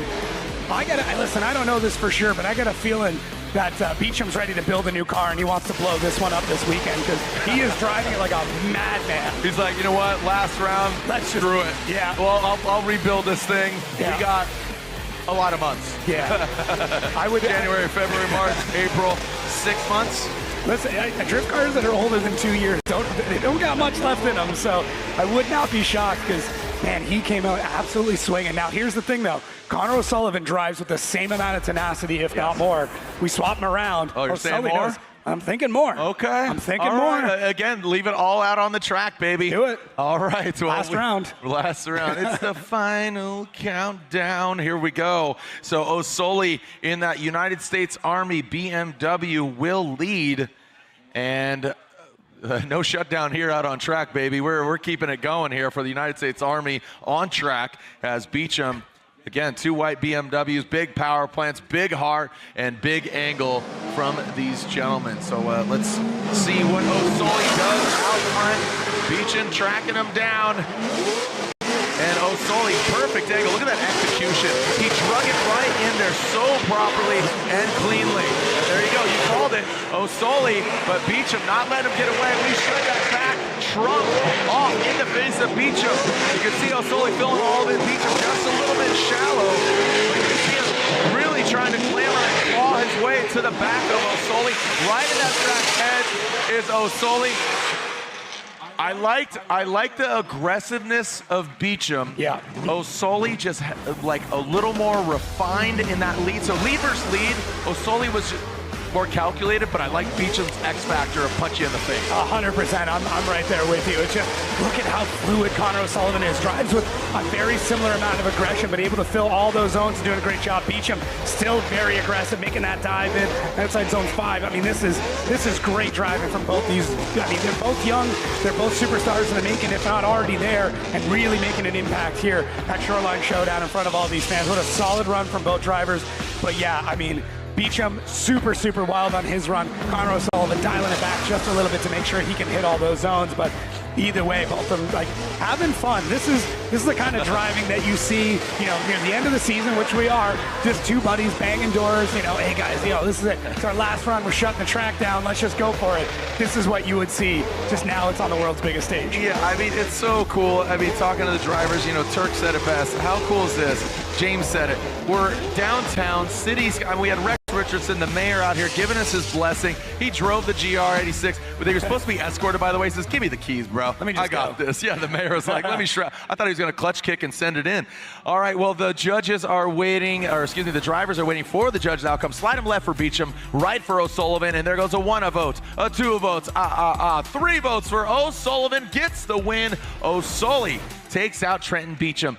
I would have to venture to say, without even talking to the judges, it was just that refinement. I think, again, Trenton was very aggressive, but O'Sully just had that cleanliness to it. So, all right, well, you can see the beautiful backdrop of the city of Long Beach. We'll be right back and continue with our top 16 here at the Shoreline Showdown, round 8 of 8 of the Formula Drift Pro Championship when we come back.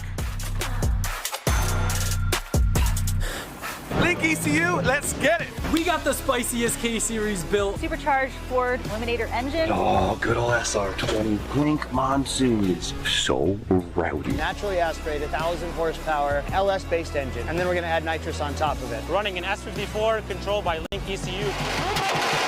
Link direct injection EcoBoost Fox body. I actually put an FA24 in it. B58, E46, Link ECU. No matter what engine you have, it's a stock K24 or it's a 1,000-wheel 2J. Link ECU all day.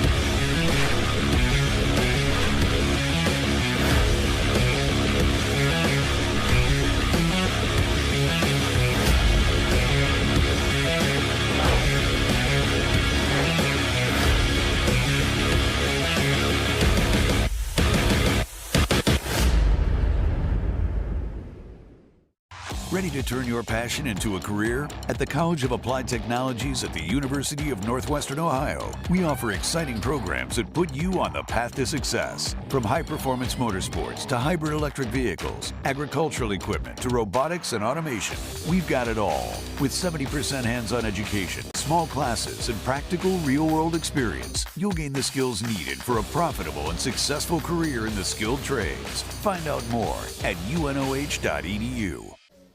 Looking for what comes next? For that moment when everything finally... 1 minute!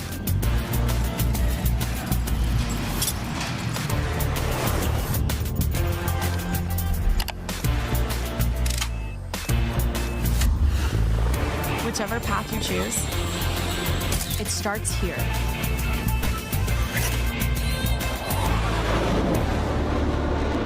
These are my race treads for going the distance.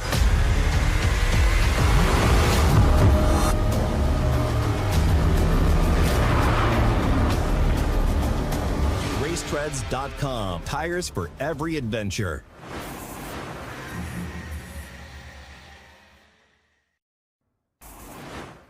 Oh man, what a just poetic. I know.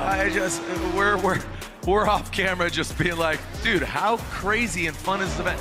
Packed house. I feel like there's a house party and everybody's invited. Just who bought the tickets? I mean, I'm looking to my right. I got friends like Victor Carrillo. I'm seeing Camden. I'm seeing, Maylene Ramey. She used to be a host on G4.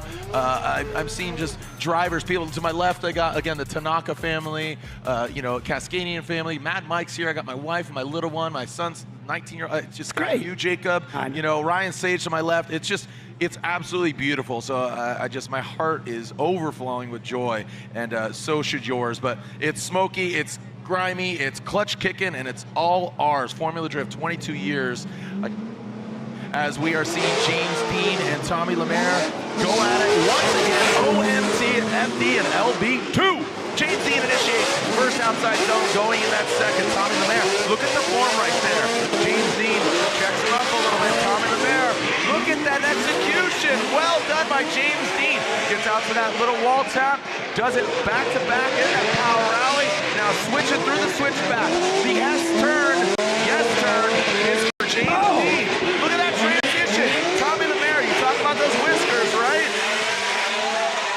So the S turn at the end going from 6 to 7 as we are seeing that S is yes for James the Machine Dean and TLO. Well done. This is great. I mean, both drivers absolutely stepping up. James Dean already had a phenomenal lead run. He does it once again, and maybe even better because he's riding the edge of that outside zone. Look at Tommy Lemaire. Once he gets to the second, makes that dive in for 3, and he basically glues himself to the side of that RTR all the way around the rest of this track. Tommy's transitions, we will keep talking about this. This is where the sport is going. Yeah. Transitions are going to make everything. And look at this great dive in. Very, very smooth from both drivers. And James Dean is he's just on one once again. And that gives Tommy Lemaire such an incredible opportunity to be able to stick in the side. So phenomenal. And we're only in top 16 at this point. We're seeing finals level battles already. Yeah, and this is where the cream is going to rise to the top. And I'm going to just say it. I don't want to say it, but I'll say, unfortunately, it's just going to be a mistake. Right. The smallest mistake will take you out. Yeah. You need to be just absolutely airtight as far as your precision driving, because it gets really highlighted because it's all outside zones. So if you go too far, you tap the wall, or you go too far and exceed the edge, because the wall doesn't absolutely define that outside zone, especially 6 and 7, because you could see the curve there, the arc. The wall is square. Obviously, the radius is round, so you can't drag wall the entirety of the outside zone. So that plays a major role. I want to give you all the angles. At first glance, it might look sensational, but you get overhead, you're like, ooh, he missed. Whoa! Just what I'm talking about. He exceeded that first or second outside zone. And again, losing those parts, James Dean, that allows him to catch up to him. So here comes James on in tow. And look at Tommy, some wavering. This is my exact point. Those little finite mistakes accumulate into one large mistake. that was my proof positive. I know. Am I correct? Doesn't happen often, but sometimes, we talk about it and it comes to fruition. But it is unfortunate for Tommy Lemaire because it's still an incredible run. But this is the difference between somebody that is like a James Dean and Tommy Lemaire, who's really at the beginning of his career is being able to continue to up the pace, up the difficulty without making a mistake. James Dean can continue to get closer to the wall, drive faster, drive on the limit, and ride that knife edge as long as possible. And Tommy just makes a bit of an uncharacteristic mistake and unfortunately has to pay for it through so much of this track. If you mess up that initiation, it's going to haunt you for 3 zones. So it is a lot that's going on there. But for Tommy Lemaire, still an incredible run, an incredible drive, especially on that chase. But just going a little bit deep into 2, catching those tires, and that's what does it. And for the judges, 1 or 2 wheels off at this point in time is going to be the difference between being able to make it and not being able to make it. So it's a wild, wild run. I think Tommy's got to be incredibly proud of what he did today. Drivers will put on their resume that they got to go one more time with James Dean. That's such a huge thing to be able to say, especially in your rookie year. Yeah, and speaking of Rookie of the Year, Tommy's going for it, Connor O'Sullivan. And in the driver intro, I said Jack Shanahan Rookie of the Year. I'm mistaken because it's not absolutely confirmed. Basically, Jack needs to win his top 16, then he's locked in. Because then mathematically, he locks out Tommy Lemaire and Connor O'Sullivan. But regardless, Tommy is knocked out because James the Machine Dean, the 5-time champ, gets the win after a one more time battle. James Dean gets the win in his Pennzoil RTR Spec 5. He advances on, and again, that helps Jack Shanahan and his Rookie of the Year title. Again, by no means a rookie to drifting, but a rookie to Formula Drift Pro Championship. Now, Connor O'Sullivan, he would need to win the event in order to get Rookie of the Year mathematically. So, again, a big uphill battle. Can he do it the way he's driving? For sure, but as long as Jack Shanahan wins the top 16, it's locked, and he's officially your 2025 Rookie of the Year. We're talking about Mr. Jack Shanahan from Ireland. The O'Reilly Auto Parts Top 16 continues. Frederick Osbo, Ben Hobson. Ben was ear to ear. His mom, his dad, his RTR team cheering him on. But now he's got a big battle against the Norwegian Hammer, and the flags are waving for Frederick Osbo and that Rockstar Energy Drink Toyota GR Supra. Tommy Lemaire makes his way out TLO, and that XPN Corvette knocked out. But Frederick Osbo ready to...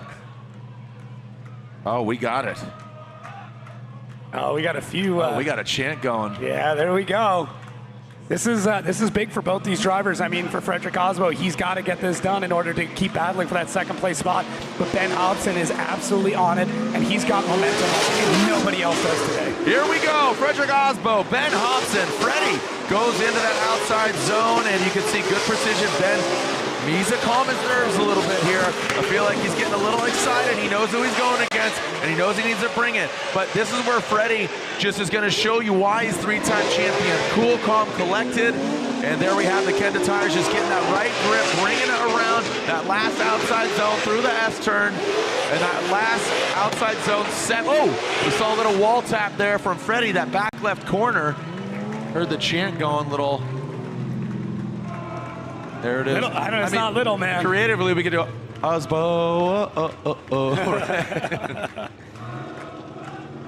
I like it. Let's bring a little Norwegian flair here to America. All right, let's take a look at this. Norwegian driver out front, and tons of Norwegians in the fans. You can hear them already. First, second outside zone.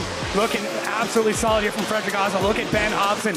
These transitions to be able to dive back in. This is an incredibly long car to have to suck back in through those transitions and be able to get back on their door. But Frederick Osbo is being super, super tidy out front, and Ben is doing a great job. Would love to see him dive in just a bit more. Use all that confidence that he's got in this part right here. This is where we get a bit of that contact. So it looks like as the wall comes around, Frederick Osbo's not in a bad spot, but I don't know if Ben Hobson maybe touched the door. That pushed them just a touch into the wall and then bounced back around. I'm already getting word that we're getting a 5-minute timeout being called right now from the Frederick Osbo camp. So we'll see how that plays out. There might be some incident at fault as we get through these replays. Might be shared, might go one driver or the other, but love seeing the way both these drivers are doing. Ben with a slight hesitation there, let Frederick Osbo transition in front of him, but there you see Ben with a quick little touch, and I think that's just enough to push Osbo into the wall to bounce back out, catch Ben again. So, Osbo's team, they want to make sure it's good. Yep. You don't want to go back out and realize that you just skipped over something due to pride. There we go, that gigantic Norwegian flag. Yeah, look at the fans. They live there. So thank you so much for letting us shred down there. What a view up there. Yeah. So stoked. So I'm getting word that it looks like we've got a complimentary 5-minute timeout. So what happens is if there is contact between drivers, but there is no incomplete, both drivers will be allowed to look at their cars. They get 5 minutes, and they don't have to call their 5. If they need more time, then they have to call it. But for right now, they both get a few minutes to take a look. All right, 5 minutes in total, or 5 minutes, I should say, maximum for them, as we have fans, some right below us, the Norwegian flags, and we have fans tuning in all across the globe, including 1945 Speed and Custom. We got Jeremy and Mara tuning in and watching. Thanks for watching. Grant Gutierrez. We got Doug Berkmeyer. Again, we were talking to him as we are taking a little lull in the action. We throw it down to Cerise. What you got for us, Cerise? What's up, guys? I am standing here with the champ, James. Obviously, we just had a beautiful show during the halftime. You're going up against O'Sully next. I mean, you kind of got something already in the bag. So what's going on in your head? What's your plan for this next battle? I'm just trying to enjoy it, you know what I mean? Like, for once, I'm doing a Formula Drift event with no real pressure, but I still want to drive hard and put on a show for everyone watching. And I'm really enjoying this right now because just before he came over, watching Ben drive so hard, and super happy to see him in top 16, and he's giving Frederick Asbo a real good run. So exciting battle to watch. I'm here this weekend just enjoying drifting and trying to, love every minute. What are you gonna do to celebrate? What's your celebration strategy here? What are you gonna do tonight? Oh my God, that's a good question. So my family are here from Ireland, my nephew, my parents, obviously the whole team. We don't have to really do anything for the next few days, and we're just gonna have a little party. Yeah, just relax a little bit. Yeah, a few drinks, relax, just enjoy the moment with everyone. I love it. Well, I'll catch up with you guys later. Gentlemen, back to you in the booth. Thank you. And again, we got Haig and the DMCC drivers from back in the day are in the building. What? Drift Mania, yeah. We got Haig in the building. Kevin Darwish, thank you for joining us out here. Super stoked to, again, band's back together, man. Drifting is alive and well. From yesteryear to today to tomorrow. Absolutely excited, past, present, and future. Thank you so much for anybody playing a role, played a role, and gonna play a role. Like Accelerate Automotive, building careers for the future. Here we go. We're talking about Haroya Manoa and Shanahan. This was the battle you were talking about earlier. This very well could be a final battle here. Two absolute international superstars. Haroya Manoa dragging bumper. Shanahan brings it around, trying to twist the screws on the young buck. He's young himself, but here he is being challenged by even a younger driver as Manoa comes that last outside zone. Shanahan shredding that back bumper, sticking it to the door. The Irish driver fighting back against Japan and Hiro Manoa. Wow. I think the driver that wins this battle could win this event because we're talking about two of the best drivers we got right now. I mean, Connor Shanahan is an absolute legend, and Manoa is writing his name in the history book with the darkest ink because he is here to stay. This is absolutely wild from both of them. Look at this. Manoa on a perfect line through so much of this course, but Connor Shanahan, given the opportunity to throw an insane chase, will grasp it at any single time. And you can see with these transitions, he holds back just a moment, lets the driver come around. Plus, when you've got the exact same chassis going head to head, it means that they're going to transition in very similar ways. They're going to do very similar things. So it just means that the tandem can be that much better. Look at how close Connor gets through every single one of these transitions. And Manoa gives him everything he needs. He's touching the wall all the way through. He's going on a super wide party line. These are the types of battles at this track. This is what we expected. This is what we wanted. And now we are finally getting it. Man, what a run. We're halfway through. And you called it. You're like, I'm telling you, that Shanahan-Manoa battle, and it delivered, like you said, similar chassis. Obviously I say similar because, yes, aesthetically they might, but very different underneath the guts of it, the heart of it, and obviously the driver of it. But Haroya Manoa, Hiro has just made so much noise. Shanahan, just what a dynamic family, Shanahan, Jack, and talking about Connor, and just overall the collective Irish effort is definitely so cool that we have them here at Formula Drift here in the States. All right, let's see them switch it up. We'll see Connor out front and Haroya Manoa. He's one of those drift kids, sim kids that you know, he took a lot of turns on the sim. He did that with previous tracks, but when he showed up, he's like, this is a little different than the sim. But, you know, it's not 100%. Obviously, one, it's digital, and two, yeah, we've never built this track before until this weekend. But here we go. Connor Shanahan initiates Haroya Manoa, trying to give it back to the Irish driver. Haroya trying to time it perfectly, going to the outside zone right in front of the fans. Now coming into the power alley, bang the straightaway. Looks like Connor tapped. Bro, we lost a tire. A tire is off. That back left of Shanahan, he's going to continue on. But you have to think with him losing that tire, that's got to affect Haroya Manoa, but Shanahan keeps on keeping on. Those Irish wheels are built a little bit differently. Shanahan looking more like Group B rally car.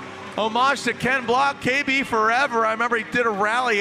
He had to counterbalance so he'd stay off that wheel, but digging in. Here's a shovel. Can he dig it? He doesn't need a shovel. He's got a wheel digging on into this Long Beach pavement. Wow. Man, doesn't even care. Just absolutely pedal down all the way through, and Connor has got to be aggressive. He would be fully aware of what was going on behind him, and even through outside zone 2, you could already tell he was trying to shake off Manoa, adding that little bit extra angle. Now we get out to 3. He's trying to outrun him through this section, but through 4 picks up just a bit too much speed and then catches that bounce, loses that tire, and then stays on it all the way through. But man, Connor Shanahan, what an incredible run. Manoa, he's adapting all the way through. He knows at this point that the lead driver's completely lost the tire, and Manoa's car, I mean, the tire's light up there as well, so he's losing grip. It's just a battle of attrition all the way through. This is incredible. It kind of sucks that we had that contact. I want to see him go head to head, but this is still heads up all the way through. But that's how you're gonna lose the battle. You know, that little mistake, and unfortunately, you know, loses the tire, goes off, and that's going to impede, you know, Haroya Manoa. So, but those are the definitive things that the judges are going to need in order to crown a victor, because that's just how it has manifested and rolled into this event. And yeah, the caliber of driving we're seeing is just absolutely elevated as the fans erupt here, and we will see. Looks like judges taking a lot of looks at this because they want to make sure that wherever this contact happened, it wasn't possibly someone that came through because of Manoa getting a bit close or catching it. But both these drivers side by side, I mean, I always love it when they get out of the car to kind of take a look. Because, listen, they want to watch this as much as we do. They want to know exactly what happened. You know, you have a good idea of what happens when you're in the car, but sometimes you don't realize exactly what it's like until you see it on replay. Both these guys with their Red Bull skid lids, and again, representing Ireland and Japan, the 86s. I mean, these gentlemen, I feel like their careers are just getting started, even though, you know, obviously Connor's been drifting for damn near 10 years, and Haroya for, I mean, on Sims for years, but, I mean, so young. So many years ahead of him. Yeah, between both of them, their careers are so bright, and we have so many more years to witness them. But yeah, judges still taking a look at the replay to see exactly what happened with that contact. Did something happen before? Was it independent? But either way, I think I mean, it's just wild to see these two drivers, and I'd love it one more time, but that's just me being selfish. Yeah, did it look like Haroya had contact with? I mean, you could see him going to the outside zone, kind of has a straightening, and that's where I think it threw him off his line, going to that outside zone right there. So right before that, you saw going to the wall and then going to that short little abbreviated outside zone. Watch this transition here. Well, it's gonna be right here. Did Manoa make contact, and did that push Connor off that? No. It's so close. It's so close. There's none. I think Connor straightened out, and that threw off basically the rhythm of him going into that power alley, and that's where we saw James make a mistake, and obviously even larger than that, it was Vaughn making that mistake. So I really believe it's unfortunate. I think it's Connor, and I only say that because it looks like the judges are done, and Haroya Manoa gets the win. Haroya Manoa gets the victory. What a great battle. A little high five and handshake there from the gentleman, and a thank you as we are going to hear from the judges and elaborate on that. And it looked like Connor was just a little bit off, and it'll be Haroya advancing on. Manoa will be going against either Ben Hobson or Frederick Osbo. And either one will be wild. Yeah, either one. This is where we're at. Yeah, this is an incredibly stacked bracket all the way through, and it's lining up for some just historic battles. Yeah, this is so cool, man. There was a lot of trepidation on how this event was going to go, but as we take a look at the judge review, throw it to Reese Marin. Reese.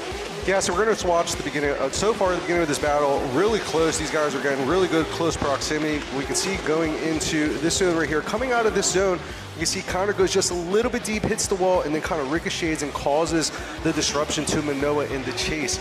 We reviewed it a bunch of times. We were trying to see if maybe Manoa had some contact before that maybe have led Connor into the wall, but after review, looking from different angles, we were able to see that Connor Shanahan independently just went a little bit too deep, hit the wall, ball hit back, went over, hit Manoa, and that's what ended up causing it. It's a little bit of a sticky one still. Yeah, fair enough, and appreciate you guys taking all the time to make sure that was correct, because that was a tough one. All right, we'll take a short break. When we come back, more action here on the streets of Long Beach, the Shoreline Showdown.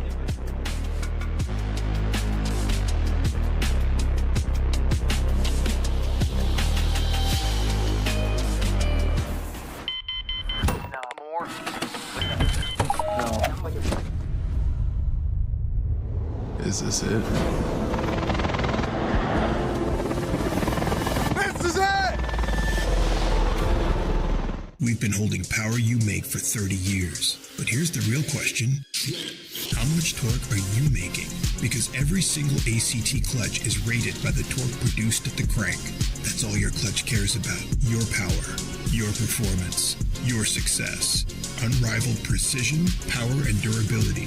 Visit advancedclutch.com today. 30 years of precision engineering and performance excellence. Because every revolution starts at the crank.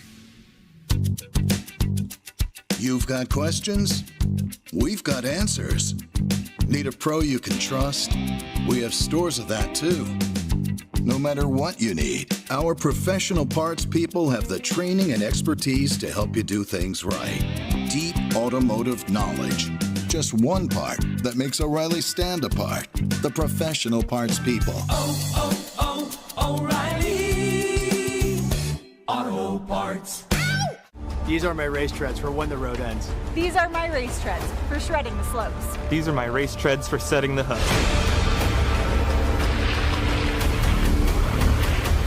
Racetreads.com. Tires for every adventure.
Welcome back, Formula Drift Long Beach. I am standing here with Hiroya Manoa. You are now advancing against Shanahan, who had an unfortunate D beat. I see your team is thrashing away at the car behind you. First of all, congratulations. How are you feeling? Thank you so much. I'm very, very happy now. And we hit a little bit, so they're checking the alignment and suspension a little bit, but I'm feeling so good and car feeling so good, so I'm so excited for top 8. Now, what experience do you have on this track? Because we're calling you the Sim King out here. You've had a lot of laps before some of these other drivers. Yeah. How does it compare? I think it's real life is more narrow. The track fading, it's kind of narrow, but it's really, really fun to drive in. You know, like especially chasing. When we're chasing, it's really good. I just want to take a moment. Your English has gotten so good over this entire season. It's such a pleasure to talk to you. Your driving has obviously progressed as well. Now, any final words for the fans as we close out this season? This season was, like really good season for me. Like we won in Orlando. The Netherlands we couldn't get the podium, but this is a huge chance for get the podium today. So very challenging for us, and I will do my best. There's still time. Keep going at it. Put your head in the game. Your team obviously has theirs in the game right now. Wonderful to talk to you guys. Back to you in the booth. Thank you so much, Cerise. And I got to tell you, hey, Hiroya, your English has gotten better as well, man. Yeah. We were just talking to Robin Ishida, and Robbie says, I only text him in English. Yeah, that's good. It's working. I mean, I think he's ready for the podcast. Okay. He's got it. I mean, yeah, it's incredible. His driving, his English. Is there anything he can't do? Have a beer at the Pike Bar with us later. In a Showdown temple. Yeah, we're legally. Showdown temple. I won't tell anybody else. Just thousands of people watching online. Blowing up his spot. Oh man, Dougie Berkmeyer sending over some old photos. Love that. All right, let's take a look back here. So if you could recount the battle between Osbo and Ben Hobson. Yeah, so a bit of contact there right in our last outside zone, and that then triggered a free 5. So anytime that we get contact with that incomplete, we allow the drivers that 5 minutes to be able to take a look at it. So it comes down to this last zone here, outside zone 7. And we'll see there just a bit of a tap there from Ben, pushes Freddie just a little bit wide and then comes back around. So just want to make sure everything is good to go. It looks like it is, and both drivers pulling up to the line. And now Ben Hobson is going to lead. It was just a small incident, small racing incident, if you will, and shouldn't affect too much, but you never know. This could be a very, very heads-up battle between the two of them. And now we've got Ben Hobson, the lead, who just is on momentous form. Frederick Osbo is going to be in the chase. Already had an incredible lead run, so now what does he do if the roles are reversed? All right, here we go. Ben Hobson, he needs to bring it against the 3-time champ.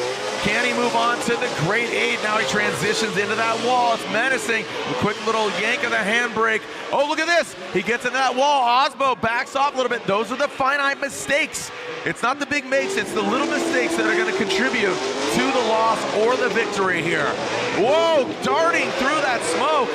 Can barely see. Look at the amount. I mean, that is like marshmallows coming off the back of that Ford Mustang. Oh, and this is all part of the game here too. It's something that we, kind of more or less looked at, but until the winds actually start changing, you don't realize how bad it's going to end up being. And the smoke coming off of outside zone 5 is really, really pushing wide and over into 7. So let's take a look here at this replay. And Ben Hobson is just on an absolute heater, doing a great job getting out to all these zones and just grazing the back end against the wall through so many different parts. And Frederick Osbo having to back off in a few spots, just thinking that maybe Ben Hobson about to bin the car, but that's where you want to be. You want to be driving the lead and make that chase driver think that you're going to crash any moment. You can see just how much smoke coming off these cars. We lost sight of them through a good chunk of it, but Frederick Osbo looks phenomenal in the chase. Just one spot that he pulled back. We can hear the Norwegian fans again with that chant. They are pumped. They are so stoked to be here. The giant flags. Listen, I think we need more of this. Let's bring in more countries, more flags. Let's represent. Hey, bring a flag from your state, whatever. I'm loving the feeling we're having here today. But yeah, Frederick Osbo doing a great job. Ben Hobson on a heater. This is going to be a really tough one for the judges. We had a bit of a break in between the runs, so they'll have to refresh themselves with their replay machine and go back and take a look at this again. Man, we are so spoiled right now in top 16. Yeah, it's such a cool event. Again, the electricity you could fit. What a way to end a season, man. Right. It's just absolutely, like I said, poetic. It's just exciting. It's enthralling. It gets me excited for, shoot, I'll see you in April. Yeah. Like all the fans and everybody. I mean, obviously a lot of people, still operate and do things. Shoot, in just a couple weeks we got the SEMA show. I'll be out there, and a lot of these drivers will. Partying, looking for sponsors, hugs all around. And, tomorrow night we'll celebrate the culmination of a season, the Formula Drift Banquet right here in Long Beach. Drivers, teams, sponsors, you and I, and I don't know. I don't even know the format. Do you? I'm not sure. Yeah, not sure. Do you know what you're wearing? I heard some rumors. We'll keep that low. It's your birthday tomorrow too, so that's pretty big. Yeah, I heard that too. Yeah. Maybe we'll have to convince the crowd for a little happy birthday later on. Nah, we're good. Frederick Osbo, Ben Hobson, slide him left or slide him right, and slide him. Ooh, one more time, and Freddie Osbo Frederick Osbo narrowly gets the victory, but Ben Hobson, a great effort there, but again, going against Freddie, there you go, look at it. What are they saying to each other? It's probably, you know what, you did it, you crushed it, you deserve to be here. Yep. You did an incredible job. Freddie's very supportive, and I mean, we're all aware of how long it's been for Ben to Ben Hobson. Sorry to cut you off. No, you're good, but yeah, I agree. This is just the beginning here for Ben Hobson. Ben's he's just giving hugs, man. He's rubbing the furry wall. Yeah. I feel like he's just over there, happy as a clam. It's really great to see, but you're absolutely right. Freddie is nothing but supportive, and you know, I mean, look, one drift car, it's cool, but two drift cars and two big, you know, drivers, big names, that's way cooler and more dynamic. So love it, and it's definitely impressive as Ben Hobson rocks some Bernies for the last time of 2025. Ben Hobson exits stage right in that Pennzoil Ultra Platinum RTR Spec 5. James the Machine Dean, Connor O'Sullivan, Freddie Osbo, Hiroya Manoa. There it is, halfway through our top 16. And Frederick Osbo is there on the back in the pits.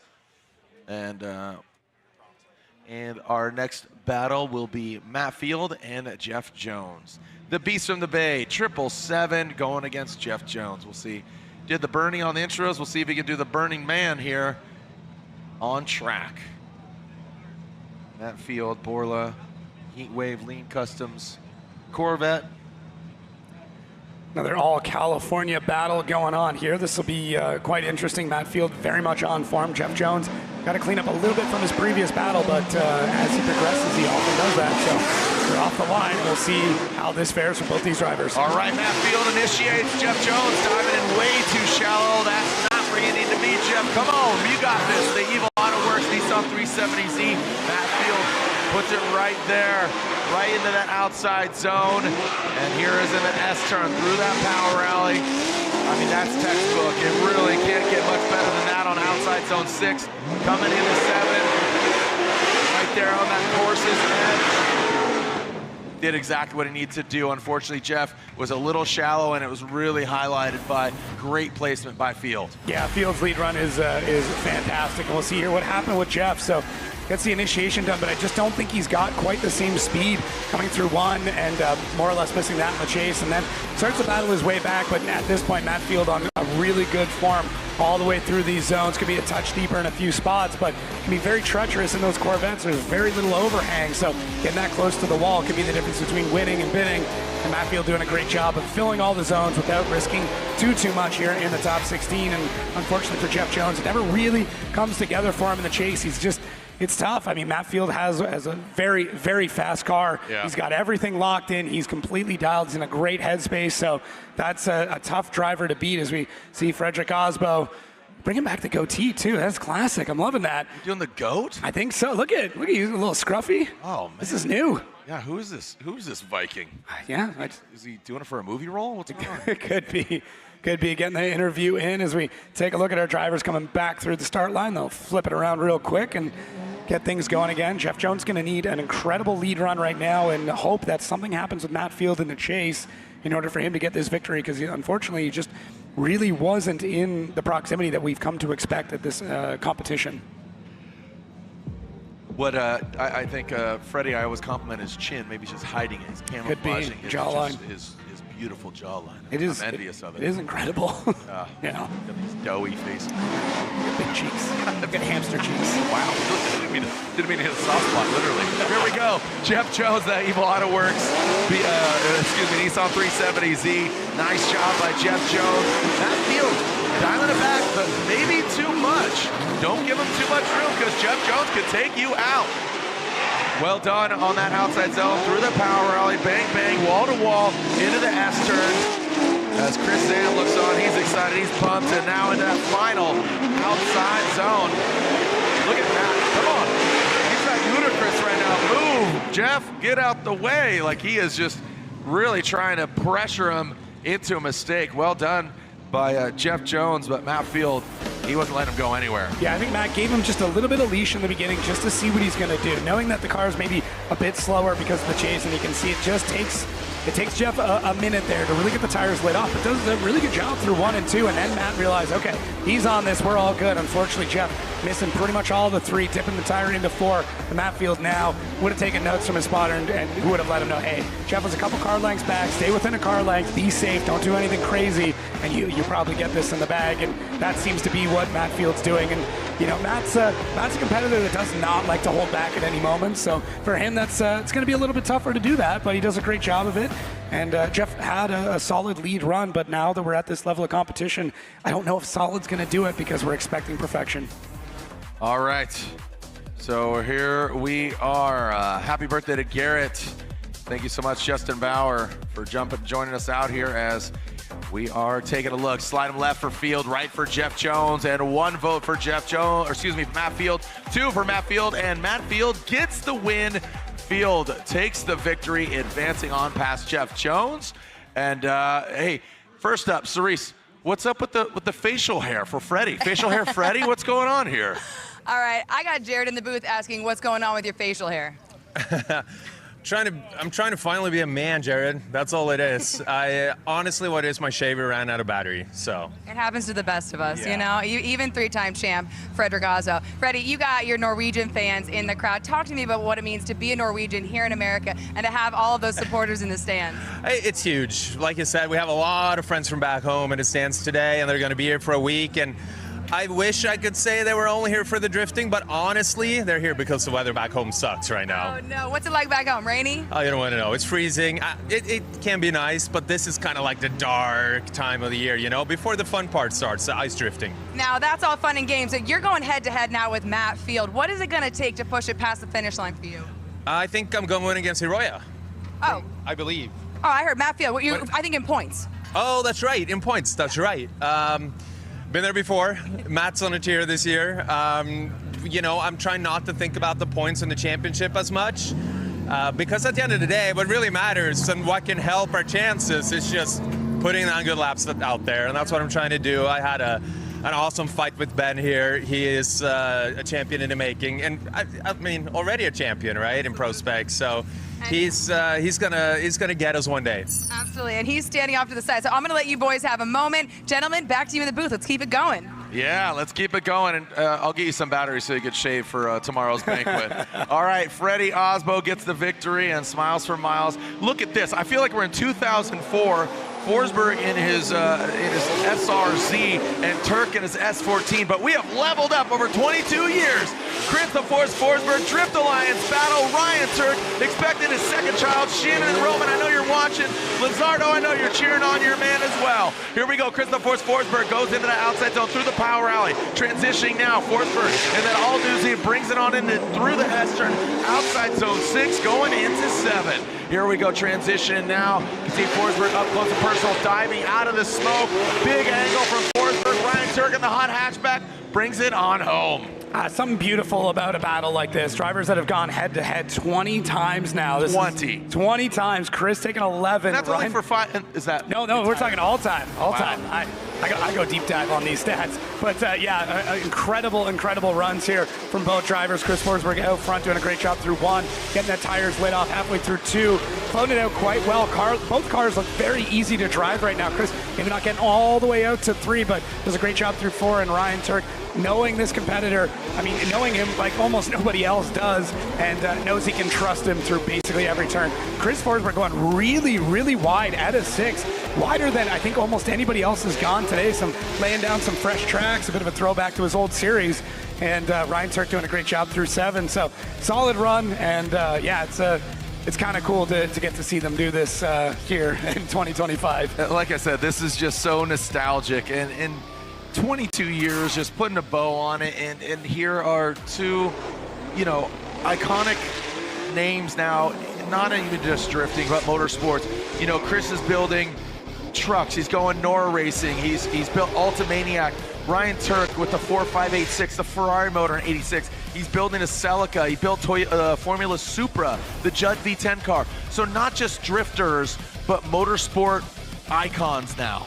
the creativity. It started in drifting, but it's expanded upon that. Going to the dirt, going grip racing, going, off-road. It's just all of it. So proud to call these guys great friends of mine for 22 years, almost 23 years. Here we go. Ryan Turk out front, that Rain-X Toyota GR Corolla. I mean, it's a Toyota-Nissan battle. Two legends as Ryan Turk brings it into the outside zone. You can see Forsberg massaging it there. Forsberg backs off. Turk hits the wall. That corrects him out. So almost two negatives equal. Oh! And we got contact. Turk was going into the wall. He comes. We're bashing. We're banging. Make some noise for Ryan Turk and Chris Forsberg. Wow. And we're seeing both their spotters both laughing, knowing that this is how this is going to end. Both these drivers absolutely going at it. I'm waiting for them to come out and give each other big hugs. Fight. No, just kidding.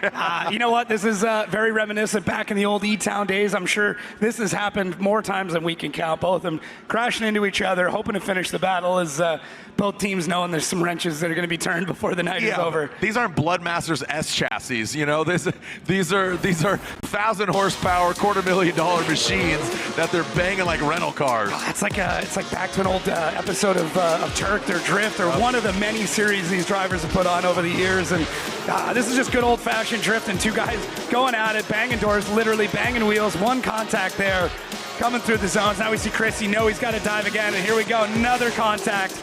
And then they're both still in it. Turk over rotates in the third contact. Oh, man. And they finally decide to shut it down. I think it's because our track workers came running out, or they would have just been still at it. But look at that. Ooh. You can almost see Forsberg bracing for impact, but they both keeping it all the way through. Phenomenal runs. There's just smiles all the way through the booth here because oh my gosh, just good old-fashioned drifting going on. Yeah, it's so much fun. There's Chris. He's smiling. Get out of here, buddy. Look at these guys. Oh, yeah. Oh, man. Hey, make some noise for Forsberg and Turk. I'm getting some texts from people. DA to DA. Hey, chill, bro. As Edgar tunes in, and, just my phone is blowing up. It's so cool. Oh, man, and here we go. Judges' results are in. Slide them right for Ryan Turk. Gets the win. His wife's giving birth, and he's giving birth to a potential podium right now as Chris Forsberg takes himself out a little bit. And we'll take a short break. And, again, we'll come back. We'll clean up the track. As we can see, we are 3/4 of the way through our top 16. Dean versus Sullivan, Osbo versus Manoa, Field versus Turk. And then you can see the other two battles here in top 16. LZ versus Jack Shanahan going for that Rookie of the Year. As long as he wins, he locks up 2025 Rookie of the Year. And then finally, Ken Gucci and Simon Olsen. As it's chaos out here on track, but sometimes you can control it, sometimes you can't. Well, these three drivers have controlled chaos. Talking about Frederick Osbo, Amanda Sorensen, and the gentleman right there that gets the victory, Ryan Turk. Let's take a look at Rockstar Energy Drink Series Controlled Chaos.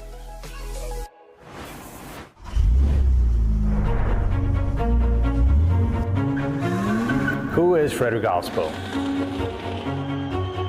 Who is Ryan Turk? It's a deep question right off the bat. Who is Amanda Sorensen? I'm more of like an outcast, I guess. Freddie's small town kid from Norway. An underdog, still learning, still improving. I'm a lot of things now. A dad and a husband, car builder, shop owner. I'm 100% professional drift driver. This should be fun. Some great driving by Amanda. 3-time Formula Gym champion. Being a drifter, we get so defined by what happens on track. Big swing there. He applies the pressure. It's not really just about whether we win or lose. It's much greater than that for all of us. Oh, boy. I'm honestly just another driver out there driving with the boys. I really just mesh with these people. I've loved the relationships, the competition, the challenges, overcoming the challenges. I really, truly love this sport. Everybody that makes it what it is such a great environment to be a part of. Make some noise! I have a certain speed in my blood and a well-rounded set of abilities that have gotten me pretty far in this sport. I think I've always been pretty good about following my own intuition and things that felt right to me. Ryan Turk gets the win. I want to be iconic. I want to do cool things, not only just on the track, but also outside of the track. Congratulations for making history. Drifting is big ups and big downs. Your new champion, Frederick the Norwegian Hammer Hasbo! I love the butterflies and nervousness, but excitement at the same time. It's a dogfight here. Also kind of the unknown part of it. When you go out on track, you kind of don't know how things are going to unfold. You can only control what you can control and do the best that you can. Hello. Holy cow. That is not ideal for Amanda Sorensen. There's no denying that we're here to win. Frederick the Norwegian Hammer Hasbo gets the win. The question is finding the right energy, the right path to do that. Getting aggressive. As scary as it is, it's a pretty spectacular adventure we set out on. He's not going to let him run away with it. My name's Amanda Sorensen. Frederick Hasbo. Ryan Turk. Love the controlled chaos of this sport. That was drifting.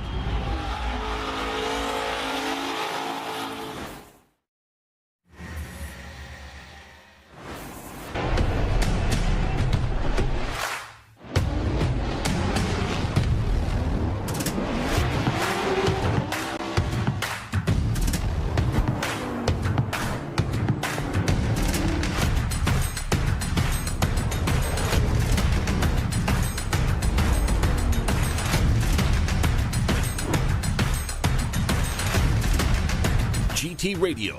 Experience ultra high performance.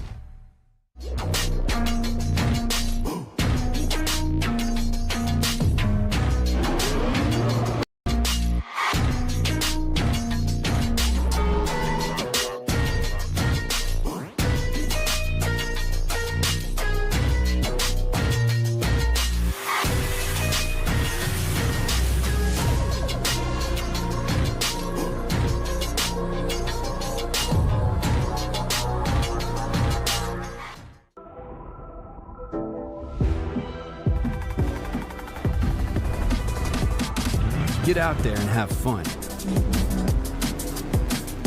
Because you've got Meguiar's. And we've got your back. From wash, to paint care, to maintenance and more, Meguiar's has your hybrid ceramic solution for every adventure. Meguiar's, reflect your passion. This is where champions are made. Born from Formula Drift. Engineered for your daily drive. Where Kenda's Vezda UHP Max Plus proves it's not just track ready. It's street dominant. This is podium to pavement. Vezda UHP Max Plus, only from Kenda. Find yours today at kendatire.com.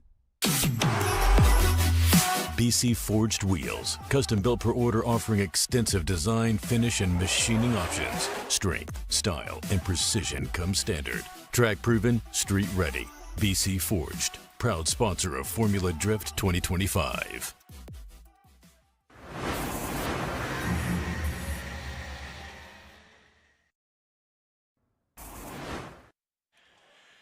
Jacob, what a great season it's been. What was your favorite round?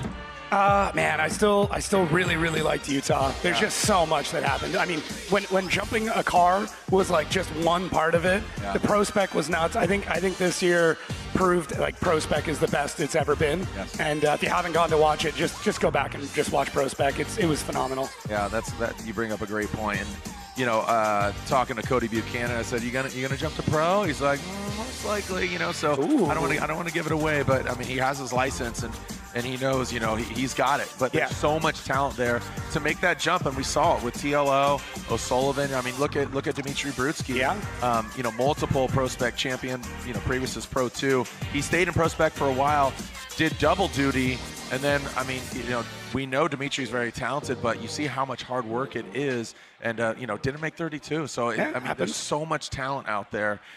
It's very impressive. I really like Seattle. Thanks for asking. You beat me to it. I know. I just love Seattle. Yeah, there's a lot of passion. I love the crowd. Just the whole essence. I think the driving is really dynamic. I think it's really just overall a damn good time. As the Rockstar Energy Drink driver, Mr. Ryan Turk, is getting escorted off track. But now the work begins because the Rockstar camp, including Steve Mateus, his son, I know they're here in the building. They're cheering him on. So Rockstar 1 and 2 here. Freddie and Turk advance on into the 8. We did see they put a little bit of oil dry down on the track. Now, it doesn't mean that it was oil. It could have been something else. So Turk might have had a small leak of some kind. So hopefully they get that fixed up pretty quick as we move on to our next battle. This one is another heater. Adam LZ, Jack Shanahan. This should be good, and I think this is like a big bragging right one. Yeah, because for it's sure. like Jack's like, bro, I've been done doing this, right? And Adam's like, so have I, but like, and I think, as long as Adam's done eating that pizza that, Cerise was interrupting his pizza time, I think Adam could bring it. This is going to be really interesting, but this is bragging rights at Pike Bar later. Yeah, for sure. And for Adam, this could be potential second place, and for Jack, this is to lock in his Rookie of the Year. So there's every battle right now has got a ton at stake, and this is just adding to it. And here we go. Let's take a look. Adam LZ, that Drift HQ. BMW, remember, he's fighting for second. Oh! Adam goes too hard. Happens. And that was not Jack hitting him at all. It looked independent. Steve Mateus, the Mateus boys in the building. Look at baby Mateus. That is far from baby. Look at that. Look at that broom right there. Wow. We're going to need a broom out here on track. Get Mateus out there to sweep it up with that mustache. Wow. Jump on the wall. What happened? What happened, brother? I think Adam came in with a lot of heat. Jack was real close on his tail, and I'm sure we'll get to a replay here. But the big thing, obviously, we're hoping that everybody's all right. Jack out of the car immediately to take a look, make sure Adam's good. That was a good hit. That was definitely a good, it was a bad hit, but it was enough to shake things loose a little bit. So seems like everybody's good. I'm sure for Adam, it's just some frustration, maybe a little embarrassment. And for Jack, they never like winning this way. None of these drivers do, but I know for sure the Shanahans, there's no pride in winning like this. Jack's like, I'll take it. No, Adam, that was independent. It was independent. Adam, just not able to find the dig out of the hole, so he gets the car sideways, gets on throttle. He's on throttle fairly early, but the car just does not want to have the forward bite, and him wanting to fill all of outside zone 2 means that he goes fairly wide. So take a look, make sure there's nothing else strange going on, but Adam is on throttle. That car just does not want to find bite and does not want to push forward. So get in that accident. Jack does the right thing. Looks like he grabs the handbrake, swings the back end around because he can tell pretty quick. He's seen this story before. This ain't good. Dude, this ain't good. And he's seen it in worse condition too. Yeah. St. Louis writing off that car. Correct me if I'm wrong, is this the car that they came back with after the one got totaled and rebuilt it, and this was his homie sitting out front? Yeah, so this is the second car. The first one I know he talked about. Done. Oh boy, that back right corner, that is where we're going. We definitely need roads. And potentially a new grip kit in the rear. No, for sure, a lot of things, but that's, now here's the thing. 5 minutes? It is possible. It is possible. A lot of the teams now are basically putting together entire corners of the car because it's not worth it just to try and pull one arm and replace it. It's like drop the shocks, unbolt from the subframe, throw a whole new thing in. Yeah.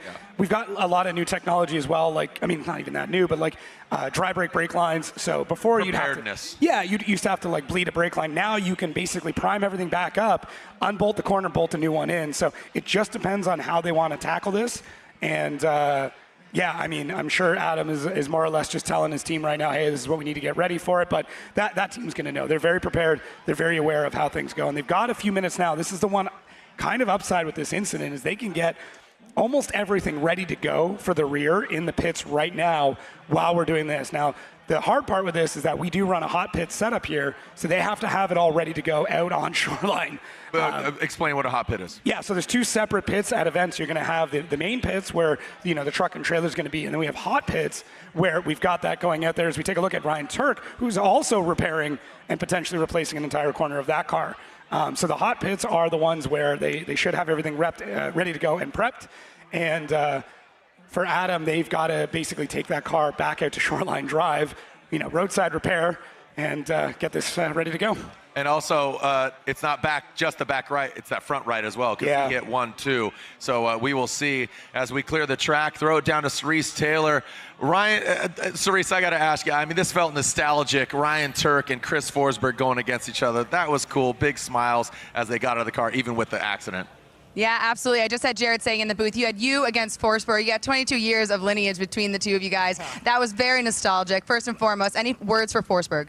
I mean, he's my homie, and any chance we get to drive together is always going to be a good time. So I'm bummed it ended in us crashing together, but obviously it's just fun. We don't get to drive together as much anymore, so it's just nice to even meet up in on track in Formula Drift competition. So. Absolutely. Now you are advancing, but at what cost, right? Is this going to buff out? What are you thinking right now? Because I see one of your wheels hanging off here. You got both ends that had some damage. So. Yeah, I think we got both corners in the rear to just take a peek at. Probably just throw some toe plates on it. The front left took the majority of the damage, and it broke the knuckle, which is not something that they're pretty familiar with changing, unfortunately.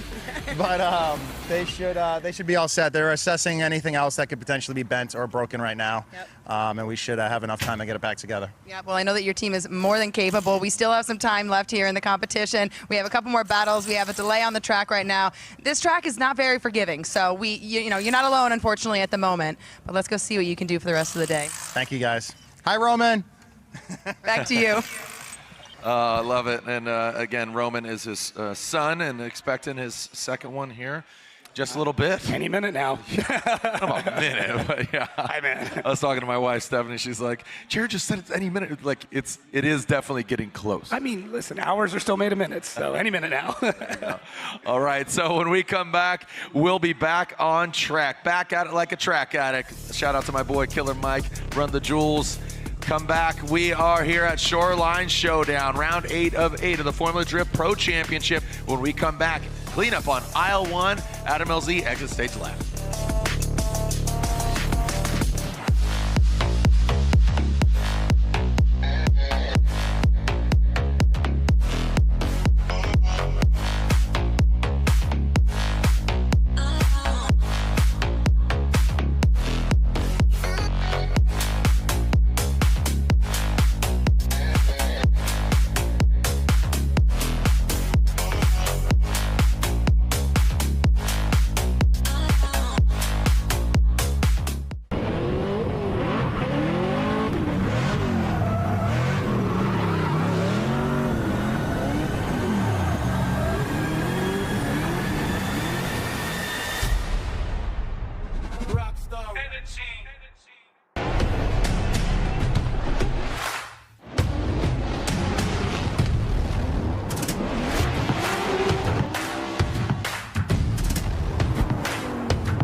GT Radio. Experience ultra high performance. Visit your local discount tire and service centers for all your automotive needs. We're family owned, serving as your one-stop shop to have your vehicle running smoothly. We offer 5-star services and a price match guarantee. Plus, get 2 tires free when you purchase 2 select tires. What are you waiting for? Go online and schedule your appointment today. You ready to rev up your career? At the University of Northwestern Ohio, our high-performance motorsports program puts you in the fast lane with a 70% hands-on education. Learning from the best in the business, you'll master the skills needed to excel in the world of motorsports. From the pits to the paddocks, UNOH students and graduates dominate in all facets of racing. Turn your passion into a career at UNOH. Apply today at unoh.edu.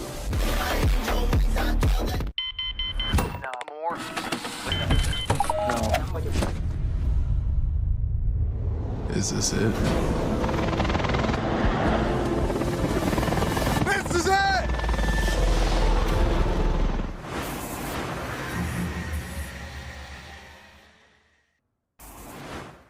Hi, my name is Kevin Wells, competition director of Formula Drift. We did some course changes. Hopefully we don't have a lot of oil downs and cleanups. So let's check it out.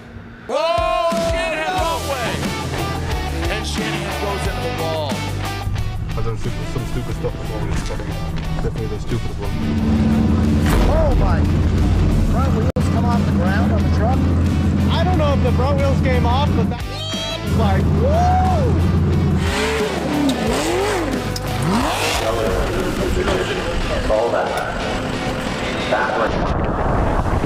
Okay.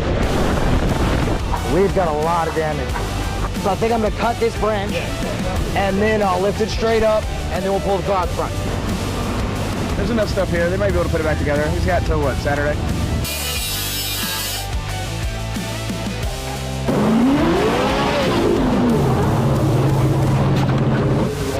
Hey, we're ready to do another thing. Actually, the first 360. Wow, I'm so honored.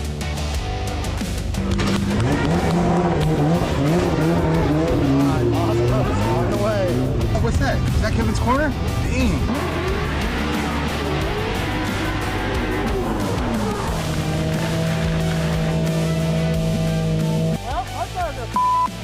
Holy that was f***ing awesome.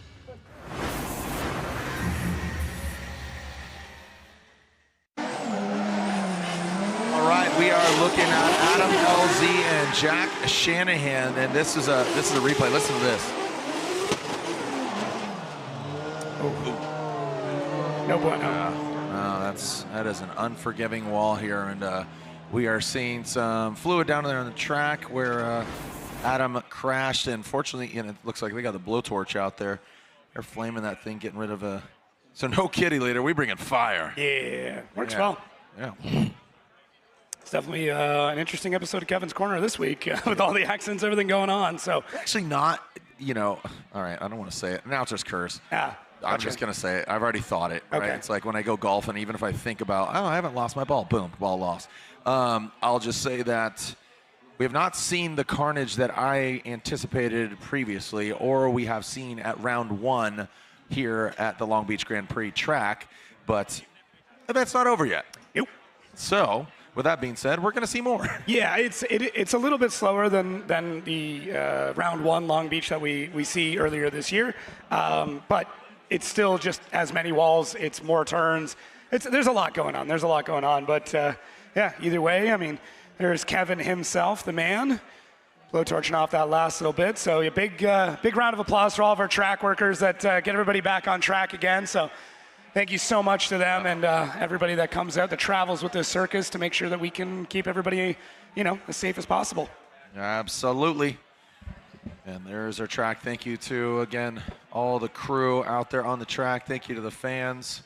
The action will continue. I know Benicio Carrillo, he is excited to see what transpires here.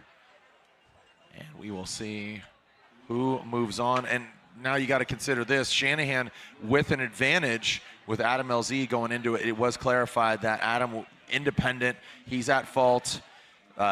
Fortunately, Jack stayed off of him. So that will be a major advantage for Jack Shanahan. And if he gets this victory, which he has a major advantage, he will officially be your 2025 Formula Drift Rookie of the Year. The Drift HQ, Neft Vodka. Man, great activation over there at Neft Vodka. I don't know if you see the... Yeah, super cool. You gonna grab a can later? Oh, we'll see. Might happen. A little espresso martini. Sounds like a no. That's a maybe. It's a solid maybe. Lame. Right? You're lame.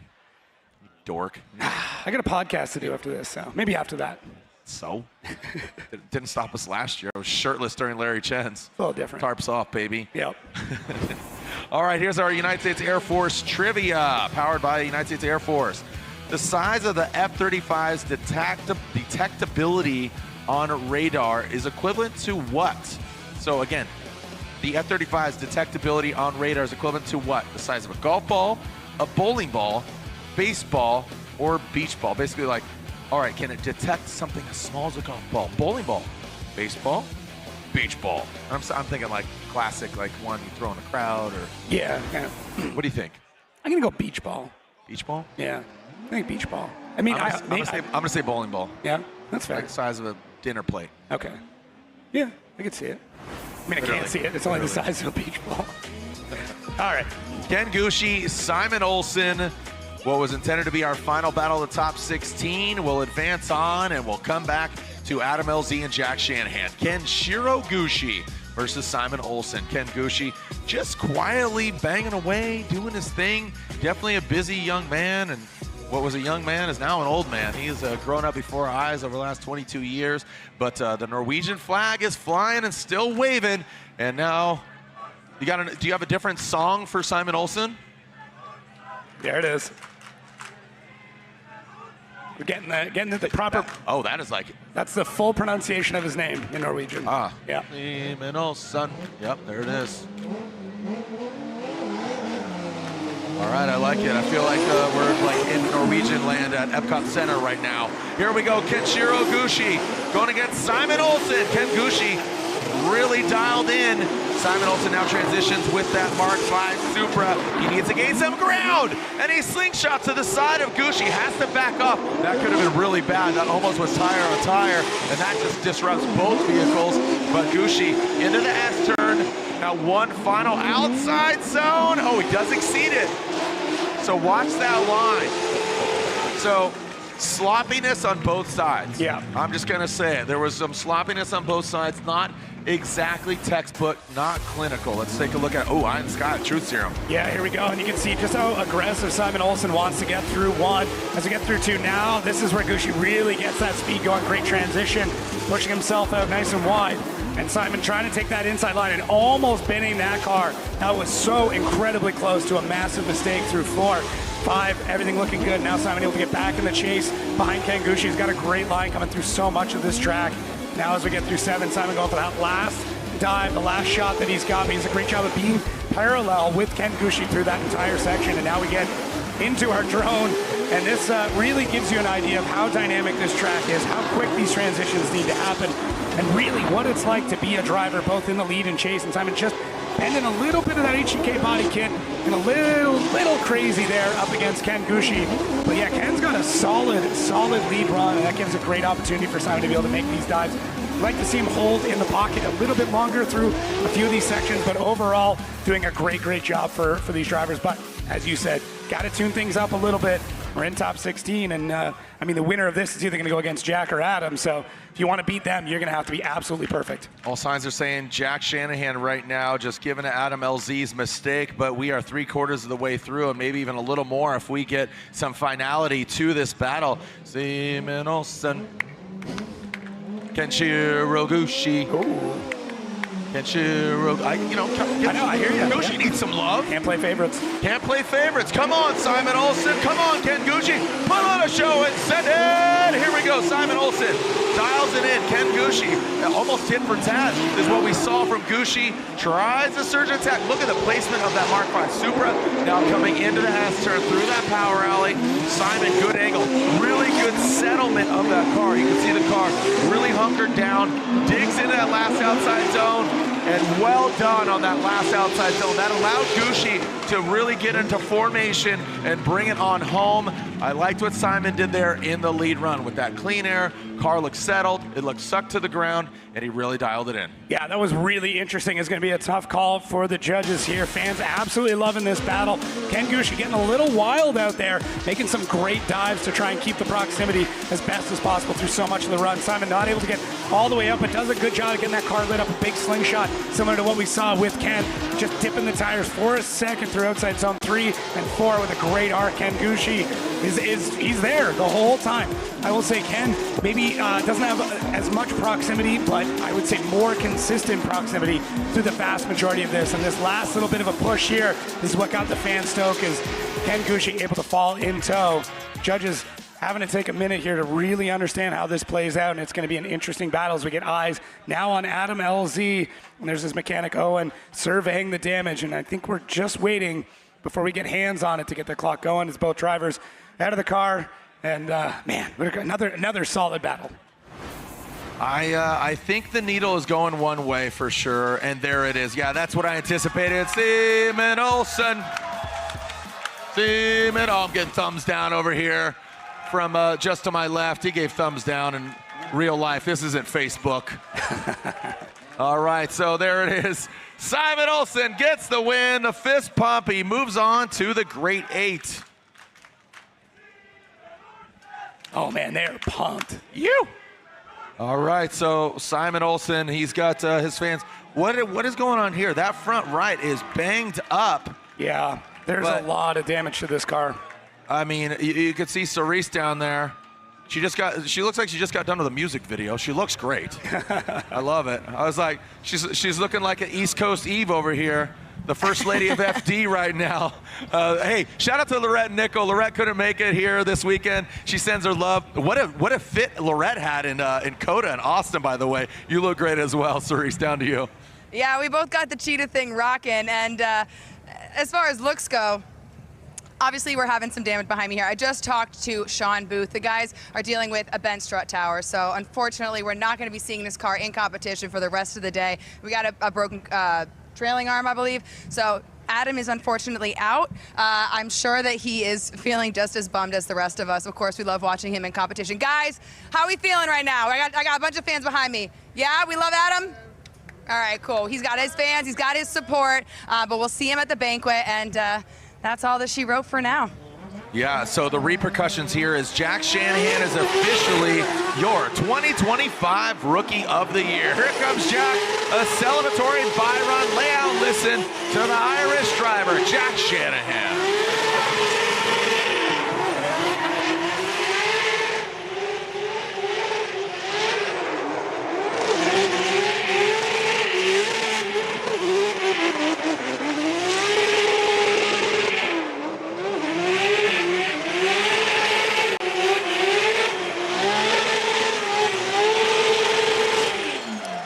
Amazing run there from Jack Shanahan, a bit of celebration. It's super unfortunate for Adam LZ, but a bent strut tower is not something that's going to get fixed in a few minutes, that's for sure, and that will lock in Jack, as you said, and unfortunately for Adam, who was sitting in third, this is going to be tough. Yeah, I was just talking to Sage about that. The scenarios as far as overall in the championship, we know that James Dean locked it in. Matt Field comes in second in the standings, and then Adam was sitting in third, but with Freddie advancing on, I believe he could tie or even supersede Adam LZ. And yeah, because they were both sitting at 180. He would have, yeah. And so again, we'll take a look at that as it unfolds. But again, LZ out, and we can take a look. This is the current standings. So, and there it is. So Freddie does supersede. So Adam LZ just outside of a top 3 finish in the 2025 season. But definitely hold your head high. And I don't think that Hiroya could supersede him or get in the conversation mathematically now. But things are still unfolding. Of course, Matt Field, Frederick Osbo, they're going for second overall in the championship. Who's it going to be? Don't go anywhere. Easy for me to say. Here, Formula Drift, Shoreline Showdown. When we come back, it's the Great 8 here in Long Beach.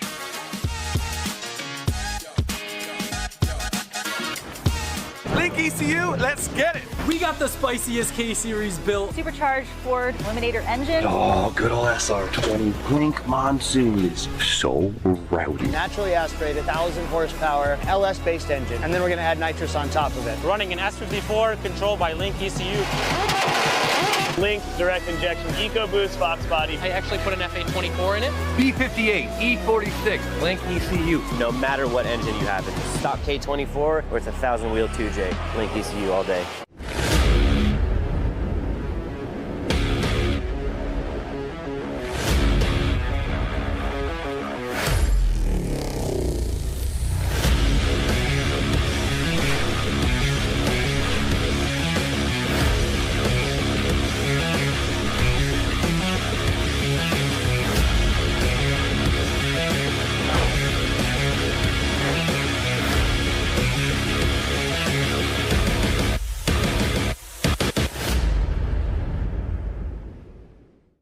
Ready to turn your passion into a career? At the College of Applied Technologies at the University of Northwestern Ohio, we offer exciting programs that put you on the path to success. From high-performance motorsports to hybrid electric vehicles, agricultural equipment to robotics and automation, we've got it all. With 70% hands-on education, small classes, and practical real-world experience, you'll gain the skills needed for a profitable and successful career in the skilled trades. Find out more at unoh.edu.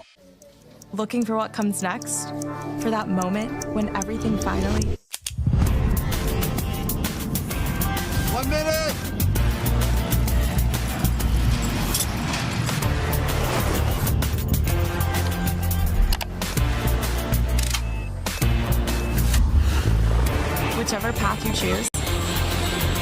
starts here.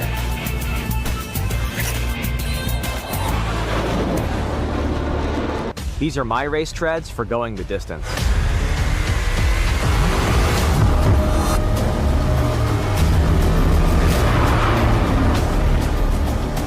Racetreads.com. Tires for every adventure.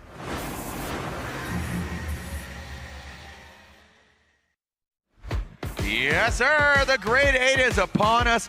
We're just having a conversation here. Guess what?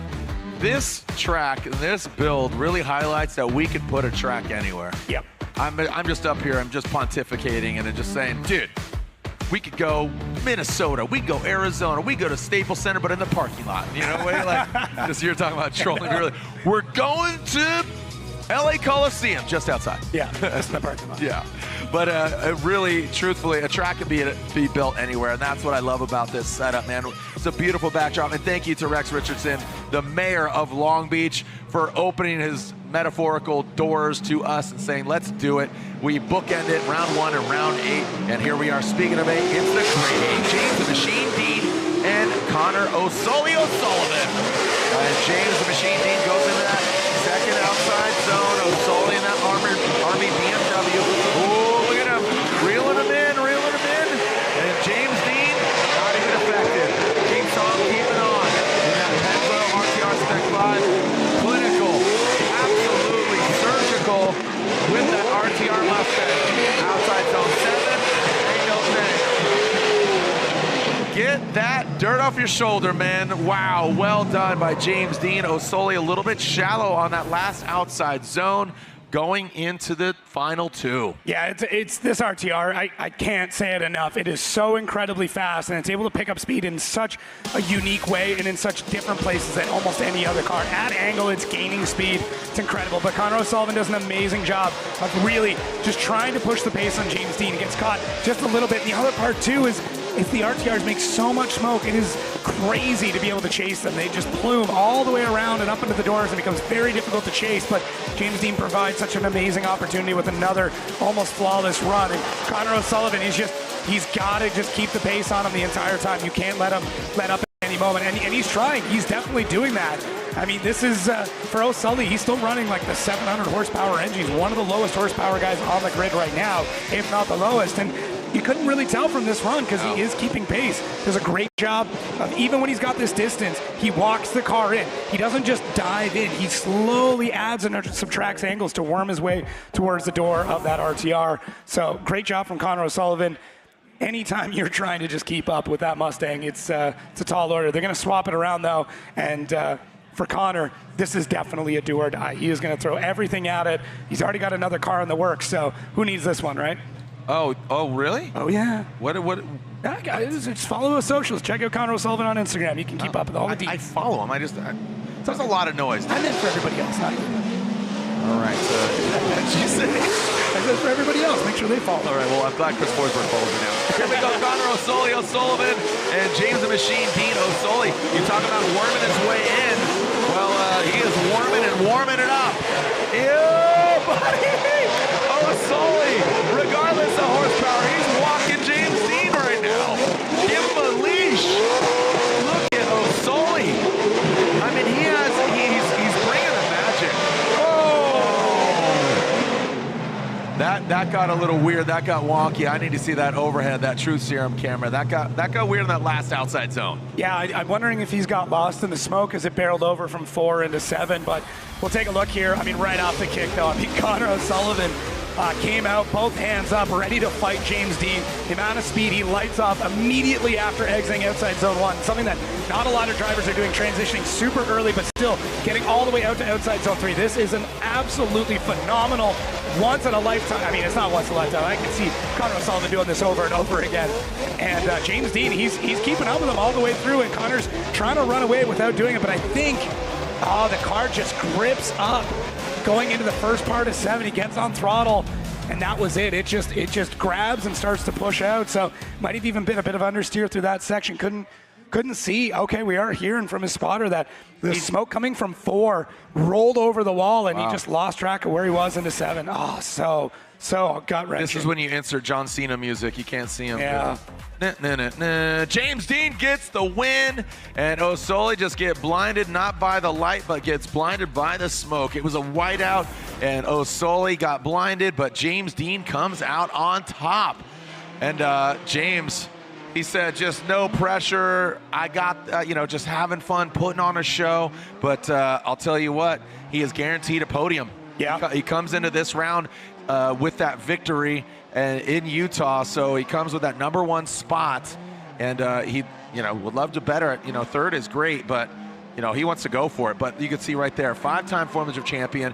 He went back to back to back, 17, 18, 19. Most recently in 24, 25.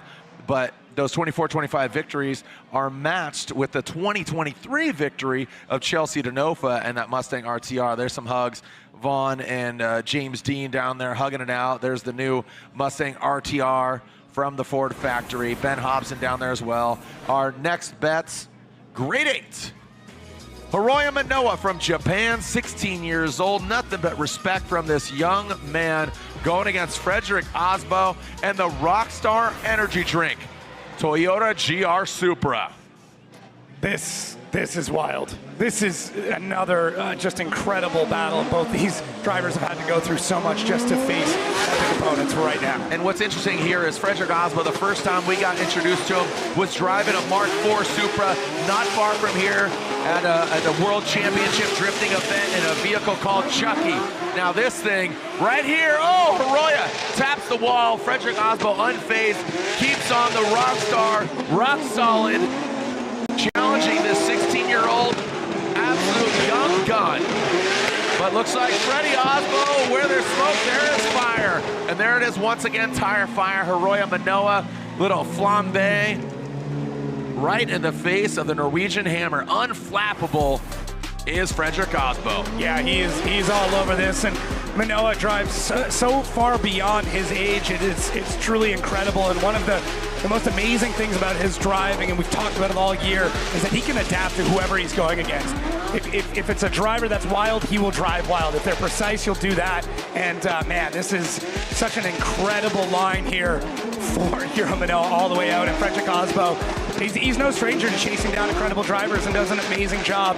And that tire fire, both tires lighting up at one point for Manoa, just showing how much grip they've got in this car, how fast they want it to go. But the Norwegian driver at no point is shook. Man, what a solid run, and we're only halfway through this battle. Oh, look at it, just and you hear it. Sometimes, Jared, I just want to just let it run, say nothing, and let the cars play the music, because it's wild to hear these things pop off. It's a symphony of rock and roll, and you could see the fire. I mean, it is a sensory overload. The smoke, the fire, the exhaust note, the symphony of rock and roll. Frederick Osbo's team looking on. They switched tire manufacturers this year, switching over to Kenda. And it seems to be not affecting him and maybe even progressing him. He talked about it at round 1. He won. He was on the podium. Can he do it again here in Long Beach? If so, I mean, Long Beach has played a major role, like I said, in Frederick Osbo's life. We got introduced to him many moons ago, over 15 years ago, at a World Championship event where he drove a Mark IV Toyota Supra, this young kid, and it all comes down to this. For the season, Frederick Osbo, can he get that second overall spot in the 2025 championship? Hiroya Manoa is going to try to put a stop to it, but Frederick Osbo fights clean, clinical, tight, right, lick the stamp and send it for potentially one final time. For one of these drivers, it is the final time. Will it be Freddie? Will it be Hiro? Who's going to be a hero? Freddie or Manoa? Crossing the finish line is the 3-time champ against what I would deem a potential future champ. And I will just say for certain, he's going to be a champion. Yeah, if as long as he stays in this sport, he will win a championship. It's just a matter of time. It is wild to see what he's able to do at his age and driving like he's twice that. But going against Frederick Osbo, who, when he is on form, he is unbeatable. We've seen it for years. There were people complaining that watching him drive was boring because he just won everything. And that was the dominance of Frederick Osbo, and we're seeing this come back again. He is so focused on just winning right now. It's like nothing else matters to him, and his driving is flawless. Look at this, almost no adjustments all the way through these zones. He just sets and forgets. But for Manoa, it's like he's on bungee cords behind him. He's just attached in every single transition. He makes it look smooth. The dives are consistent. There's nothing that looks weird. It's just phenomenal and flawless driving from both sides. This is a very, very tough day to be a judge, that is for sure. Look at this, just a little door kiss from Manoa, and the Norwegian fans again absolutely shouting at the top of their lungs for their home driver. You know, man, the uprisers. Look at Justin Smash getting involved. Our drone pilot. Make some noise for Frederick Osbo and Haroya Manoa. Hey, Long Beach, stomp your feet for us. Long Beach, stomp your feet. Hold stumped. There it is. They're loud, but is Freddie impressive enough to the judges, or Haroya Manoa? Jerry Yang and his camp looking on. Who's going against James Dean? And again, with Freddie hunting for the championship. Matt Field still in it. Slide him left for Haroya Manoa. One more time. And Haroya Manoa takes out Frederick Osbo. Wow. This is Manoa versus Dean in the final four. And there it is, the Yang camp erupting. This is huge for our points as well. This is crazy. It'll stop the surge of Frederick Osbo from being able to pick up any more points. And man, things are really starting to come together when it comes to our season finale. But man, Manoa back in. Look at the team, just ready to go. Toe plates out. Let's just get back at it. Start wrenching. Fresh tires. Business as usual for them. And it's man, wild. Yeah, he might have won this battle, but he knows the work continues and it doesn't get easier. He's going against James Dean, and now I believe Matt Field might be locking up second. We'll see. Going to Reese Marin, go for it. Yeah, we can see the battle here is a really close battle. Proximity was really good by both drivers, but if we play against to Manoa, me and Robin Ishii just felt that Manoa was just a little bit closer in proximity in the chase. We do see that there's a little bit of a wall tap going in there, which will put it over for Brian Egger, where there was a one more time. But for us, definitely going into outside zone 7, you can see here, we feel like Manoa just did a better job getting into the pocket and just really edging him out with just having close proximity. Both leads runs were really good. This was an amazing battle, but me and Robbie felt that Manoa just edged him out with having better proximity. Yeah, and that's the name of the game here. Better proximity, wherever we can get it, we'll take it. And man, so calm, cool, collected for this incredibly young driver. And yeah, just business as usual for him as it seems.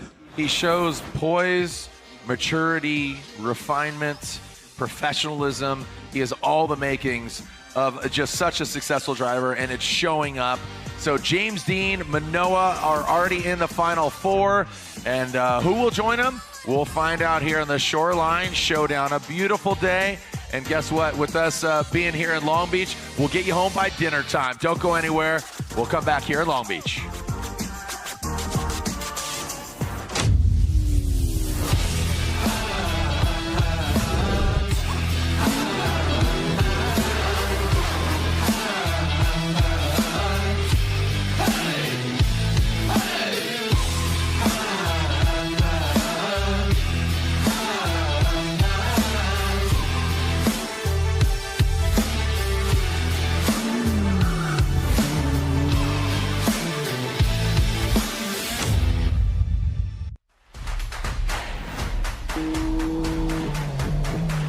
モータースポーツで得た高度な技術、すべてのレイズホイール、一本に込める魂は永遠に変わらない。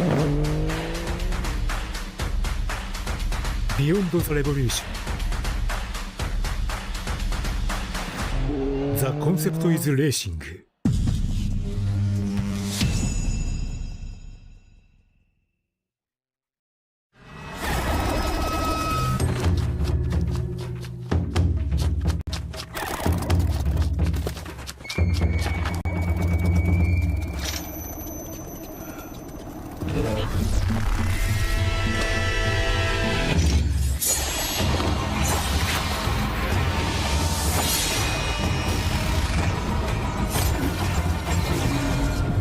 Made in Japan. Breed. New Fast Orange Body Wash was formulated specifically with mechanics in mind from the #1 brand in heavy-duty hand cleaning. You never know what you're getting into when you're working in the shop. The new body wash takes care of everything from my dirty hands, arms, and face to simply make me feel clean all over. Tiny wax beads help get the toughest dirt out, while also taking care of the strongest automotive odors like fuel, oil, and exhaust too. It's ideal for those areas of skin that are exposed to grease and grime during the day, but gentle enough to use all over your body. Find new Fast Orange Body Wash at O'Reilly Auto Parts.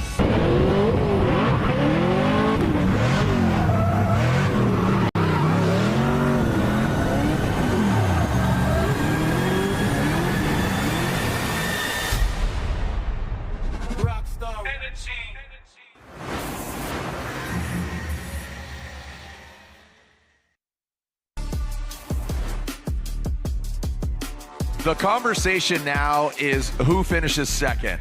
Frederick Osbo, Adam LZ, their day is done. They're locked in at 190 and 200. Field, our next battle in the Great 8, if he advances on, he officially will finish second overall in the 2025 Formula Drift Championship. If Ryan Turk gets the win, Hiroya Manoa could jump up, and if he wins the event, he will then assume second beyond Frederick Osbo and Matt Field. So those are the scenarios that unfold, and that's what we talked about early on. Like, don't count out Hiro Manoa just yet, but, you know, obviously Matt Field would love to lock in second, but he's got to go through Turk, who's, you know, he's seen a lot already. I mean, Ryan Turk went against Vaughn Gittin Jr., he went against another Drift Alliance homeboy of Chris Forsberg, and we saw some contact, and now, I mean, Field and Turk, this is going to be a bare knuckle battle. Yeah, 100%. And they both have incredible teams behind them who I'm sure are whispering in their ears, just wreck the car. Just do anything you got to do to get through this. I don't know about wrecking. I mean, don't wreck it, but like, just go for it. Like, don't hold back. There's no point, you know, we're down to the last little bit. And yeah, there's so many different scenarios about points are getting crossed off. We got handed 2 full sheets of paper. Okay, if this happens, then this happens. Yeah. So glad we're now down to a few lines. Yeah, it's really been just, you know, where the chips fell is where they are right now. So we will see who comes out on top. Right now, it's Matt Field versus Ryan Turk. Okay, Hiroya was 180 actually. So again, with that victory, if Hiroya wins, he again, there's some repercussions there. Here we go, Matt Field, Ryan Turk. Here we go, Matt Field in that Borla Corvette, and Ryan Turk drops into formation. A little slow trickle in that second outside zone. Wasn't exactly blazing. Look at that left foot brake from Matt Field. Not ripping through the course, more placement as opposed to expedition, meaning expediting this course. Now, coming through that S-turn, one final outside zone right in front of the judges, and Matt Field looked like he went almost into that wall. I don't know if Matt Field's running 100%, because just, again, Matt goes really, you know, Borla to the wall, and yeah, let's take a look at it again. Yeah, it's definitely a wild run here from Matt Field. I'm also wondering if now we're getting some cooler temps and there's some shade in a few spots, if the grip is starting to come out of the track a little bit. But Matt Field through outside zone 2, everything looks good, just pushing a little bit wider than what we would have expected. 3, things are looking solid, and same thing through 4, while Ryan Turk on his door all the way through at 5, solid. Now we're into that big 6. And as they transition out, Matt on a shorter, I mean, it still goes up pretty wide, it's not a ton of angle, but I think a lot of these drivers struggling through that chunk of smoke, and you see just how far offline Ryan Turk goes. So it's just a weird spot as they come through that area, and I think it's just catching them out. I'm wondering too, we got a little bit of sun dropping back there. It's just all of the elements to make it very, very difficult for these drivers as we progress through this day. You got shade now, you got smoke, you got glaring sunlight. It's just everything against them. We'll get one more spot here, but look, you can't see anything going through that from Justin Smash.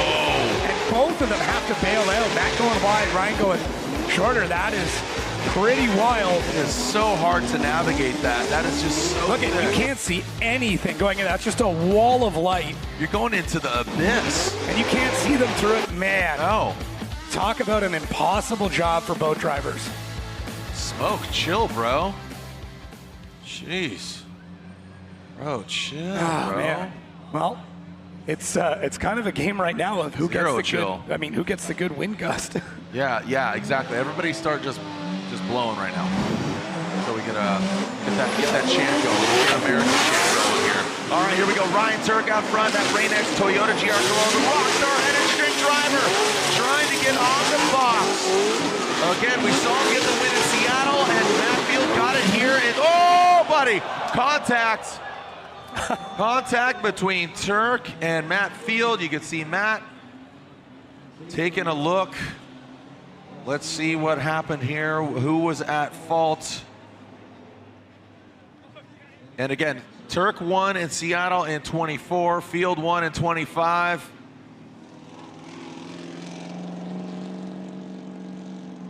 Let's take a look. It's really, really interesting. So, you know, the two scenarios is Ryan slowing down or checking up in a spot he shouldn't, or is Matt just being far too aggressive, diving in on Ryan Turk?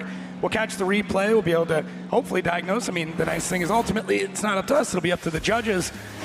We just get to be along for the ride like everybody else. So here's Ryan Turk looking great through one. It's back on throttle there a little bit later through second. I think Matt might have given him just a little bit of a love tap through that section. Transitioning out to 3. Right, not quite all the way out there, and Matt is just surging. So I'm seeing tire smoke all the way through that area, but this view here might let us know. And they're in shadow, and the lights again. Tough to say. I wanted to see if maybe Ryan had a big handbrake pull through there. It still see the wheels turning in the rear. He's still turning. Oh, it's tough to say. The car just kind of gets in the way. And, you know, I'm taking a look at that front right. That's left foot. You see it come to a halt, left foot brake. Yeah. Field did the same thing in his lead run. A lot of the drivers are doing that. We saw from Shanahan, that left foot brake. Again, that front right, you see it stopping. But the angle doesn't seem too drastic. Matt, you can see him diving in on the, you know, the angle. It wasn't mimicking Turk. You know, so he had a little less angle than Ryan, but like perfect storm. Yeah. You know, was Ryan sliding back? Matt wasn't mimicking, he wasn't exactly in the pocket. You see him coming in, so yeah, so these guys are analyzing it. Turk's on a pretty good left foot brake there, and then starts to add more angle as he's coming around. And Matt's on a slightly tighter line with a little bit less angle trying to close the gap. It is a perfect storm. It is two things going on at the same time, and it's going to be a tough call. Slide him left for Matt Field, or right for Ryan Turk, gets the win. And Matt Field is knocked out. So we will talk about championship standings at the end of this. But first and foremost, we're going to get a breakdown and a synopsis of what the judges saw. It was unanimous, and it was fairly quick, Jacob. Yeah. It was fairly quick. So, again, Matt, you know, I love Matt, love his team. They've done such a great job over the years, and this year included. Obviously, James Dean just so hard to beat, gets it done in 7 out of the 8 rounds. And Ryan Turk, here he is, you know, he's going to the Final Four.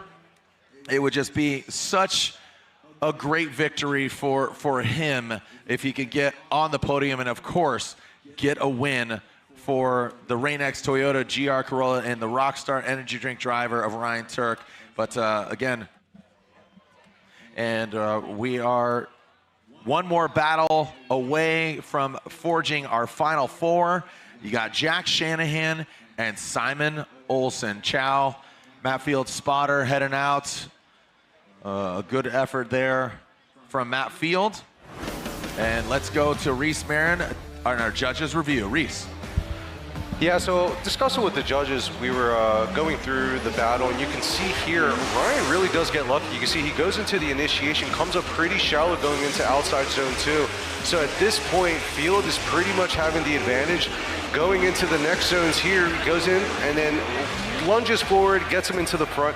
And this has been very consistent what we've been doing all year. You just have to make sure you don't get contact to those front wheels. You can see a surge comes in, and then the hit happens right there. And that's going to pendulum swing the car and make them rotate.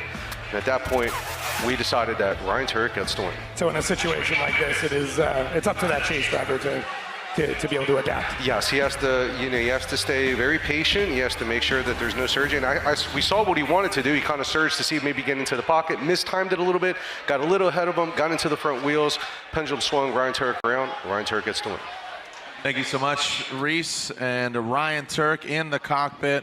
The beautiful signature blue eyes of Ryan Turk matching his race suit right there. And he advances on. So 3 drivers in the final 4. Which country, which driver, which vehicle will be going against Ryan Turk? Jack Shanahan, locked in Formula Drift 2025 Rookie of the Year, going against Simon Olsen from Norway in his Mark V Toyota Supra. All right, so the Norwegian flag continues to wave, not for Freddie anymore, but now continuing for Simon Olsen. We saw the emotions run deep earlier today as Kuzi, he's stoked right now. Kuzi cheering on Ryan Turk. Can't miss him in that orange hat, that Turk shirt, brother. Of course, the wig. Here we go. Speaking of wig, shake it like a Polaroid. Here we go. As Jack Shanahan into that outside zone, the BMW continues.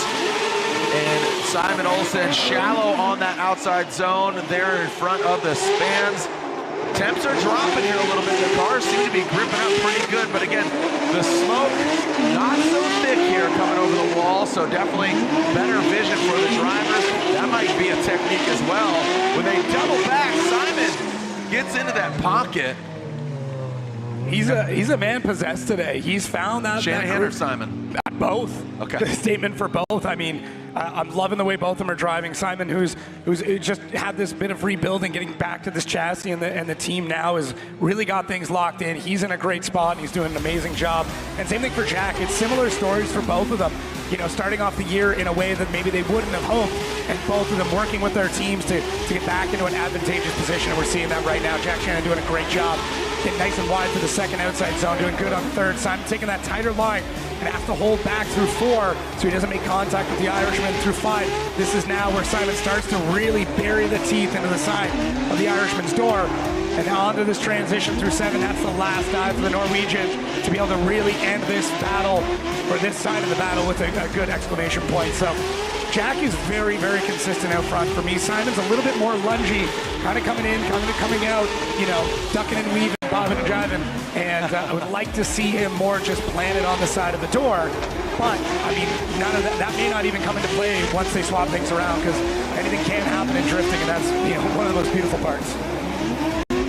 Well, we're going to alternate position here. Simon Olsen will be out front. Jack Shanahan chasing him down. There they are. They got the Simon Olsen shirts, the chant. Where's the chant at, guys?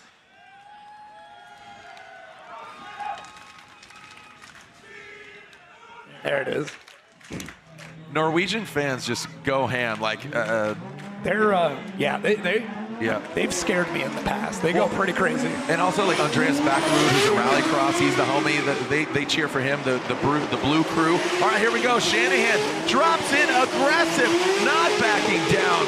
Well done by Jack Attack. The Jack Attack is on against Simon Olsen, and Simon, great placement by him into that power alley. Now coming in to the S turn.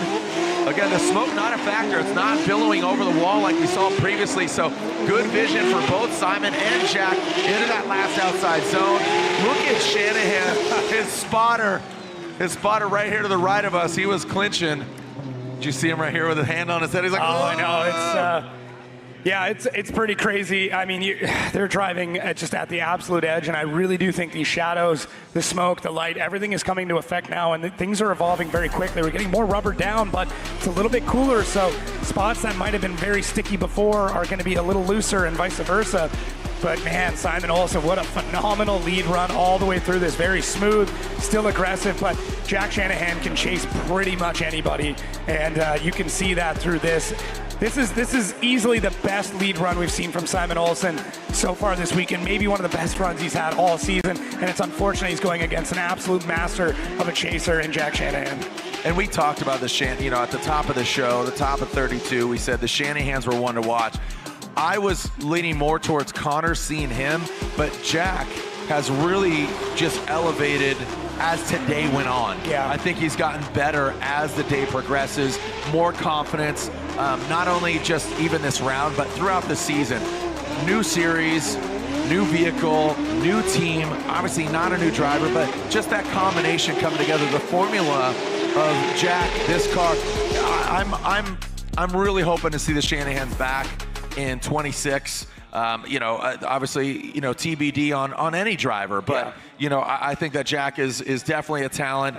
Make some noise for Jack Shanahan and Simon Olsen, who gets the victory. Slide him left for Ireland, slide him right for Norway, and Jack Shanahan gets the victory.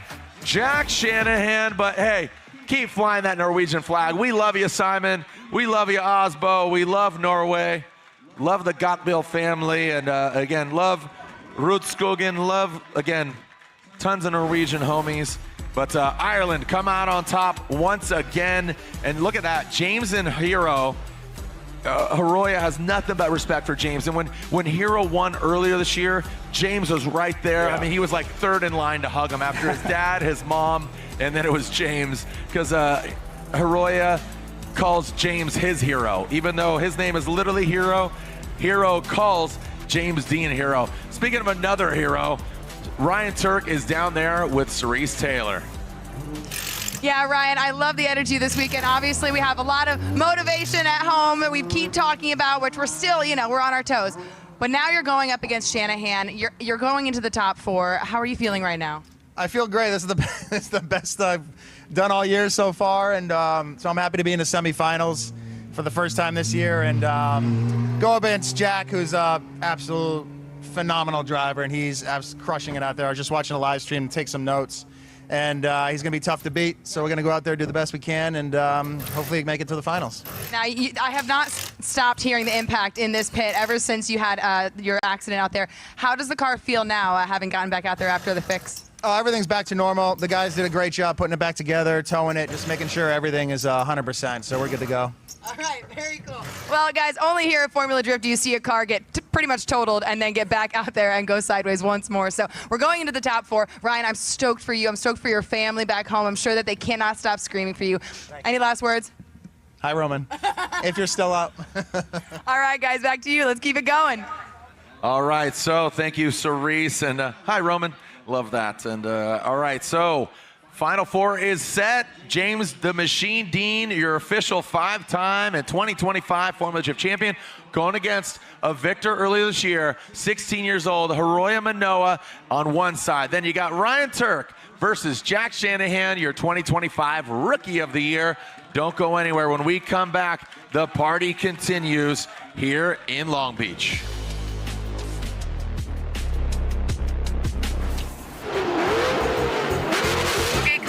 Pit stop and we'll fuel you up real quick and get you back out there.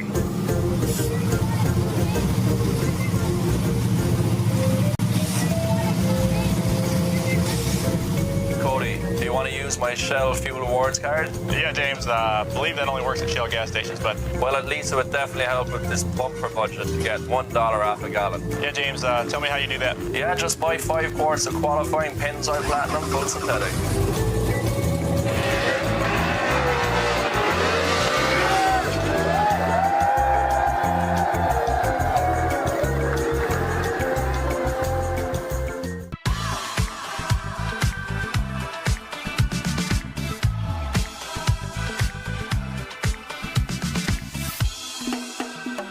Yamava Resort and Casino at San Manuel is giving away a Maserati Thursdays in October. Play all month long for a chance to take home an elegant and powerful Italian sports car. Details at Yamava.com. Must be 21 to enter. Please gamble responsibly. Yamava Resort and Casino at San Manuel. You in? Visit your local discount tire and service centers for all your automotive needs. We're family owned, serving as your one-stop shop to have your vehicle running smoothly. We offer 5-star services and a price match guarantee. Plus, get 2 tires free when you purchase 2 select tires. What are you waiting for? Go online and schedule your appointment today.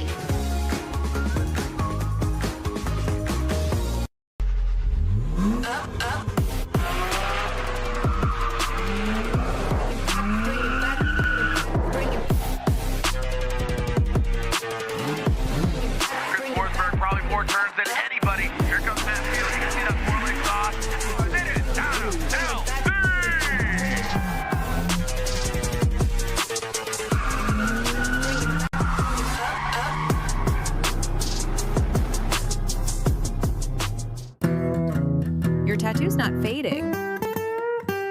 It's just low on oil. some tattoo salve. All natural. High performance.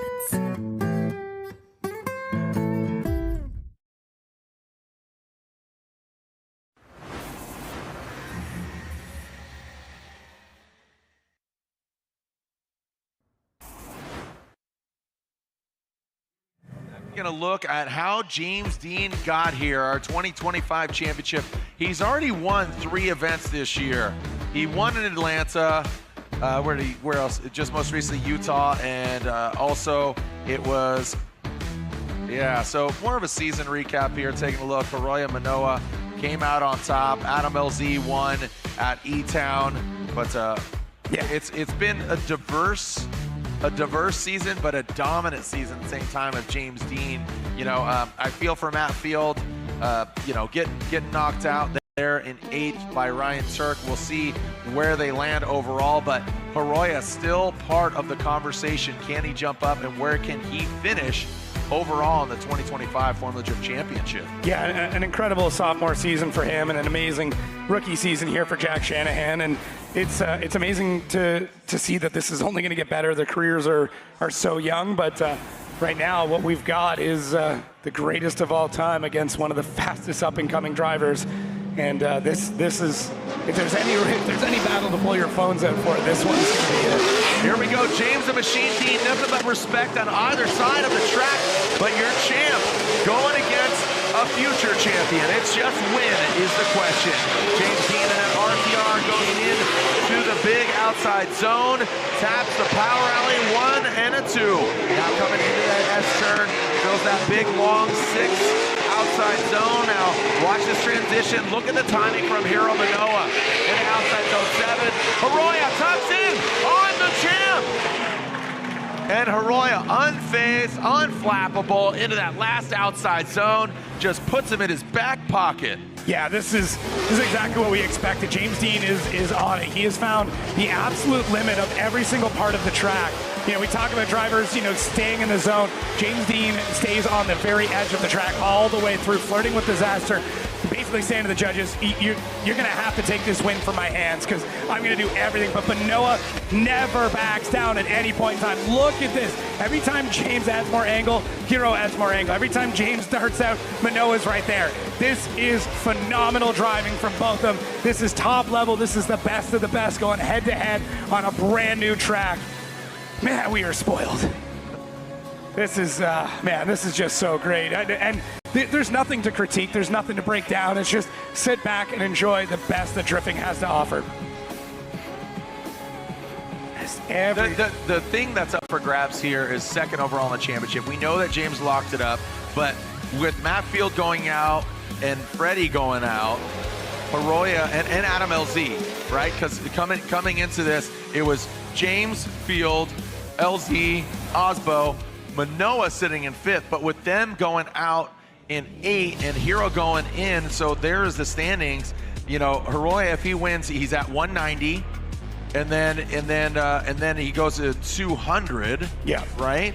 So he'd go to 190, and then if he wins, he'd go to 200. So I guess he can't beat Matt Field. Well, no, but he could definitely take 3rd. He could be tied, and because he has the highest position in the most recent round, he would then take 3rd. So if he wins this event, that's going to be the case for him. Basically, Field is locked in at 2nd, I believe. Let's just talk about the battle right now. Here we go. Hiroya Manoa in Juka Racing, Jerry Yang Racing, 3M 86, leading out James Dean, that champ. Again, here goes Hiroya. A little bit of hiccup there. Hiroya almost had a bit of a stutter step into that first power alley outside zone. James comes to a halt. Uncharacteristic from the champ. Hiroya Manoa continues on and potentially taking out, or him taking himself out. James the Machine Dean. Major mistake by the 5-time champ. Can he? So, yeah, I mean, wow. What? Oh, look at this. Look at that. There it is. A little delay and the action and the response, and you can see it. Wow. This is incredible. So we'll get to a very, very uncommon mistake from James Dean, but look at Manoa. He is completely locked into those first 2 outside zones. James Dean, he is battling him. This is not, he is He is having to fight all the way through to keep up with Manoah, to keep up with the angle. And Manoah's on throttle through so much of this run. It is insane where he is on throttle. And you know what? Manoah just adds that little bit extra, but you see that pop from James Dean. I wonder if there was a mechanical there. There was the back left fire tire from James Dean. He caught fire in that second to last outside zone. You can see that back left. It was a blaze, and you don't see that from the Mustangs. You know, we see it from Hiroya, we see it from the Z, we've seen it. And look at Hiroya Manoah. You can just see this. It's like father and son. I'm just going to say it. I mean, you know, James is more than double the age of Hiroya. And let's slide him right for Hiro Manoah, taking down the 5-time champ. So there it is. Look at that. That's the most emotion we've seen from Hiroya today, but absolute mutual respect across the aisle. Make some noise for James the Machine Dean. Now the upside, James Dean is locked in for third place, our number one coming into this, so he is going to be still on the podium tonight, but this is it for Manoah. This is the opportunity he's asked for, picking up those other 10 points. He wins this next one. He can bump himself up into second. This is crazy, but he's going to have to go through either Ryan Turk or Jack Shanahan, who are both on form. Look at this replay. I mean, James Dean is just trying to absolutely battle out the young Japanese driver. And as they come through these zones, watch for this transition. Manoah adds just a touch more angle. And when James Dean goes for it, we do catch that little bit of tire fire. I don't know if there was maybe a backfire or something going on, but James very uncharacteristically angles out just that little bit. And from there, it just gives that free run all the way out for Manoah. So wow, what an incredible run as we see the flags waving in the wind here in Long Beach, and a ton of Japanese fans are absolutely pumped on what is just transpired here. Incredible.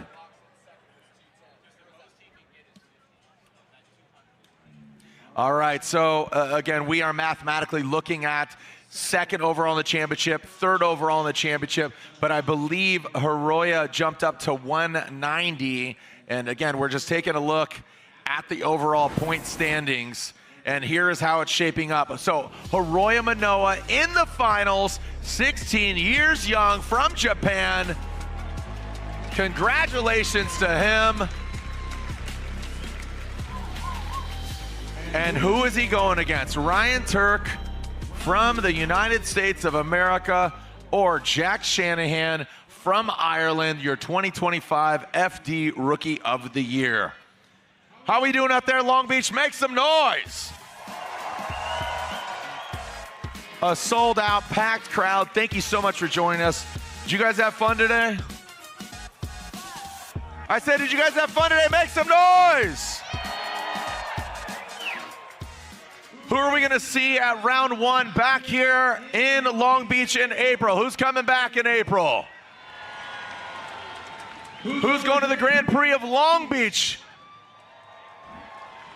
Everybody was supposed to cheer, by the way. Yeah. Rex just called. He said, if you didn't cheer, you got to leave. I'm talking about the mayor of Long Beach. And I didn't say it. I'm joking. I'm joking. By the way, we did kind of a rehearsal of the whole opening. Beautiful opening, love it. Between obviously honoring Sam Kaskanian, talking about James Dean, beautiful national anthem, and then Rex. He was supposed to be driven up in that Toyota GR86. And from what I understand, Michael, one of our track workers, he used to drive. We call him the fridge. He was in the driver's seat.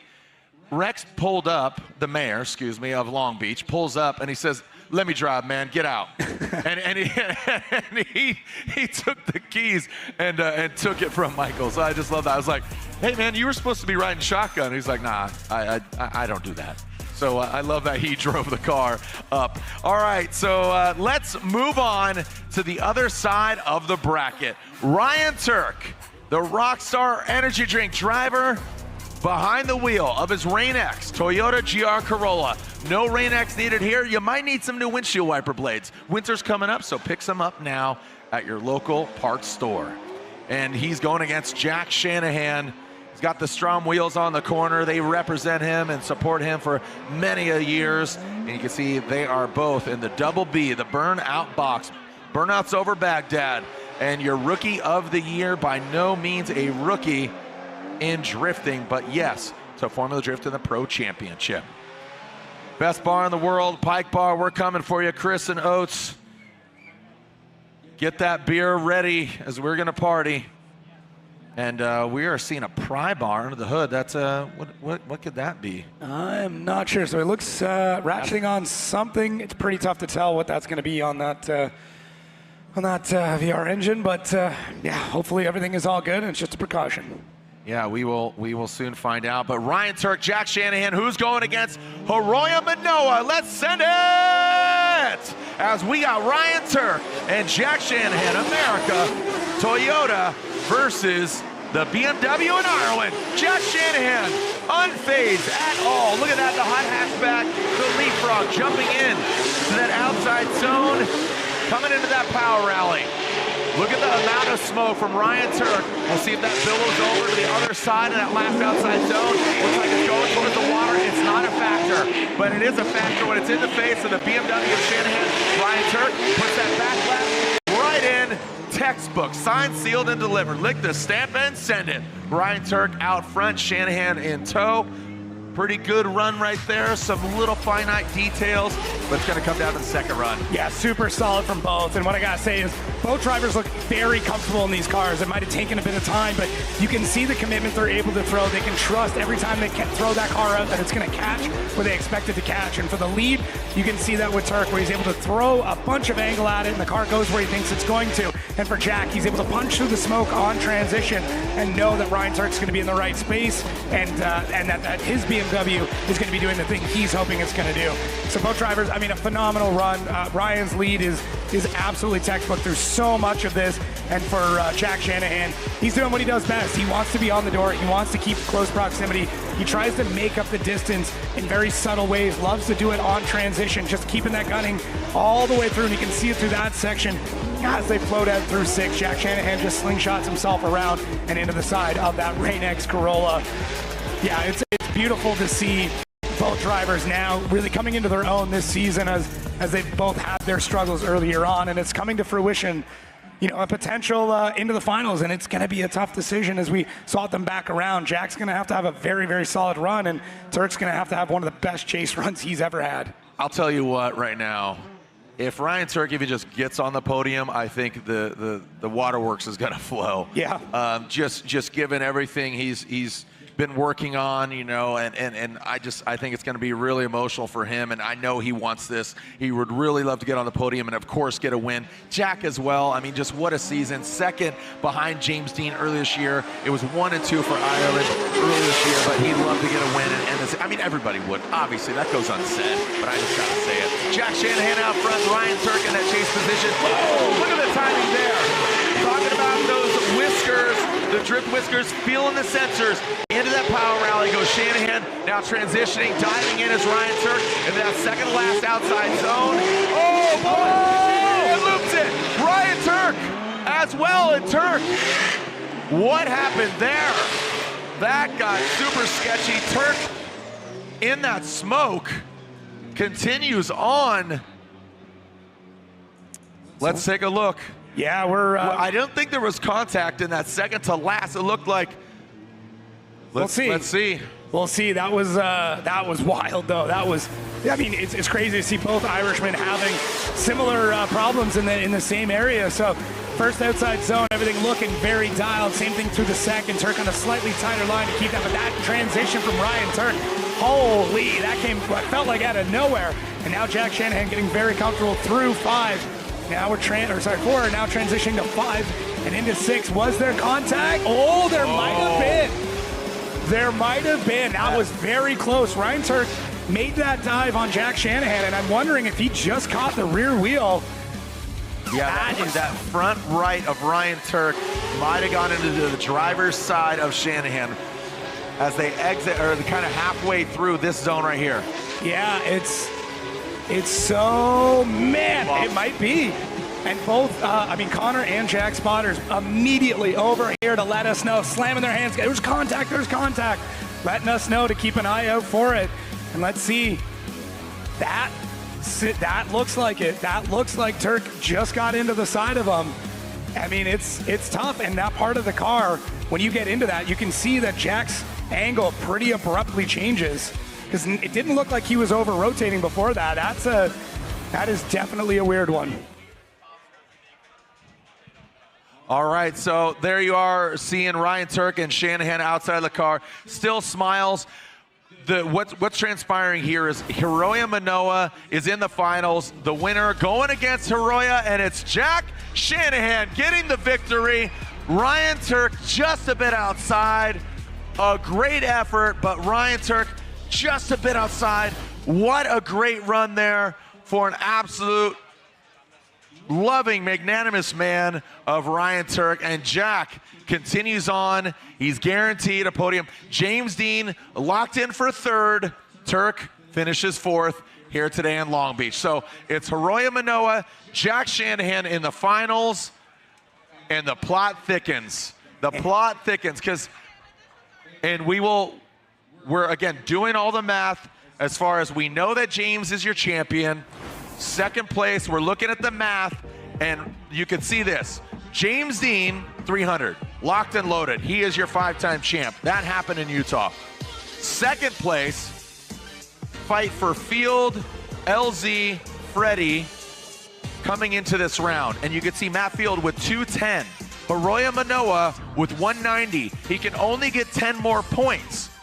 So if he wins, he would supersede Freddie and get third because his finish here in Long Beach. Yeah.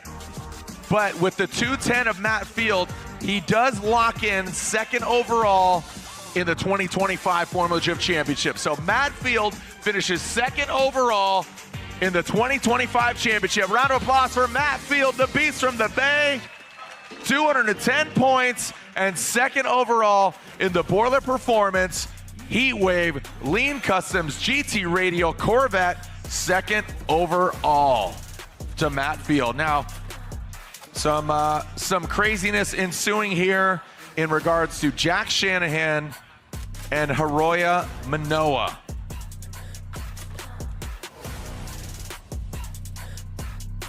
All right, so we'll take a short break. Some things are unfolding.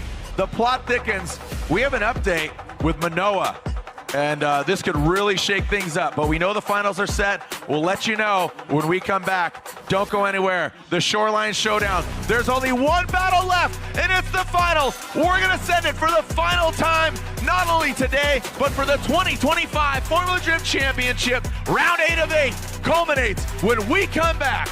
I'm Jared Deanna, Jacob Gettin, Cerise Taylor. Don't go anywhere. No more.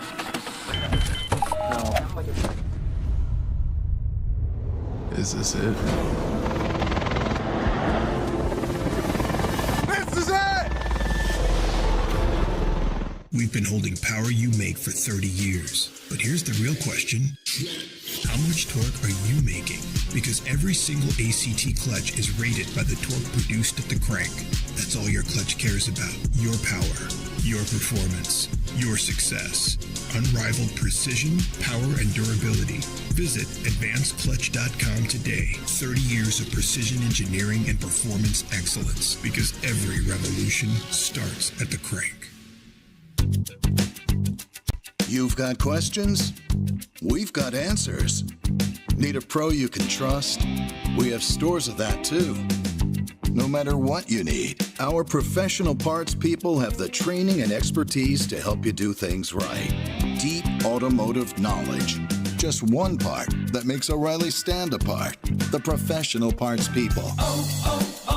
O'Reilly Auto Parts.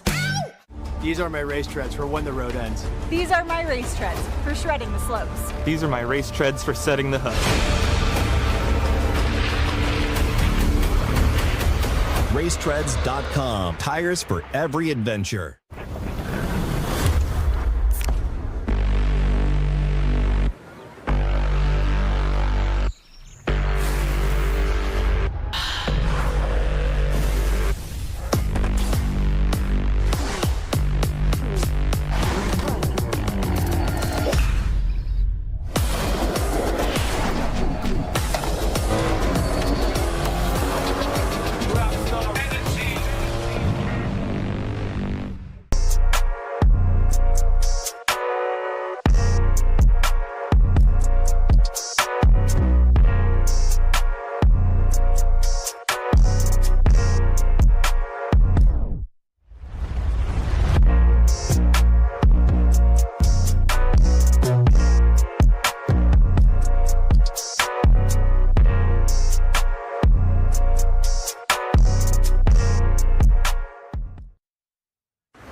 Welcome back, ladies and gentlemen. We are going into the final round here at Formula Drift Long Beach. I'm catching up with Ryan Turk. Ryan, our time together has come to an end. Well done. You get to go home to the family. What are your final thoughts?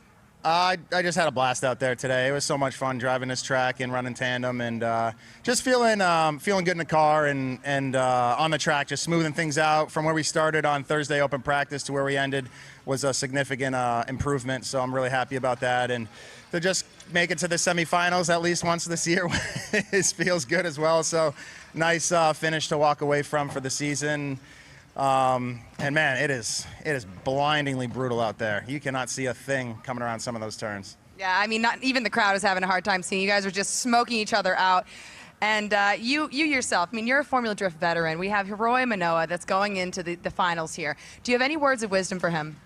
No, I think he's got plenty of wisdom. When it comes to this track especially. Yeah, he's great at strategy. He's a phenomenal talent, and he's proven himself since as soon as he showed up to Formula Drift. So he's going to be great out there, and so is Jack. Jack's on a tear this weekend too, and I think it's going to be a great finals battle. And for you personally, what are your reflections on this season?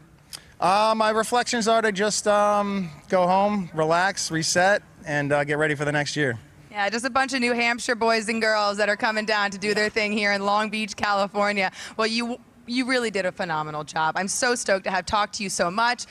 Going into the off season, I wish you rest and recovery. Thank you, and thank you to all the fans out here. You guys packed this place out and truly make this a special event.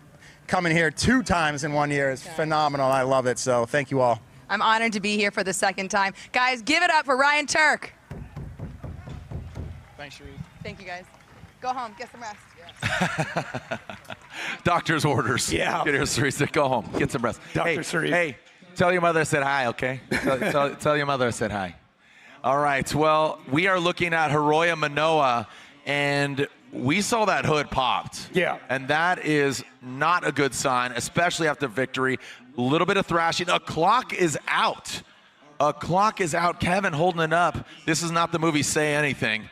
He is not John Cusack. He is not trying to serenade Hiroya Manoa. That is not a boombox. That is a clock. A 5-minute competition timeout was called for Hiroya Manoa. And this could be anticlimactic. And Jack Shanahan could get handed the victory. Hiroya's outside of the car. There's a strap going. There's a strap. No. We're towing.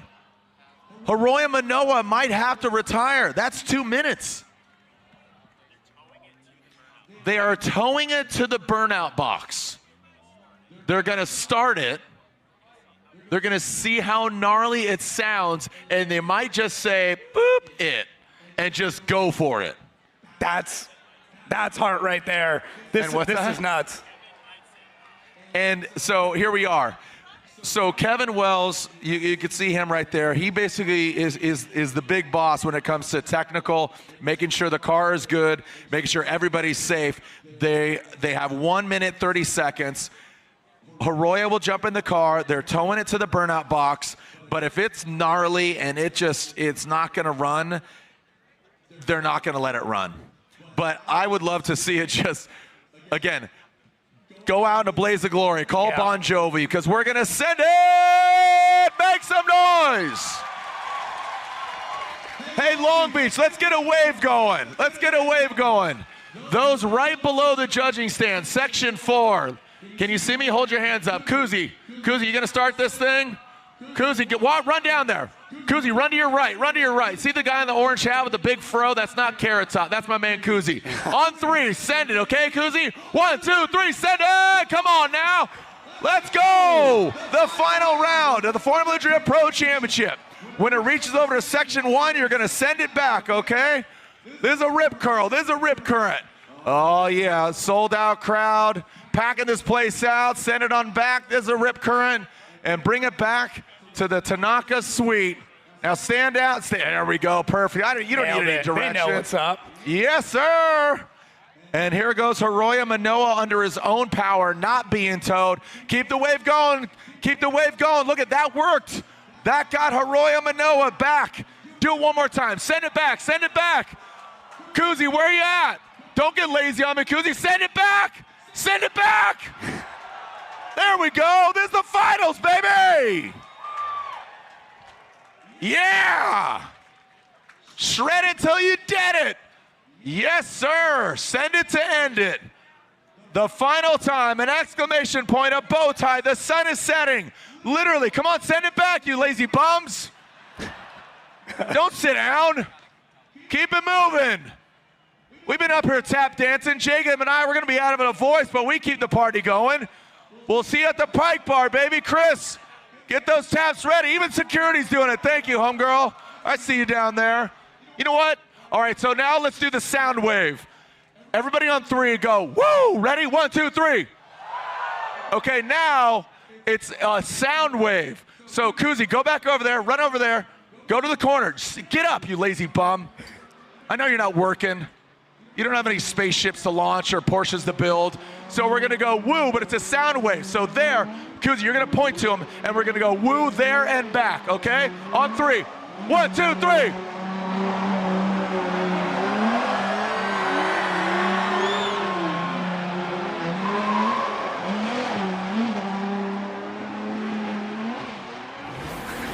Now send it back, send the sound wave back, come on now, send it! Arroyo Manoa, Jack Shanahan, the finals are here, battered and bruised, keeping it moving. Who's gonna get the win?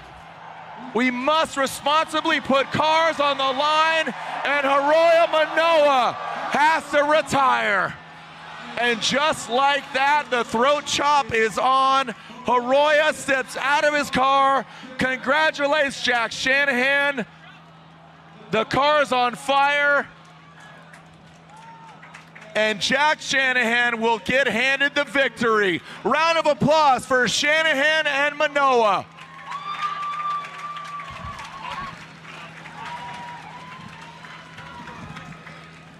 So close. And there it is, Arroyo Manoa. The motor explodes in the burnout box, so a celebratory first ever win for Jack Shanahan in the Formula Drift Pro Championship. Shanahan pulls to the line, a celebratory run. Everybody, make some noise for Arroyo Manoa, excuse me. And Jack Shanahan, your winner at round 8 of the Formula Drift Pro Championship. He got second earlier this year and his first ever win as 2025 Rookie of the Year. Jack Shanahan gets his first ever win as the sun sets in Long Beach and on another Formula Drift Championship season.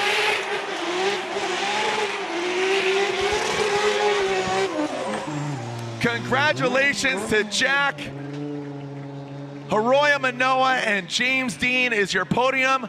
First ever win for Jack Shanahan. Thank you to our judges, Robin Ishida, Brian Eggert, Reese Marin, and Vernon Zvonveld. Hold it down for half of the season. Jacob, what an event. But how crazy is that? Arroyo blowing up in the burnout box, but Jack gets his first ever win. He better James Dean this time. 5-time champion schmampion. I'm joking. Oh, man, it's just incredible to see that that Jack's able to do it. Obviously, we wanted that battle to go right down to the wire, but an incredible, incredible weekend from everybody here, from the fans, from the staff, from yourself, Jared. We barely got any voice left, but we'll bring it home. An incredible season. Thank you so much to everybody, to Xander, Zaley, Ziva, my kids at home, my wife. I'll be home soon. Man, what a year. Way to hold back those tears, man.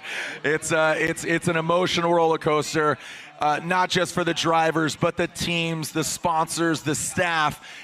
Drifting is alive and well. I couldn't be any prouder of where drifting is, and I say that because that encapsulates all drifting across the globe, including FD Japan. Hey, Kyle Mohan, I see you, homeboy. I see you down there.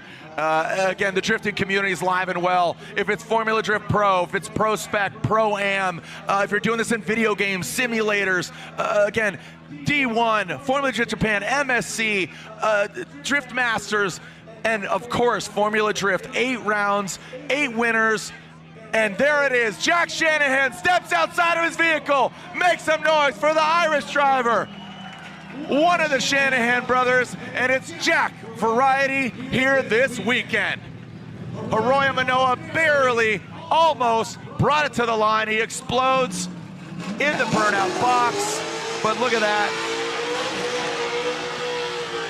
Irish eyes are smiling for the first and third position on the podium. Celebratory burnouts from the 5-time champ as he brings Hiroya Manoa to the line and to the track. What an event here today. And I'll tell you what, Jacob, this track proved that we can build a track anywhere. Yeah, we can.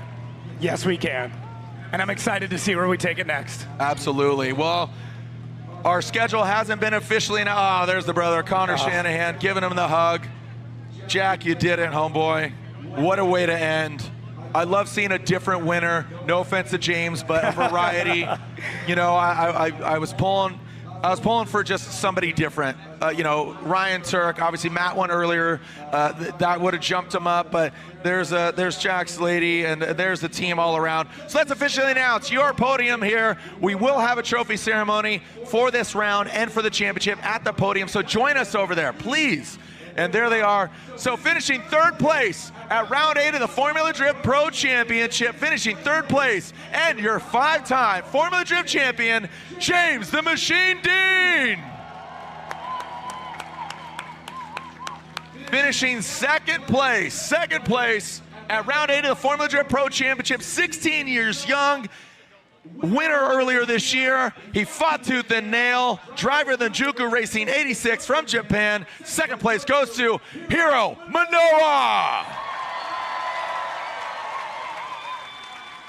And last but definitely not least, he gets his first ever win in Formula Drift Pro Championship, your 2025 Formula Drift Pro Rookie of the Year, representing Ireland, your winner, Jack Shanahan. Congratulations. And now I throw it down to Cerise Taylor. Cerise, let's see that big guy cry. Come here! Oh, gosh. Well, I think you definitely locked in Rookie of the Year. How are you feeling right now? Oh, I don't know, to be honest. This is absolutely unbelievable. It's been a hell of a season, you know, like fighting to get that first win and to get it to do it now. It's, yeah, I don't know. It's unbelievable. I just so happy, very happy. I'm happy for you. I'm happy for your family. Everyone here who's supporting you throughout the season. I'm sure that they're stoked. We love to see somebody rise like a phoenix. I'm just so proud of you. Yeah, no, I'm happy. Like it's been like I said, we've been struggling with the car and everything. And then last night we had Dad and one of our good friends come over, go through the car with the team, and it's been better than ever today. So just a massive thank you to Rome Charpentier, all the boys on the team, my girlfriend for making sure that everything goes to plan, that we're here every time, and just everyone, all my partners, everything, and everyone here for supporting me all the time. It's unbelievable. So yeah. We love drifting so much. To the fans at home, thank you so much for tuning in. Everybody who's still here, give it up one more time. That's right, guys. This was a phenomenal show. We had good weather. Of course, it's Long Beach. We're here. We're closing it out. Yeah, all done. All right, guys. What's next? Hey, go talk to James. I think we should. James, you know what, great. Hey, put both arms around Hiroya and James. Where's Hiroya? Where's Hiroya? Hiroya, get over there. The coolest escort, right? Yeah. Come on over here, bud. Now, we were talking earlier. Now, obviously, we have the winningest champion, James Dean, in front of us. You are a future champion. I mean, it's just, it is said, right? James, how do you feel about Hiroya's season? Unbelievable. Like, that's what I've said so many times before, that this man is the next, biggest thing in drifting. His skill, his, passion, the time and dedication he gives, the family he has supporting him is unbelievable, and I love watching him get better and better. I love driving with him. I know I have to push it to my limits. He's going to push me hard, and it reminds me of just driving with Jack and Connor, just top level, go all in, take all the risks. That's your only chance of winning. Yeah, you both are forces to be reckoned with. Hiroya, how are you feeling now that you're closing out your 2025 season? You had a phenomenal day, minus the end. Oh, sorry. Yeah, I was battling with James Dean a lot of times, like last year and this year, but I couldn't get the win for no times. But this time, I could get the win, and I'm feeling so good, and I'm so happy. Huge thanks for the team and the sponsor and my family for supporting me whole day. and I will come back stronger for sure. So see you guys next year. I love the energy. His team was thrashing on that car, and unfortunately, there's just some things that can't be fixed. All right, guys, so phenomenal job. We are closing it out here in Long Beach, 2025, guys. One more time, give it up for your winners. Thank you so much, Cerise. Thank you to Jack Shanahan, Hiroya Manoa, and James Dean. Here's a message from our sponsors. Don't go anywhere. We'll come back. We'll officially put a bow on it and an exclamation point. They already did that. But we'll be right back here to Long Beach. Oh, let's catch our breath real quick. What an event.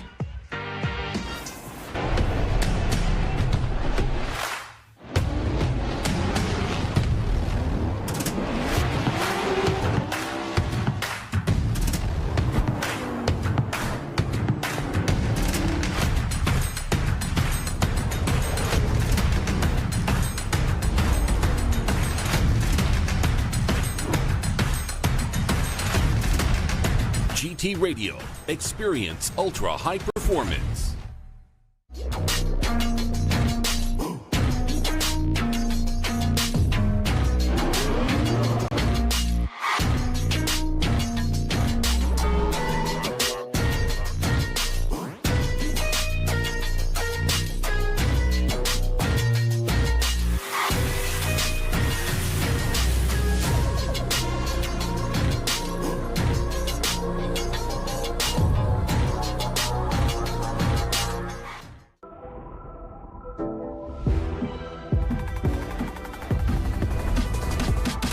Get out there and have fun. Because you've got Meguiar's. And we've got your back. From wash, to paint care, to maintenance and more, Meguiar's has your hybrid ceramic solution for every adventure.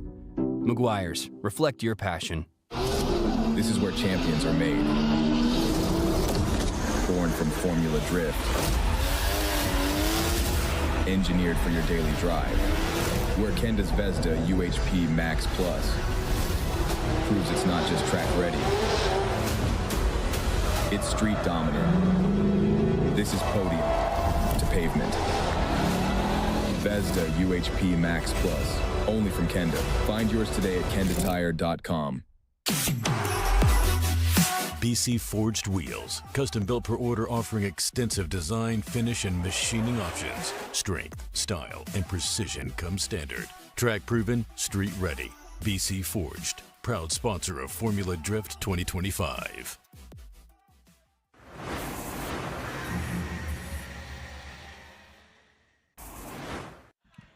Oh, what a day. Oh, what a season. It began here in Long Beach in April, and it ends here October 18th, 2025. Jacob, what a season it's been. A variety of winners. One came out super dominant, only needing 7 rounds to lock up a championship, but the conversation continues.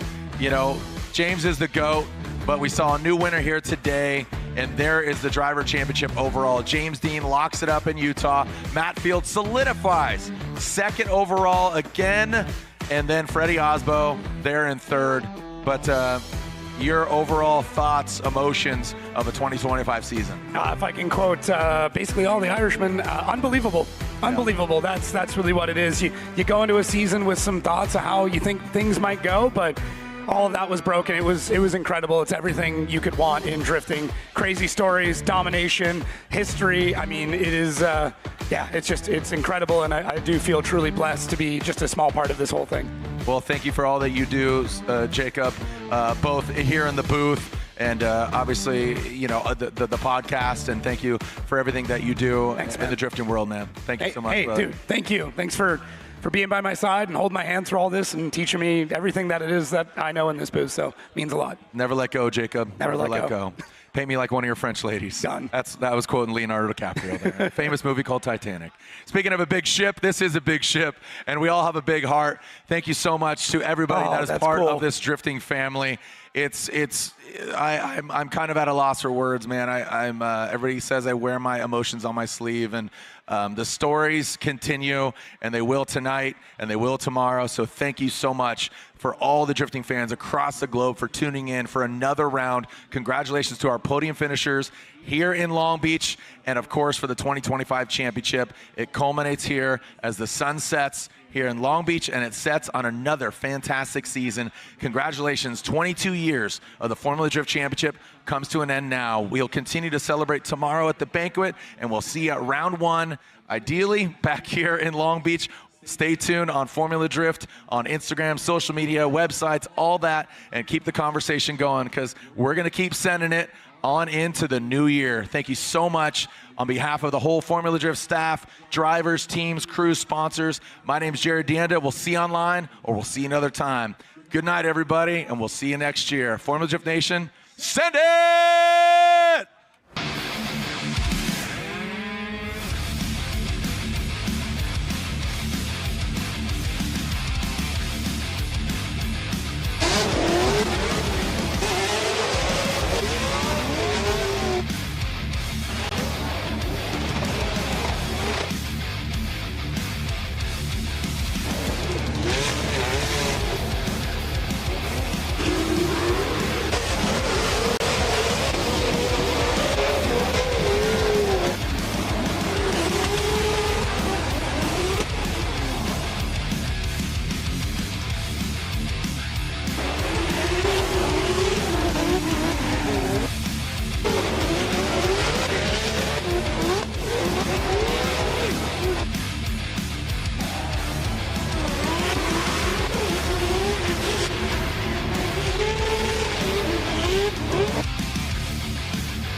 Остальное не важно. Пока.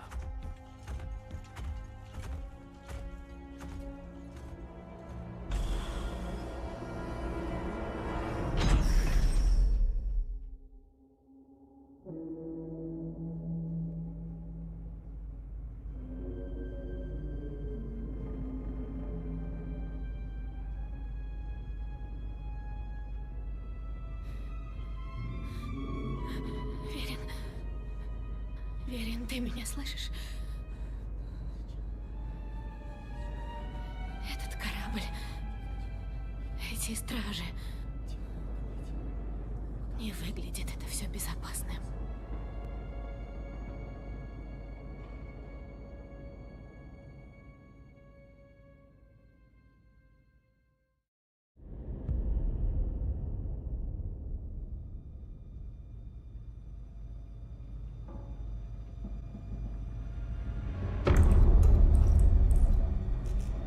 Внимание! Скоро прибудем.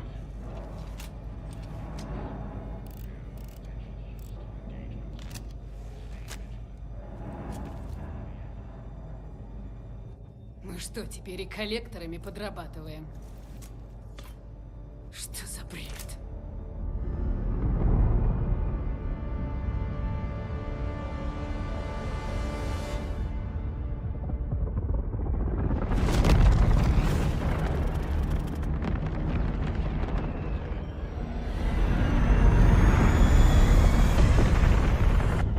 Предпочла бы пулю словить.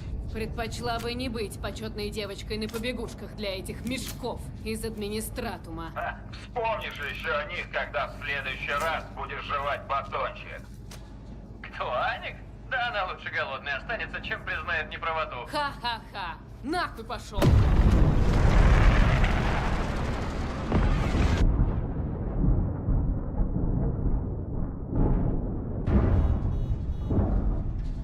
Что насчет тебя?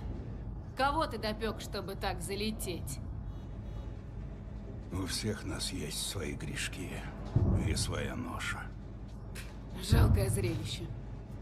Я без понятия, как отряд элитных косаркинов бога нашего императора оказался на столь почетной задаче. Точнее, что от него осталось. Со всем уважением, комиссар. Это звание так важно для нас, как вы думаете? Сомневаюсь, что ты сам сделал достаточно, чтобы... Тихо! Это мое задание, Брок, ясно? Как скажешь, сержант. Остальные захлопнули рты и раскрыли глаза. Мы почти на месте. Получено Эпсилон Альфа. Святая Амелия, да смилостит ваше схождение. Построились и держимся вместе. Мы не можем позволить ксеносам оказаться между нами и грузовозами. Понял тебя?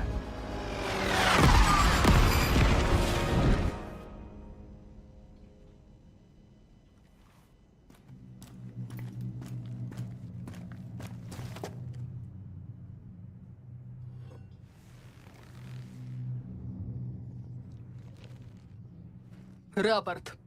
Грузовозы снабжения прибывают. Боеприпасы. Да, сэр. Уверен? Они из мониторума, сэр.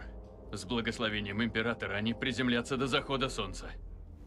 Надеюсь, они не опоздают.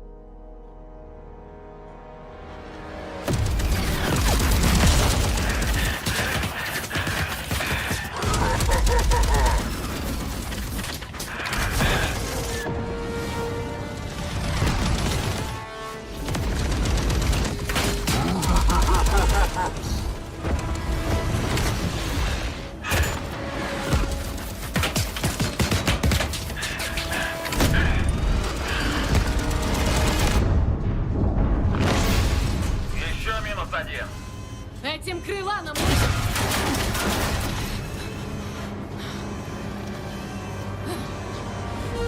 Черт! Держать периметр!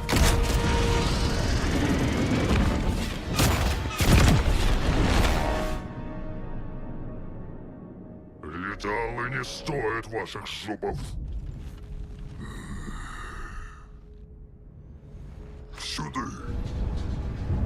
Надеюсь, оно того действительно стоит. Стоит так же, как и все на службе императору.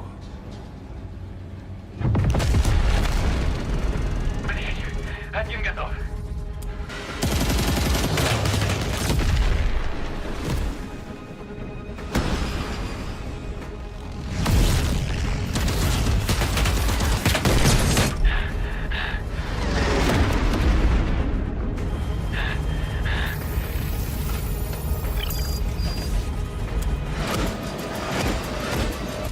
Осечка. Мы сделали все, что смогли. Еще не все. Если мы не доставим боеприпасы, нет смысла возвращаться.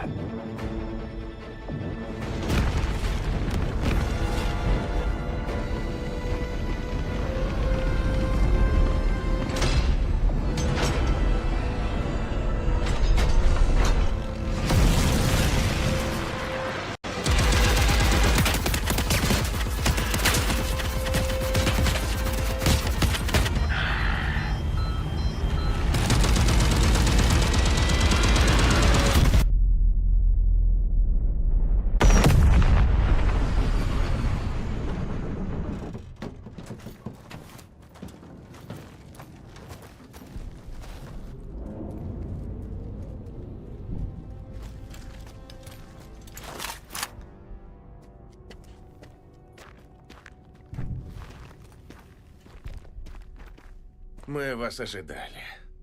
Дорога была бы полегче, если бы зенитки слегка помогли. Снаряды закончились давным-давно. Остались лишь несколько тяжелых болтеров и пачка сломанных батарей. Едва хватает, чтобы отговорить ублюдских пикирщиков. Но милостью Императора вы прибыли. Мы можем начать отвоевывать эту чертову планету обратно.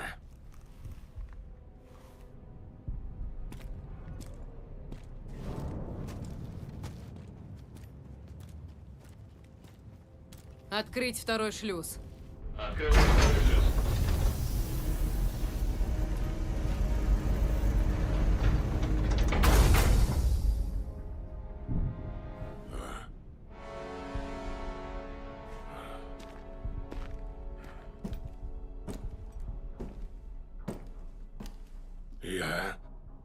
совсем понимаю.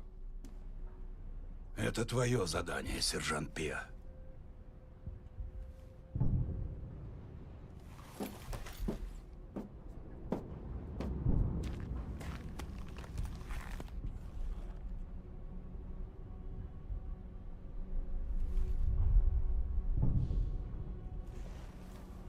Это не доставка снабжения. Мы прибыли за десятиной. Все доступные боеприпасы немедленно будут изъяты и погружены на эти корабли. Это возмутительно! Но это так. Нет, я не отдам! Это не просьба! А мои солдаты? А люди этого мира? Что нам? Война намного масштабнее, чем все это место. Мы обязаны выполнять приказы, дабы обеспечить победу. Вот как мы побеждаем. Да ты сам хоть веришь в это? Ты... Верить? При чем тут вера? Мы говорим о долге. И твой долг — выполнить его. Или в конце ты решил предстать пред императором предателем?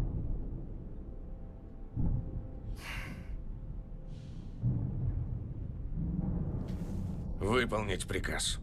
Каждому батальону, роте и взводу сдать оставшиеся боеприпасы и доставить для погрузки. Император защищает.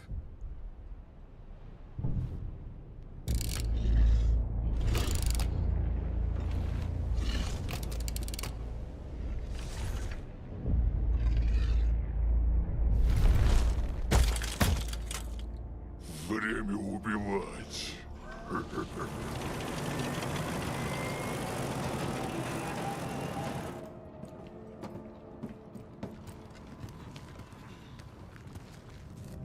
Это просто пиздец.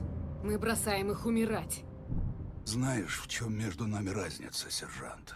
Тебя воспитывали джентльмены в схоле Прогениум, а меня нашли шкрябающей ложкой в отстойниках корабля. Если бы можно было винить судьбу, ноша была бы легче. Нет.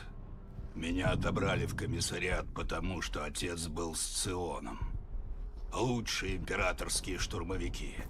И благодаря его преданности, героизму и жертве, моя мать была освобождена от моей ноши. И я был возвращен присматривать за нами. 50. Что? Столько солдат я убил.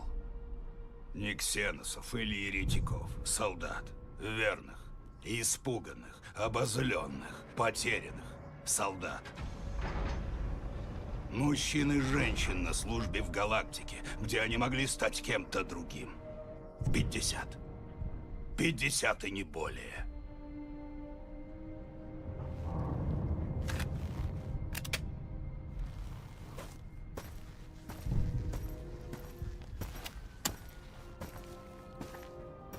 В смысле? Я остаюсь. Я встречу конец этой изломанной жизни с ними плечом к плечу. Не за спиной, не за плечом. Значит, ты предстанешь пред императором-предателем. Попытка застыдить за слабость. Ты будешь хорошим комиссаром. Брок, ты...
Это разведгруппа. Скоро прибудут основные силы. Иди, улетайте. Выполни задание. Удостоверься, что боеприпасы доставят куда нужно. Легче сказать, чем сделать. Когда окончится погрузка, отправь сигнал на чашу. Эскадрилья прикроет тебя. А хрен ли не было такого прикрытия на спуске? Не было груза. Нечего было защищать. Ублюдки. Как и все мы.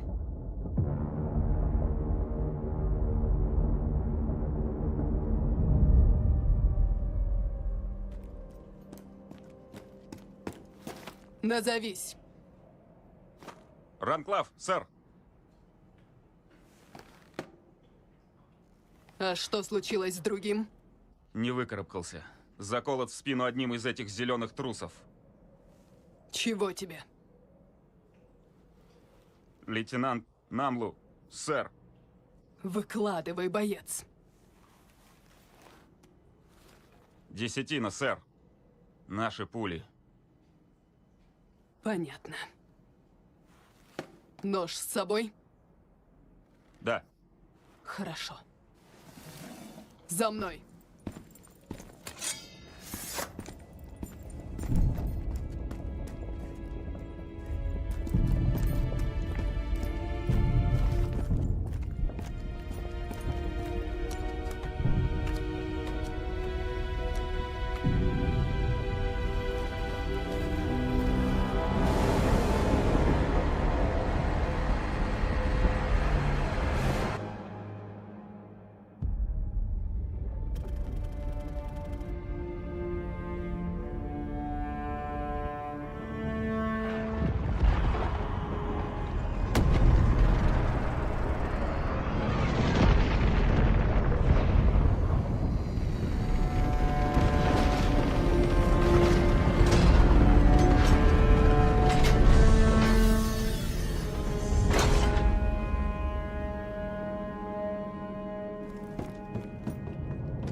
Звание и причина схождения.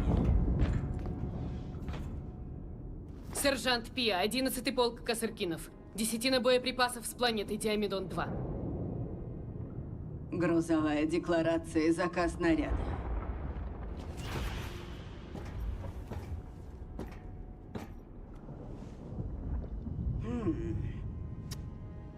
Нет.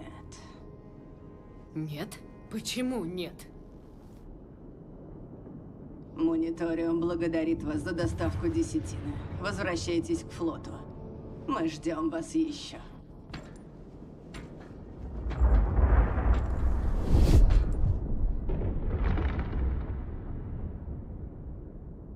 Тектонические распорки не выдержат дополнительного веса. Уничтожить груз. Очистить платформу. Я сделаю пометку в планшете уничтожения.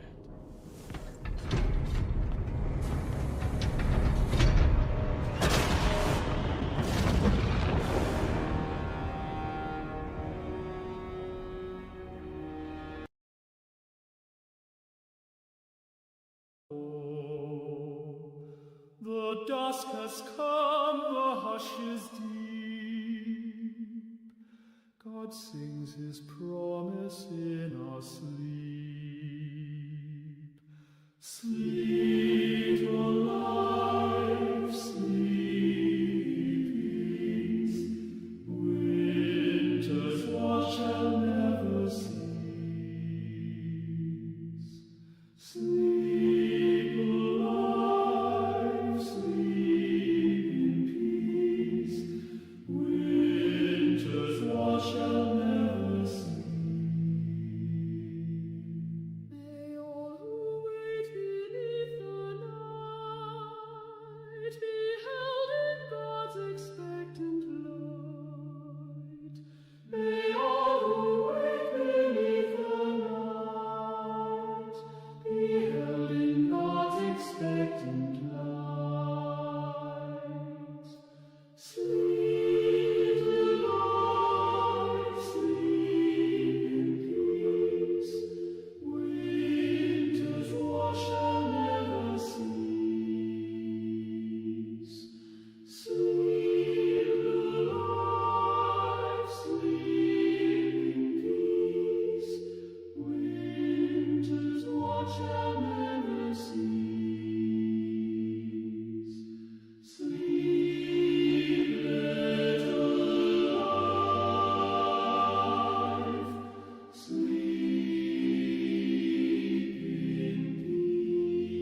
Bless the fields, O Lord of skies, where golden grain in sunlight lies. The morning dew, the ripened ear, proclaim your grace,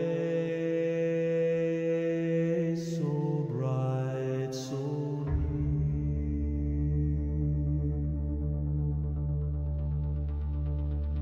We walk among the waving seas of Ballitol and trembling peace. We raise our hearts, we lift our song. Your harvest fills our souls with dawn. It was the breeze, O Lord of skies, where golden grain soared rise, where morning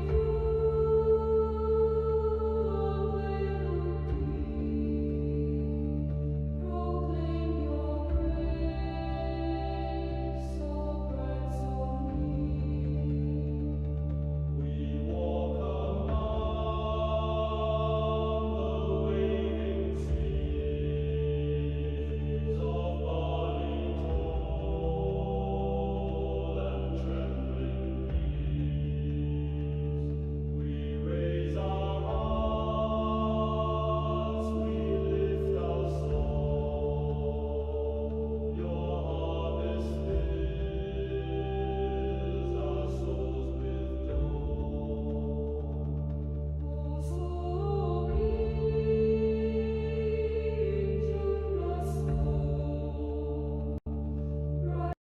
bright children soaring for those lights in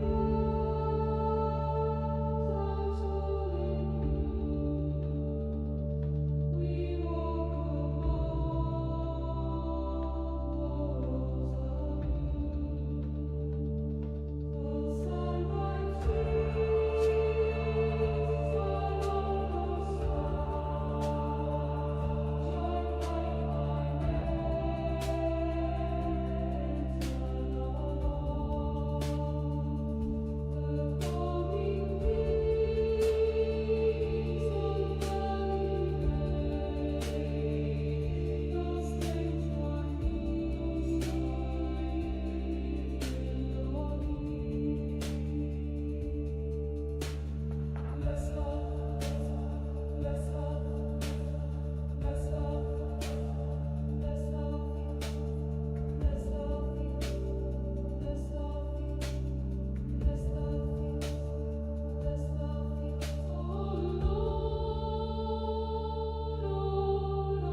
where golden grain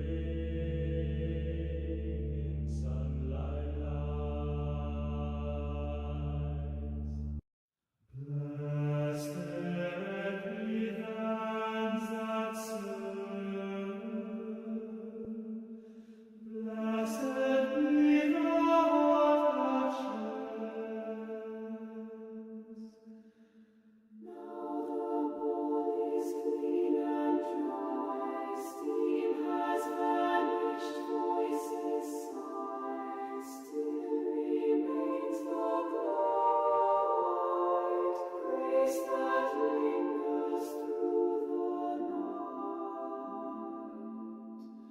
Peace be on the family hearth, peace on table, land and path. Every bite a song made true, every fast a gift to you. So we close the wooden door, keep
By love and toil the seed was cast, and faith arose to everlast.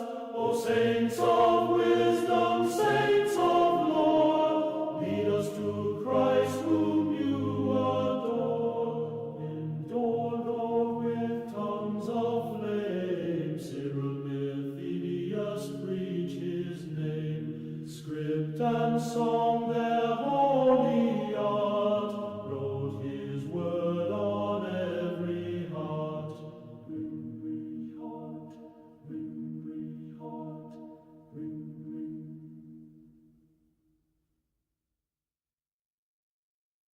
Charles Longer, brave and pure, with your brother strong and sure, pray that we in faith may stand, though fire may rise or foes demand. Young soldiers of the Lamb once slain, your witness echoes still again, that love is stronger than the sword, and death shall yield to Christ our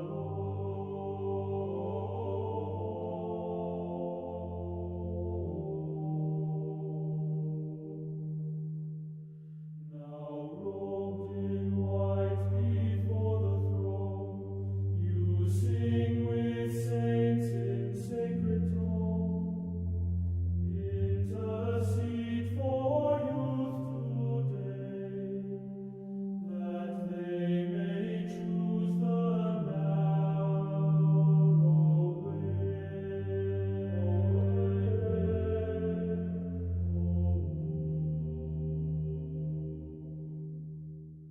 O martyrs born of youthful grace, teach us to run the holy race, with courage deep and eyes on high, to live for Christ and if need die.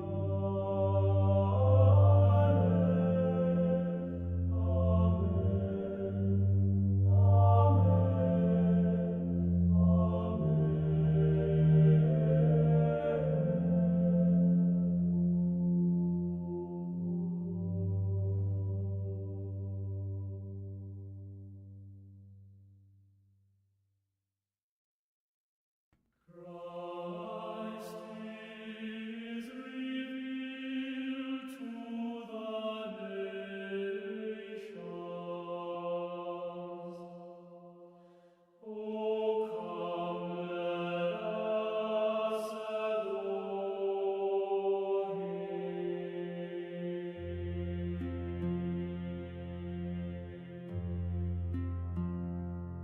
O light from light, eternal Son, on this holy day, you shone forth to the Gentiles, guided by a star. The wise men came, bearing gifts of gold, frankincense, and myrrh.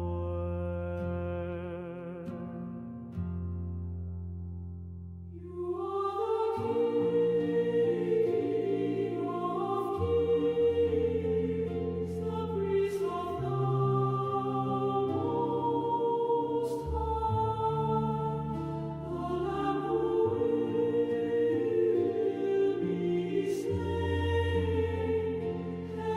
Rejoices, earth is glad,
accept them, O Savior, and guide us by your light until we reach the everlasting kingdom.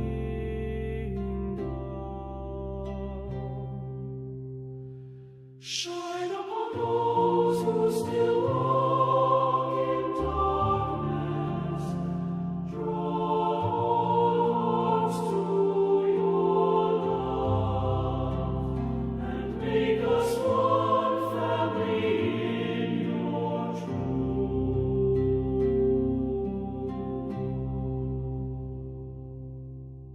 Christ is revealed to the nations.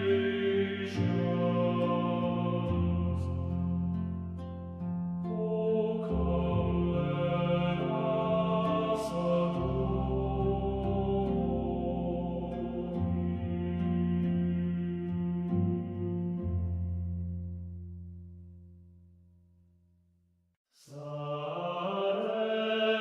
Spiritus Sancti et in teneris verbare cantasti, flamma in coli lacrimae in nocti, vox tua in deserto clamavit. O harp of the Holy Spirit, you sang God's word in deepest night.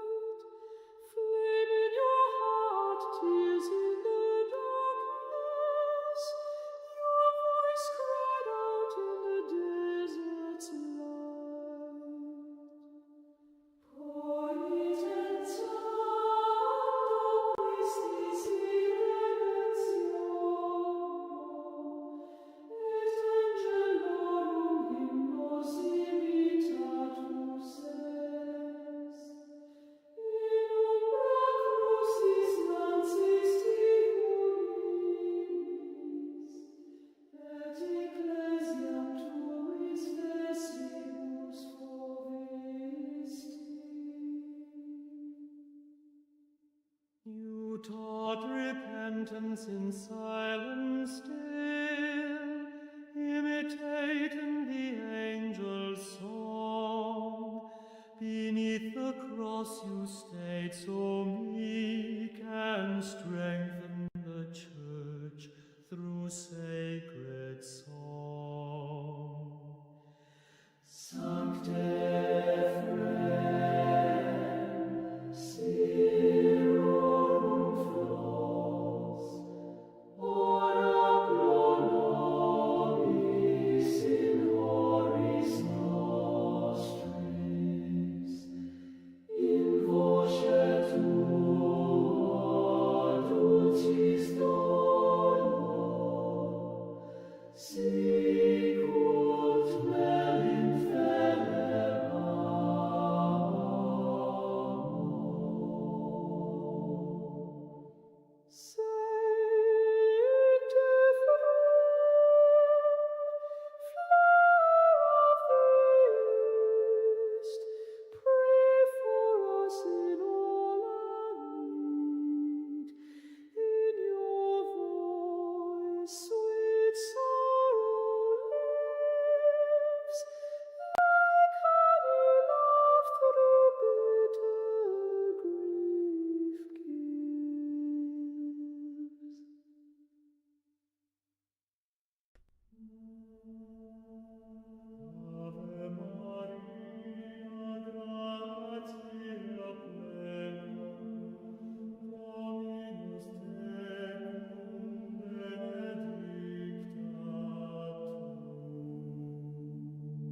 He spoke with words of fire.